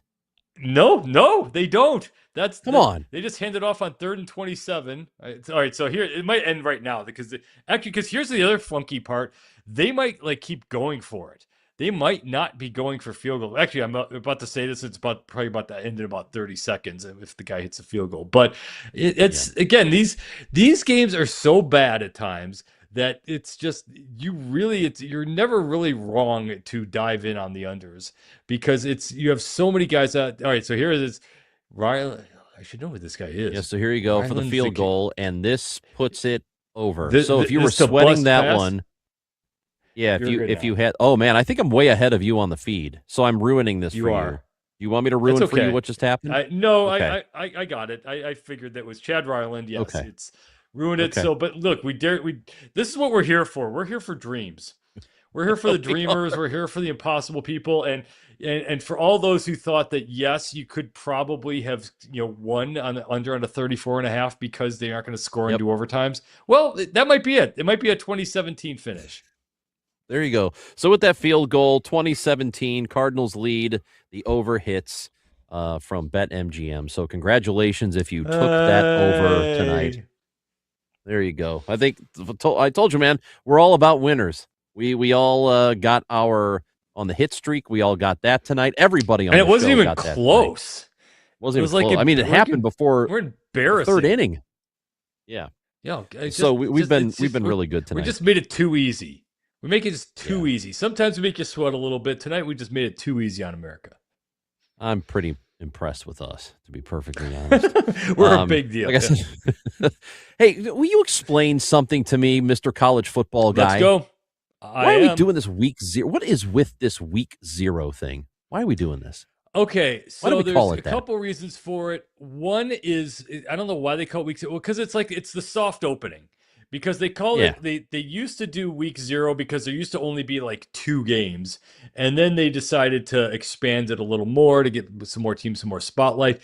It does kind of matter when you have things like, and I say this, I'm going to enunciate this right, the Aer Lingus College Football Classic. That's an airline. Which I have flown. Yes, so when North Carolina and TCU play in Dublin, then they need time to get back. It takes a village to get a football game going and in a foreign country. So they have all that air travel, and then they come back and get a week off, and they dive back in. And then for others, it's just TV stuff. Like NC State, Virginia was supposed to be in Brazil. That got canceled, at least the Brazil part, so they had to reschedule it, and they're going to play it in Charlottesville. North Dakota State's going to provide some programming as they enter the FBS world. Sacramento State's new to the FBS, and maybe people on ESPN Plus are going to do this. this. And then late night, you're going to start your day in the morning at 12. Let's go Eastern time with North Carolina TCU, and you're going to end it. You're going to go to bed with Hawaii Stanford. So that's a full day of college football happening in your week 0. Now, with that said, my call has been, and I've been screaming this for years, and everyone who hears it says it's the right thing to do, and eventually someone's going to actually do it. Make week 0 all FBS versus FCS games, because you don't have a preseason. You don't have a Hall of Fame game like this. They're hitting the ground running in week 1. NC State, Virginia matters in the ACC race, and neither one of these have had a tune-up game of any sort. And most teams like to play games against FCS teams. That's their cupcake game. They give them a couple $100,000 for the easy win. Everyone's happy. Just do it all in week 0. Everyone plays a home game against an FCS team. You get it out of the way. You get your tune-up game in. Everyone's happy. You get your free win. And that's it. That's it for the FBS versus FCS games. And then you start, because it stinks to start this for Ohio State and Texas to start their season, against each other. You don't have any time to get going. You don't have any timing down. You shouldn't have that. So week 0 should be the equivalent of a preseason game with your FCS game but then no more FCS games the rest of the way. Let me ask you this, just because you brought up North Dakota State, and as I mentioned earlier in the show, I am I like FCS football just because that's the team I follow the closest is an FCS school, Illinois State. And the last game North Dakota State plays in the FCS was a loss to Illinois State in the playoffs. That team, though, North Dakota State, absolutely dominated FCS for about a decade or so. So, they make the jump. They're in FBS now. What do you think about them as a program? They're going to be great. They start out right away in the Mountain West. So it's not like they're going to the Big Ten or the SEC or anything like that. And, look, for the comp, James Madison was very, very good for a long time in the FCS. And they made the jump to the Sun Belt. And that was Curt Cignetti's team early on. And then it turned into Bob Chesney's gig, who's now at UCLA. And so that they were great right away, and they went to the college football playoff last year. Programs like Missouri State were pretty good. Delaware was able to hit the ground running and do okay. Jacksonville State stepped in and won a couple of Conference USA championships. So North Dakota State, they've got the reputation for being a giant killer. They haven't actually done it in a while, but they've got a program that's good enough to win group of 6 games. And, again, they're not going to be beating up on the Indianas and Ohio States of the world, but they could certainly hang with, New Mexico and Hawaii and teams like that in the Mountain West. I am, because you brought up Curt Cignetti and Indiana, who just won the national championship. I know a lot of IU grads who were obviously beside themselves and never thought anything like that was going to happen. And they come into this season, they're not even, top 2 or 3 here. And most polls have them somewhere 5, 6 in that range. Is this the kind of team? And I asked this question so I can partially set up what happened on the Purdue campus today, which is totally awesome. I love it. I love it so much.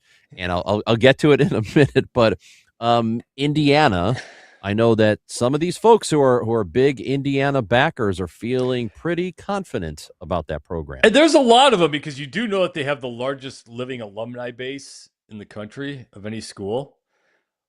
That, know what? I did not know that, but it sounds absolutely correct. It's crazy. Like, Indiana graduates don't die. They have I think I want to say Penn State is number 2. It's another one of those monster conferences, but it's like Indiana and then a big drop. Then I think it's Penn State. And then so basically everyone, including my father, because they must include grad school. Everyone apparently went to Indiana except me, who because I think I filled out the application wrong, did not accept me. But everyone else went there, and again, still alive. So that's why they've got the resources, they've got the alumni, they got the people. But yes, go on. All right. So the athletic director at Purdue, Tommy McClelland, he was introduced as the new athletic director today. And this is what he had to say. Of course, Purdue, Indiana, all Big Ten schools. They have a rivalry. Both teams are in the same state. And this is what Tommy McClelland, the Purdue AD, said. Every recruit, every current student athlete will hear this message repeatedly. We are here to win championships. If you don't want to win championships, go to Indiana. Purdue may not be the place for you. All right, dude. I love that. But okay, let me to be fair, if he's talking basketball, right? I mean, they went to the national championship I don't think so, a couple man. years ago. Okay. He knows Big what he's Ten doing. If he championship, was talking. that is a Big Ten championship caliber. They might have won. No, Michigan won the Big Ten championship last year. But Purdue, if he's talking basketball, if you want to really parse this, then I'm on his side. I'm Team Purdue athletic director on this one. Listen, you know what he's doing, and he knows what he's doing too. He did that on purpose. He's like he have knew to. exactly what he was saying there. It's good. You cannot I love it. You cannot take the Purdue athletic director job and not come out like that. It's because you got it, because you're here, your alumni base is hearing it. Because I will say this, and I say this again, I am related to Indiana alumni. I love the school. I grew up a gigantic Indiana basketball fan. The school's gorgeous. It's awesome. I wanted both my kids to go there. They went elsewhere. And I will say this, they have figured out the only thing faster is their rise to prominence in football is the utter just brutish obnoxiousness of their fans. Oh my God, they hit the ground running on that one.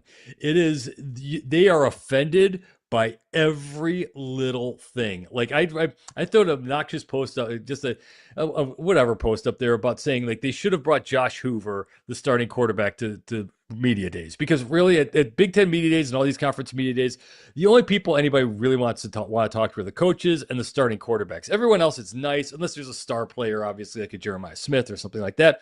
And they brought a couple, the talented guys, some All-American caliber guys, but they were linemen stuff. But Josh Hoover is the guy everyone would have wanted to have heard from.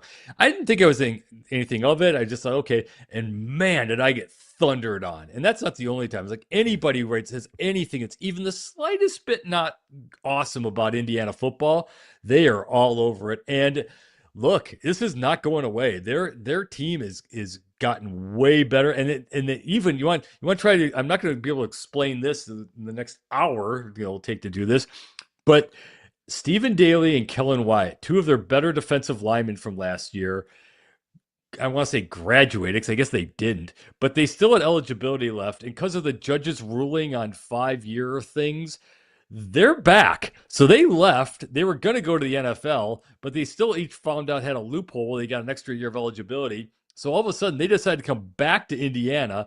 And now this Hoosier defense just got two of the best linemen in the country back. So they're just that good again. And so there are a whole lot of people in there who just refuse to believe, oh, that was a cute story, and now they're going to go away.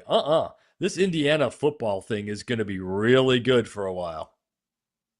Yeah, okay. So let me say something about what you said about Indiana, I think is true about the sensitive nature of the fan base. I think that is true. I think it might be this area of the country, though, because Illinois fans, and I love you, Illini. I love my Illini people. I know a lot of Illini people. But, man, I'm not sure that there is a more sensitive fan base than the Fighting Illini fans. I'm serious about that, because and here's my impression for of basketball them. Or Chief For Illini basketball. For basketball and for the Chief, yes. And that conversation, I suppose, has ended. But for basketball, yes. Because here's what, and some Illini fans can jump on me if they want to, but my impression of them has always been, for as long as I've known Illini fans, and I grew up in Illinois, if you're not talking about them in the same breath with Kansas or Kentucky or Carolina, I think you've got a combined 40 national championships between those three schools. I know. I know. With Illinois, like maybe they've won. Look, I'm a fan of the Atlanta. I'm a part of the Illinois on SI thing, so I do appreciate the fan base and all that. I do get. I've never really experienced, because I work mostly in football. I've never experienced that with Illinois, but That's I've interesting. heard it. I know of what you speak in certain areas, but like there are certain fan bases that are just brutal, just painful. Look, the worst fan base, and I've said this to their faces and over again, it's the most miserable, by the literal term miserable fan base, is Ohio State, because they are Oh well, never happy. that's a different, yeah. That's That's called arrogance. It's not, no, arrogance is more like Alabama. Ohio State people are just miserable they're not happy. Like they won the national championship, but they lost to Michigan, so the season was a failure, and Ryan Day should be fired. Like that's kind of how they roll. But there is an arrogance to some of the blue blood college basketball schools and stuff. But on the flip side of this, though, if you're Indiana, and like I went to Wisconsin in the late '80s, and they had not won anything. Like no joke, they were like 129th in the Danny Sagarin rankings out of 124 teams. They were that bad because they had a bunch of Division I AA teams ahead of them. And so they didn't go to a bowl during the 5 years I was there, or an NCAA tournament. But man, all of a sudden Alvarez, when they got good, it was just like, where did this come from? I didn't ever assume that Wisconsin football was ever going to be great. Same with you. If you went to Indiana in your lifetime, you just assumed that Indiana was going to be everyone's homecoming game. Basketball, they'll get back and good again, but they were never going to be this. And all of a sudden, they come up with this magical season where they just have the most dominant year in possibly the history of college football. Like, it's just insane how this worked out. So let me ask you, as we move to the very first game on that first college football Saturday on August 29th, North Carolina and TCU. Of course, Bill Belichick gets a ton of attention because of who he is and all the off-field stuff that happened surrounding him. And then, of course, the fact they didn't do very well. I mean, they were 4-8 in their first season. What do you make of the Tar Heels program under him? And is he just cooked, or is this, is there something left there? Now, to be fair here, the off-field stuff is that he is dating a woman half his age. So, yes, it's not like it's, well, he didn't do anything wrong. I mean, it's not illegal. You do you, Bill. You knock it out, my man. Like it's but it was a distraction, I think, for a lot of people. And it was, but I don't know, do what you do. I mean, if he wins, then that's all that matters. Look, I'm not gonna dog him for that, but it's not like he's doing anything. He's cheating on his wife in this situation or anything, or doing anything illegal. It was just he was dating just someone younger. So, but again, it was I don't want to say it's a distraction, but it was a thing, which again would have been a colorful part of the story had they not been awful. And it has not gotten better because. I think his son had to take a leave of absence for something. I want to say it's medical. I don't want to say anything out of turn here, but I think his son's works on the defense with the defensive coordinator. I think it came out today that he's not. He had to step away from the team for a little bit. Again, I don't want to say anything wrong here, but I'm not sure why. But he's not there. Mike Lombardi, the director of football operations, the GM, is not. GM, has had some issues of his own.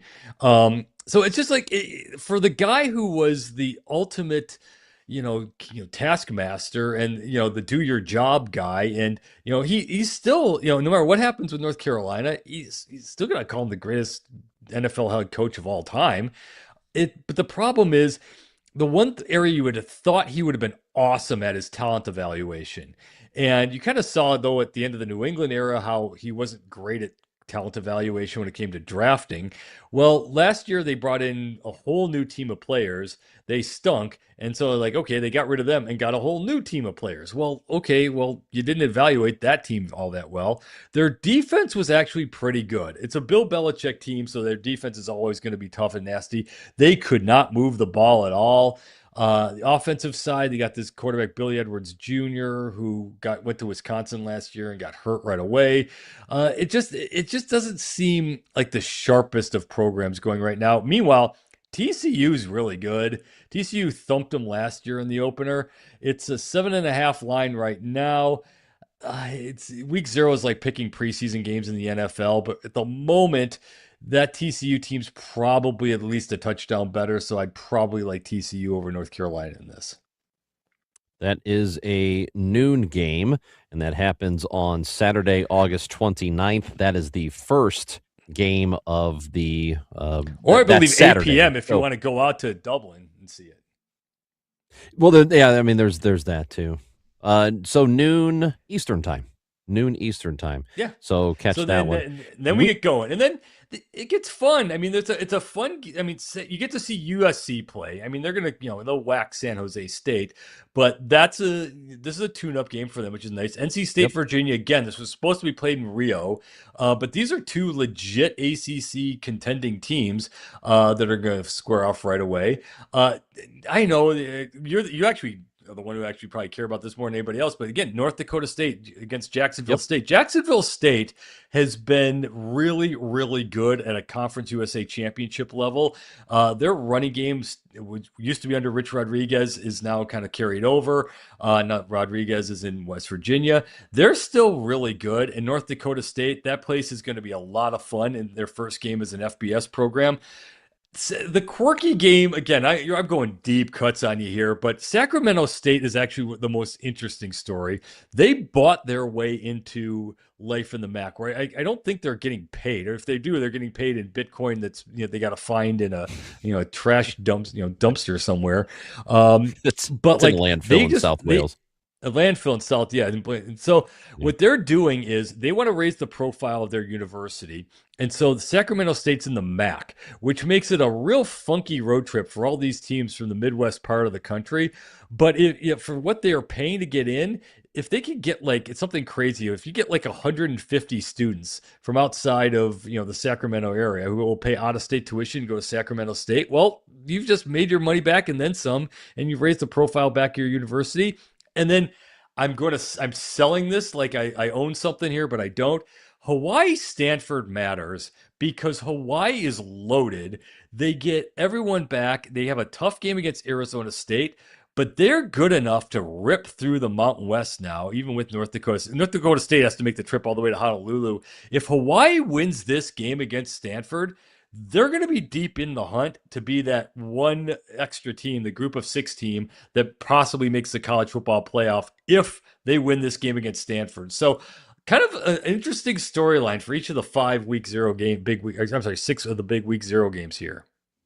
And that's in just about 3 weeks from now. Pete Futak, Chris Ranji on Westwood One Sports. It's BetMGM tonight. Still have that conversation with Adam Vinatieri. We will bring you with you until 11 o'clock Eastern time tonight on Westwood One Sports.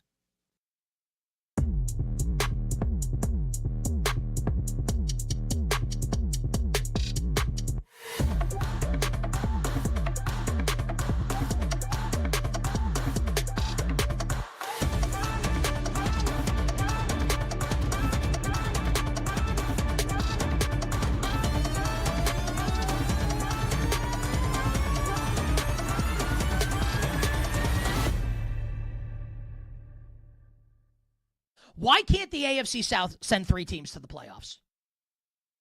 If what I just outlined from Indianapolis, if it happens, Jones is healthy, offense slips, but not too much, young players on defense all show their potential. Why can't the Colts be a playoff team this year in the AFC? Why can't the AFC South send 3 teams? You know how high I am on the Texans? I don't love the Jaguars' defense, but I'll tell you what, the offense is going to score a ton of points this year. And Indy's variance to me is crazy. And I've said this a couple times just this summer, and we've talked about it a lot over the course of the 7 years, 8 football seasons that we've been on the air here on You Better You Bet. If you're looking to bet a win total before the season, and even if you're not a sports bettor, I'm going to make this easily understandable for you, right?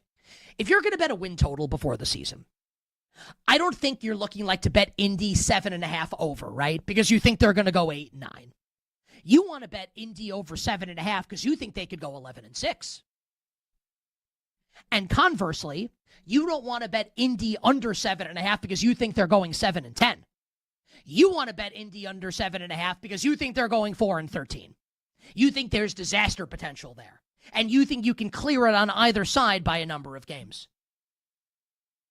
Because while it's true that there is upside for this team, if everything I just laid out comes to roost, you also have to acknowledge the potential downside. What if Daniel Jones doesn't look close to what he was physically last year, and you lose a lot of that element from the Shane Steichen Indianapolis offense, and he can't run the ball as much? What if Josh Downs can't hold up as a true number 2 outside receiver? We have to acknowledge the possibility that that's true, right? What if these young defensive players that I listed, what if they're not great immediately? What if they're not even good immediately? What if Sauce Gardner doesn't stay healthy? What if Javarius Ward doesn't stay healthy? What if DeForest Buckner's back acts up? Then what happens? Disaster potential. Like actual legit disaster potential. You can create disaster potential for every team in the league. Like what happens for the Bills if Josh Allen gets hurt? Disaster. So I understand. You can do this for every single team in the league. But for Indianapolis, there are several inflection points here where if it goes well, it can go really well. But if it goes poorly, it can go really poorly.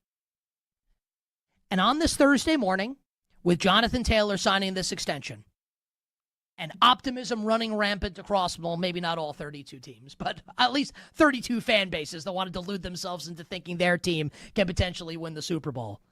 On a day where Jonathan Taylor signs a big money contract extension, I think it is important to point out the potential ceiling of this team. The Indianapolis Colts, both winning the AFC South and obviously making the playoffs this year in the American Football Conference.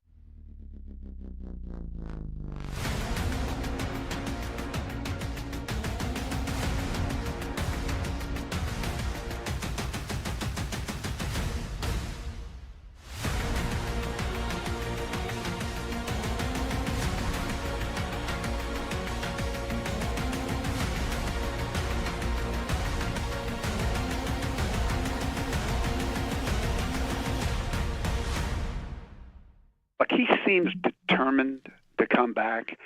The Yankees know they need him back, but if we're sure of that, then we know something that nobody else knows.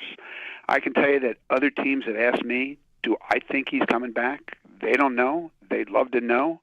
A broken rib for the premier slugger in the sport is about as serious a concern as you could have for a guy who does what Aaron Judge does, who's as big as he is, who hits the ball as hard as he does. And, Nick, let me ask you, do you think we've learned over the last 2 months that Aaron Judge is possibly the most important offensive player in the sport? Look at his team. This is one of the worst offenses in baseball since he went down. And it's just hard not to notice that if the season had started June 1st, which I think was the night he got hurt, right? The Yankees would be 9.5 games back of the Red Sox. That is wild.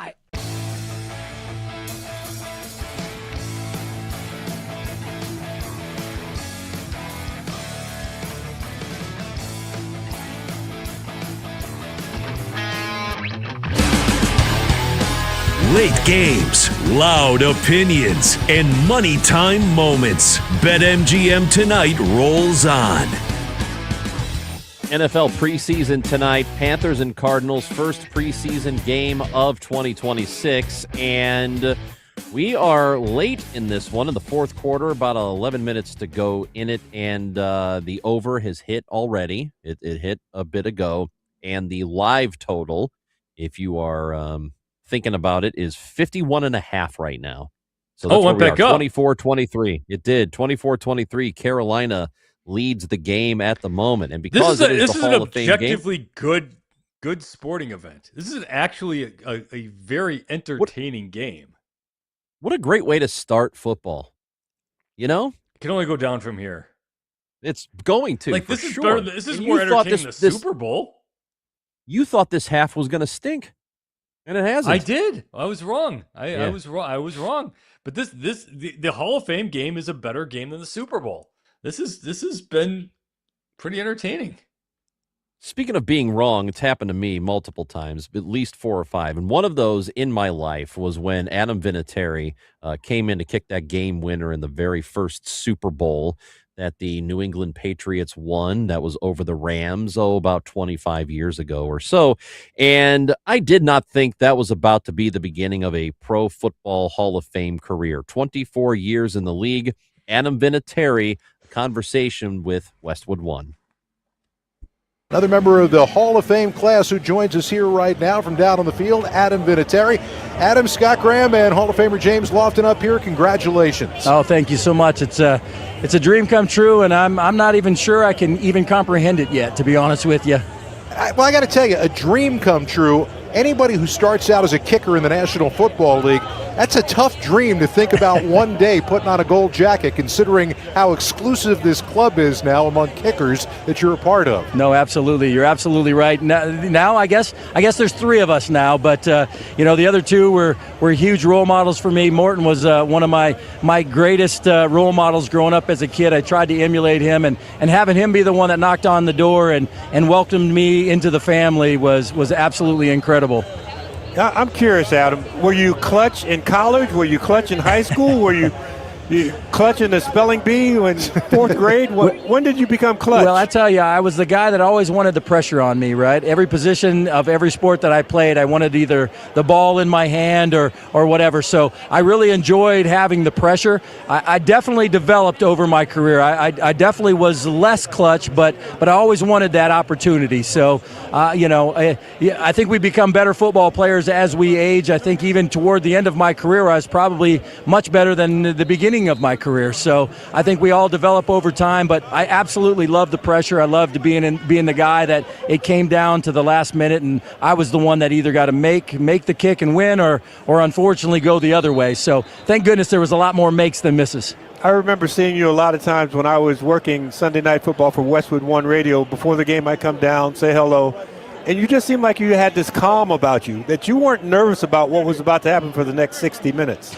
Well, if you're prepared, if you trust your abilities and you focus on what you can control, I spent a lot of time before the game trying to figure out the wind, figure out the field conditions, and make sure I had the right cleats on, and all the little things that make a difference. And then when you walk out onto the field, you just trust the process. You just trust your ability, and you walk out there. I don't think I ever had a game kick that I hadn't practiced in the past. I never shied away from practicing in bad weather, and if it was windy, I wanted to kick into the wind because I wanted to see what it was going to do and not shy away from that. So I think that helped build a lot of confidence, and so then when you get out there, you just rely on what you know you can do, and hopefully everything goes the right way. Adam, I am calling you on that right now, what you just said. You never had a kick in a game that you hadn't practiced for. You're going to tell me that kick in the snow in New England, that you had some sort of I know South Dakota, you're going to tell me that you had practiced for that kick. Ron Meyer had come into town. I'm not going to tell you it was quite the same. I never shied away from going out and kicking in a little snow. I can't say that it's ever been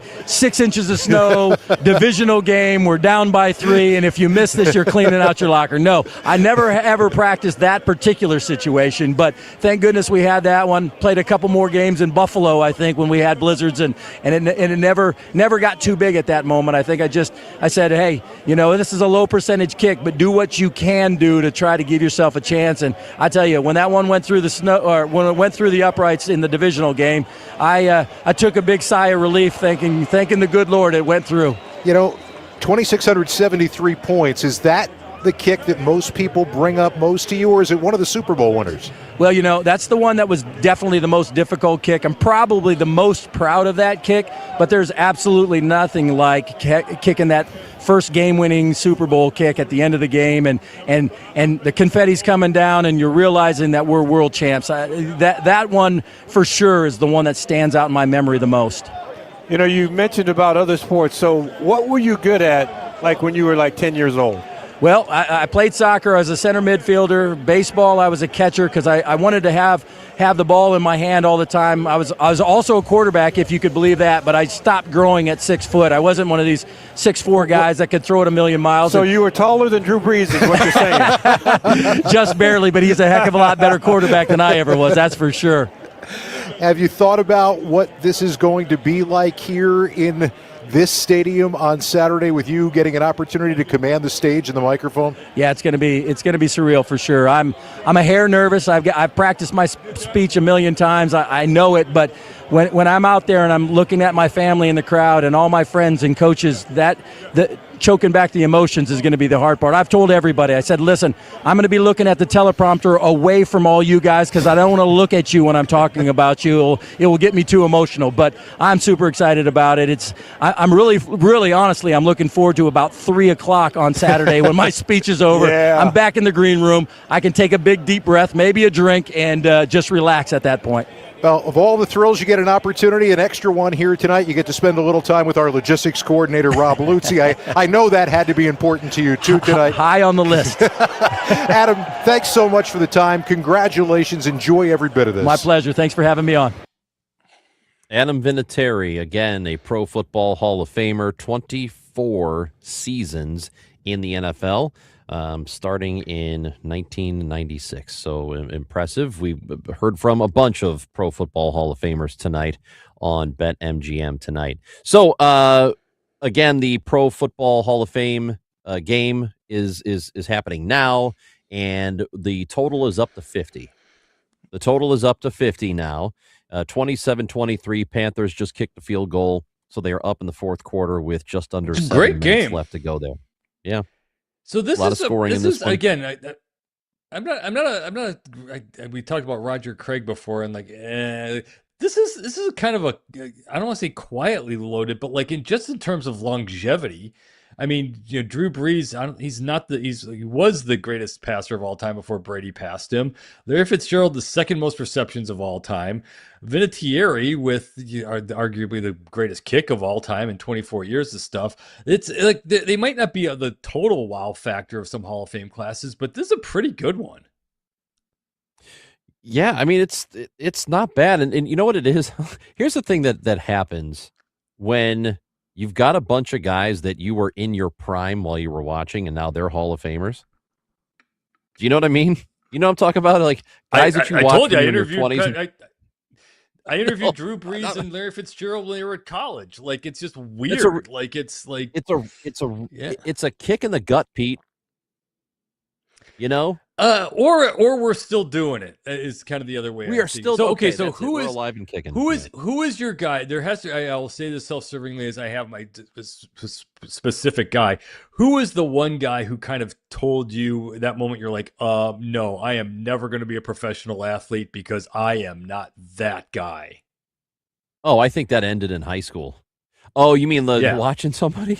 Or just watching, or just like a moment where you're like, okay, wait a minute. Like I have this pie in the sky dream, like I'm going to go Scottie Pippen and shoot up to 6'8" and be, 6'9" and be this athletic marvel or something, like something's going to happen. I'm all of a sudden going to be a pro player, and then realize like I'm really, really not going to be a professional athlete.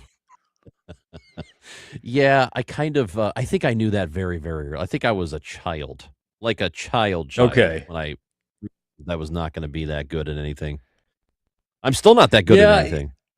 I'm still not either. But I knew I was never going to be like that. But I always remember, I played baseball with this one guy who was ended up being a first round draft pick, and he was 4 years younger than me. And I was like, wait a minute here. That's just a different human being with a different skill set and stuff. But so basically the guy who was my exact same age, I played basketball for a while, but not very well. And just remember thinking, who's this Kenny Anderson guy? And he's really good, and I'm never going to be that good. And okay, well, he's doing things at the age that I'm at, and I am not going to be that guy.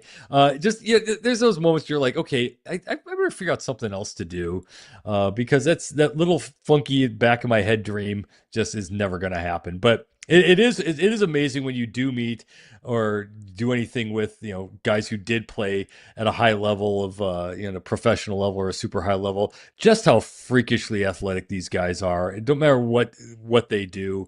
And so, some guys I've worked with in the past who were former NFL running back, a former great college basketball player, and just watching these guys run or lift weights or just throw something, they're just different human beings.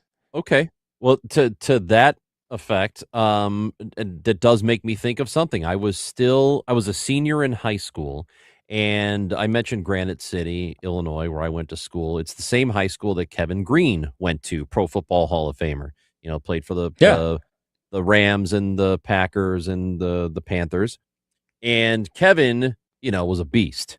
And he had, when I was still a senior, he came to speak to the senior class. It was like a month or so before graduation. He gave the speech. He was animated on stage, and it was really entertaining. And then after that, he was in our gym, and I had gym class maybe an hour or so later, and we had a little weight room off to the side, and he had bought weights for the gym because there wasn't like a real proper gym at that time. And so he bought, some free weights.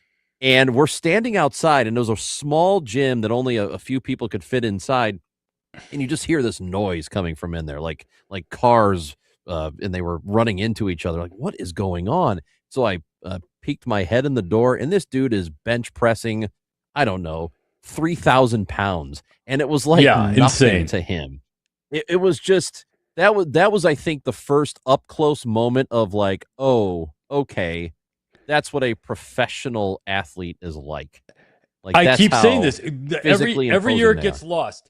The NFL Combine, these guys are jumping higher than NBA guys. Like NBA, verticals are 26 to 35. You got defensive backs that are cranking out 42-inch verticals. Like these guys are. I mean, there's a reason why part of the reason why we watch these sports and like this because these guys are just the best of the best of the best athletes, and that's what makes it so entertaining to watch. But no, and then to be a Hall of Fame guy, I mean, that's just a whole other level of skill and talent that it's just obviously amazing.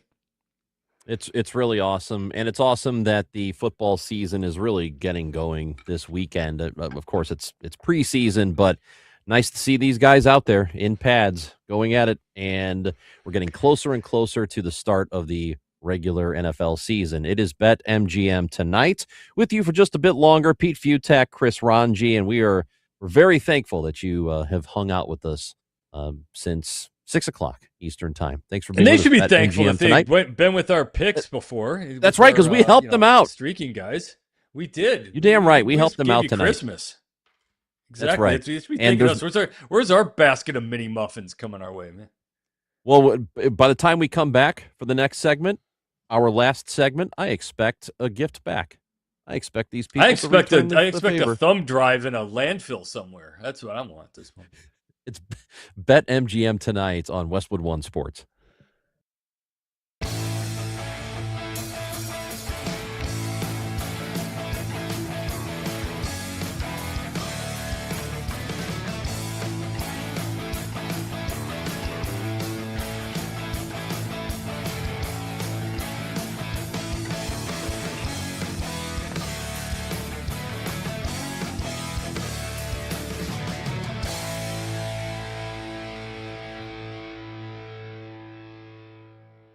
The Phoenix Suns agreeing on terms with forward and star agitator Dylan Brooks, 3 years, $73 million contract extension. Brooks averaged over 20 points per game last year for the Suns, who surprisingly won 45 games and were obviously in the play last year and in the playoffs in the Western Conference, got waxed by Oklahoma City, but still had a nice run last year in the Western Conference and a very unexpected run in the Western Conference. I guess when I think about the Suns, and Jordan Ott did a great job as the coach last year, and they've definitely exceeded expectations, I just kind of don't really get where they're headed here. They're largely bringing back the same team. They're going to need Malowich, who the former Duke center, who barely played last year if they took him with the 10th pick a couple years ago. They are going to need Malowich to have to really do something this year. I didn't like the trade for Miles Bridges with the Charlotte Hornets. Did not like that trade at all. And I look at Phoenix here, who is largely committed to bringing back basically the same team that they had last year. Is this a top 8 team in the Western Conference, potentially? Luke Kennard? I like Koa Pete, but kind of the shine came off him a little bit as the season went on last year in college basketball at Arizona. Jalen Green making $36 million. Devin Booker's obviously a stud. He's the only stud. So I get paying Dylan Brooks, who is a winning player. Even if you don't like him, you have to acknowledge that. I just don't really see it this year for the Phoenix Suns, and I kind of don't get the direction that this team is currently headed in, where it feels like they'll be in purgatory for quite some time. Not bad enough to ever bottom out. Not that you want to bottom out with the way that the lottery rules are now in the NBA, but not bad enough where you can get a really high pick potentially in the draft, and not good enough to seriously contend in the Western Conference.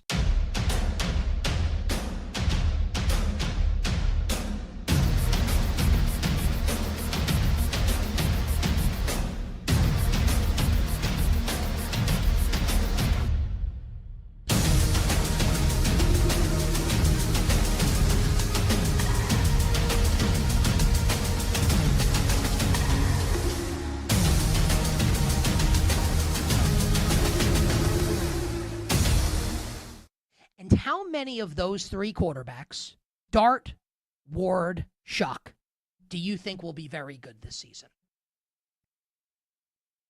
I have what I believe is a contrarian opinion on these 3 quarterbacks. And I will first ask you this question.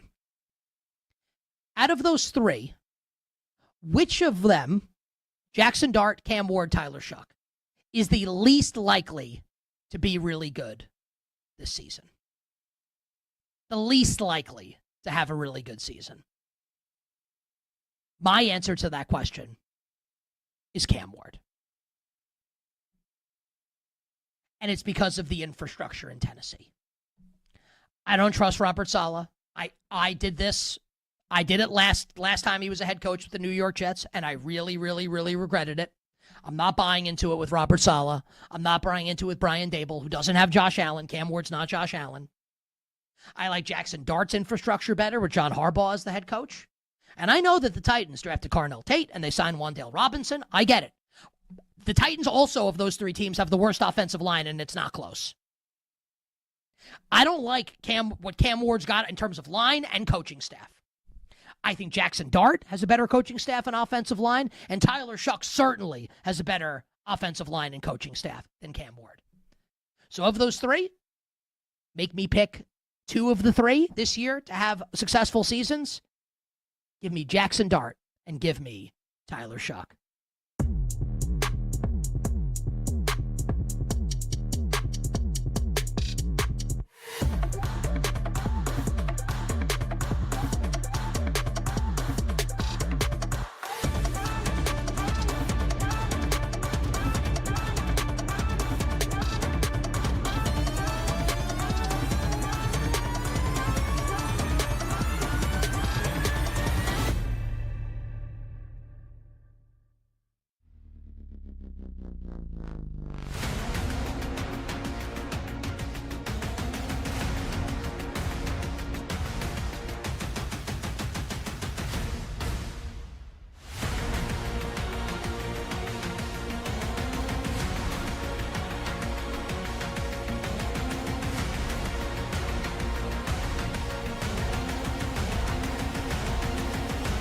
When the game goes live, the conversation turns up. BetMGM Tonight continues now.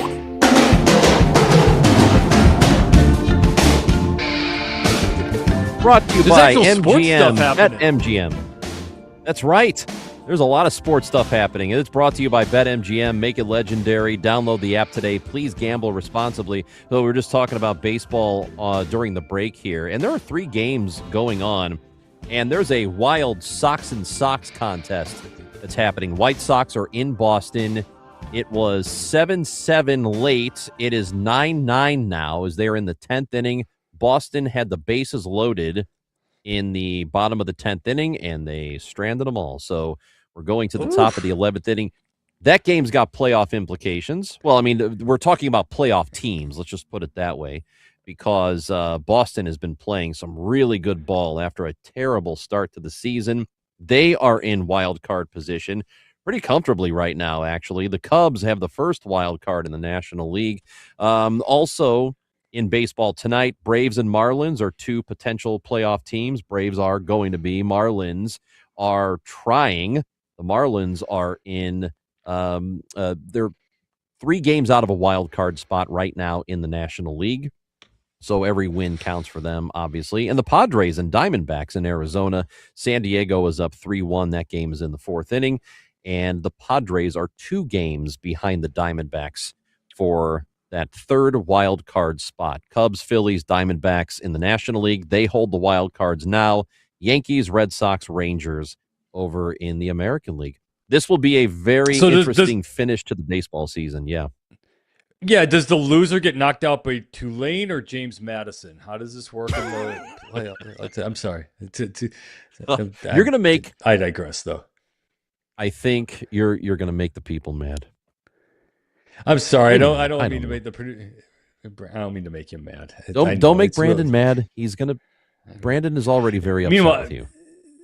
But Tulane beat Duke, so it's okay. It's all right, but I get it. But yeah, no, there's actual sports stuff happening here. This is fun. This is how it's supposed to be. It is great. The Hall of Fame game is going on, and we have another touchdown just now. Did they score? You do, and they did not. Nope. And then nope. Well, no, they're out of bounds. That's an out of bounds play, but it looked like Arizona just about had a touchdown here. At least. So 2nd and goal. Yep. Well, you're at the 50 for the total, and Arizona at 1.5. But now, of course, the 2-minute warning, which is, they're gonna actually that's a touchdown. Is it? All right. Well, let's see, because they're reviewing it now. I think is what they're doing. That matters.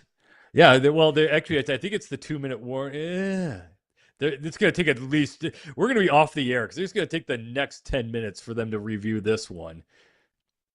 But the total that we've been following all night and the live total that we've been following all night, it is, I think that is a touchdown. I think you're right. I think they're about to put 6 on the board for Arizona. It's 27-23, so the total is at 50 currently. The live total on BetMGM is at 53.5. So if you're still, thinking about putting in wagers. See, now what's funny about this also is we are, right now you say, okay, the pads are back on. It's football season again. It's yay, all the good feelings. All of a sudden, the bad feelings are rushing back. I remember during the World Cup, I could not argue enough with people about how dumb the offside rule is. The VR, just the offside, get back on defense. My argument was always just get back on D. You shouldn't, the whole reestablishing the line. No. And the arguments I got into that, and everyone would say, yeah, but football's worse. I'm like, well, 2 things can suck at once. The catch rule. I am not, what's a catch? That's a catch. That is a touchdown catch. He caught the ball. That should be a touchdown. It's a catch. We're going to spend the next 10 minutes evaluating our lives and looking at this. So anyway, but this matters because they overturned the call in preseason games. There you go. And Pete, they overturned the call. Sliding catch. They ruled it. It is now 29-27 Cardinals. And so the Bryson Green touchdown does count. And the total is, I can't do math. Boom. It's 27 plus 29. Somebody help me out. Yeah, you're good. You're good. It's 56. Yeah, there you go. How about that? The fact that I got that is amazing, by the way. That is about as tough a pull as I can possibly get. I actually got freaked out for a second there. I just said that like I knew what I was saying. I just pulled that number out. So the fact that's about as big a miracle as you're going to get tonight. But look, here we go. It was Carolina minus 1.5. I said I like this matters. For some is it because and there you go. So you're very happy now. If you're one of those people to bet on this game. Yeah, if you're one of those, what they call degenerates. And that's everybody. I call them investors. We love you for listening. They're investors. Money don't care where money came from.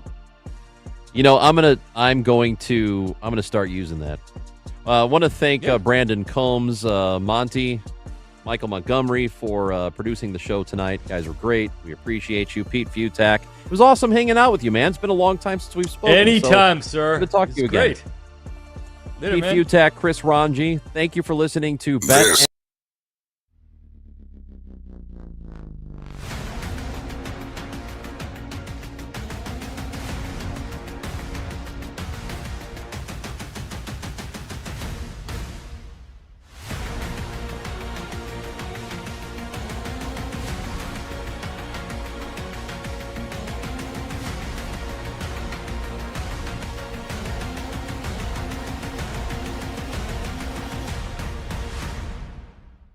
You know, Nick, I've been thinking about it a lot.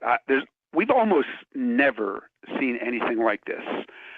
14 under 500 a little over a month ago, and now they're 28-3. They're 30-5. The last American League team that went from 10 under 500 to 10 over this fast, I'm sure you remember this, was the St. Louis Browns in 1916. Who could forget? That is a crazy thing to try to digest. Like, how real is this? Is this what they are? I mean, their pitching is really good.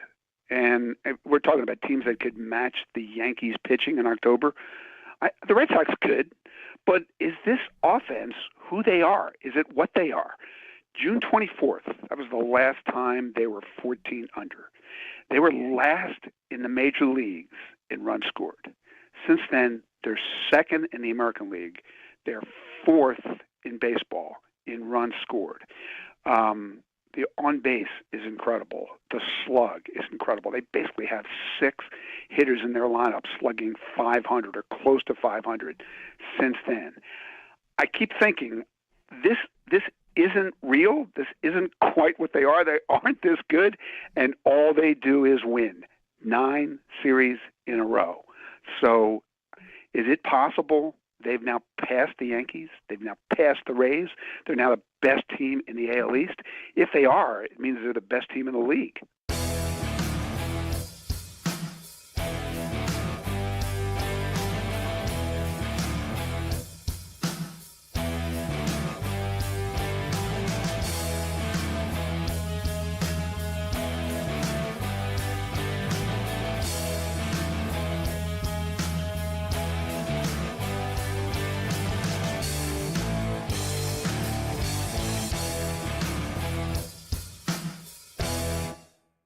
The Red Sox won again last night. They've won 7 straight, 9 of 10. Sonny Gray, AL leading 14th win of the year.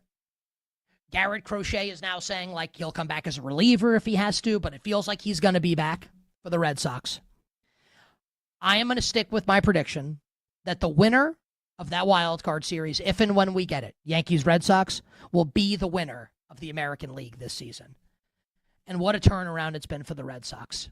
From the disastrous start of the season, firing Alex Cora, Chad Tracy, interim manager, and heading into the All-Star break, you'll remember the Red Sox were white hot, right? Or red hot, I guess would be more appropriate because they're the Red Sox.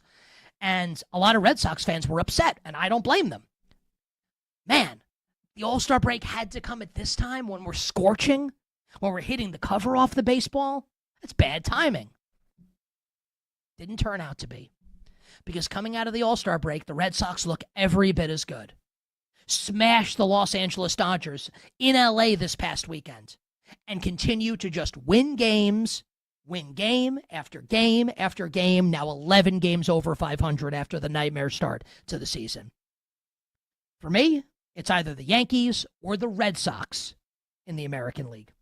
Okay, so I'm going to preface this by saying I've been hearing a lot of shows, getting ready for the season, talking to a lot of my friends, group text, the whole deal. When people talk about what is the biggest storyline heading into the season, I do not think there is there's one story and there's not even a close second. It's whether the Chiefs and Patrick Mahomes are healthy. Nick, that's it. That's it. Like anything else you want to bring up, rookie head coaches in Baltimore and Buffalo. You want to talk about Houston Texans defense. Can CJ Stroud be better at quarterback? You want to talk about Justin Herbert getting engaged to a pop star. None of that stuff matters at all. It's all Mahomes. If that knee is good, the dynasty 2.0 starts again. And I don't know why more people aren't having this healthy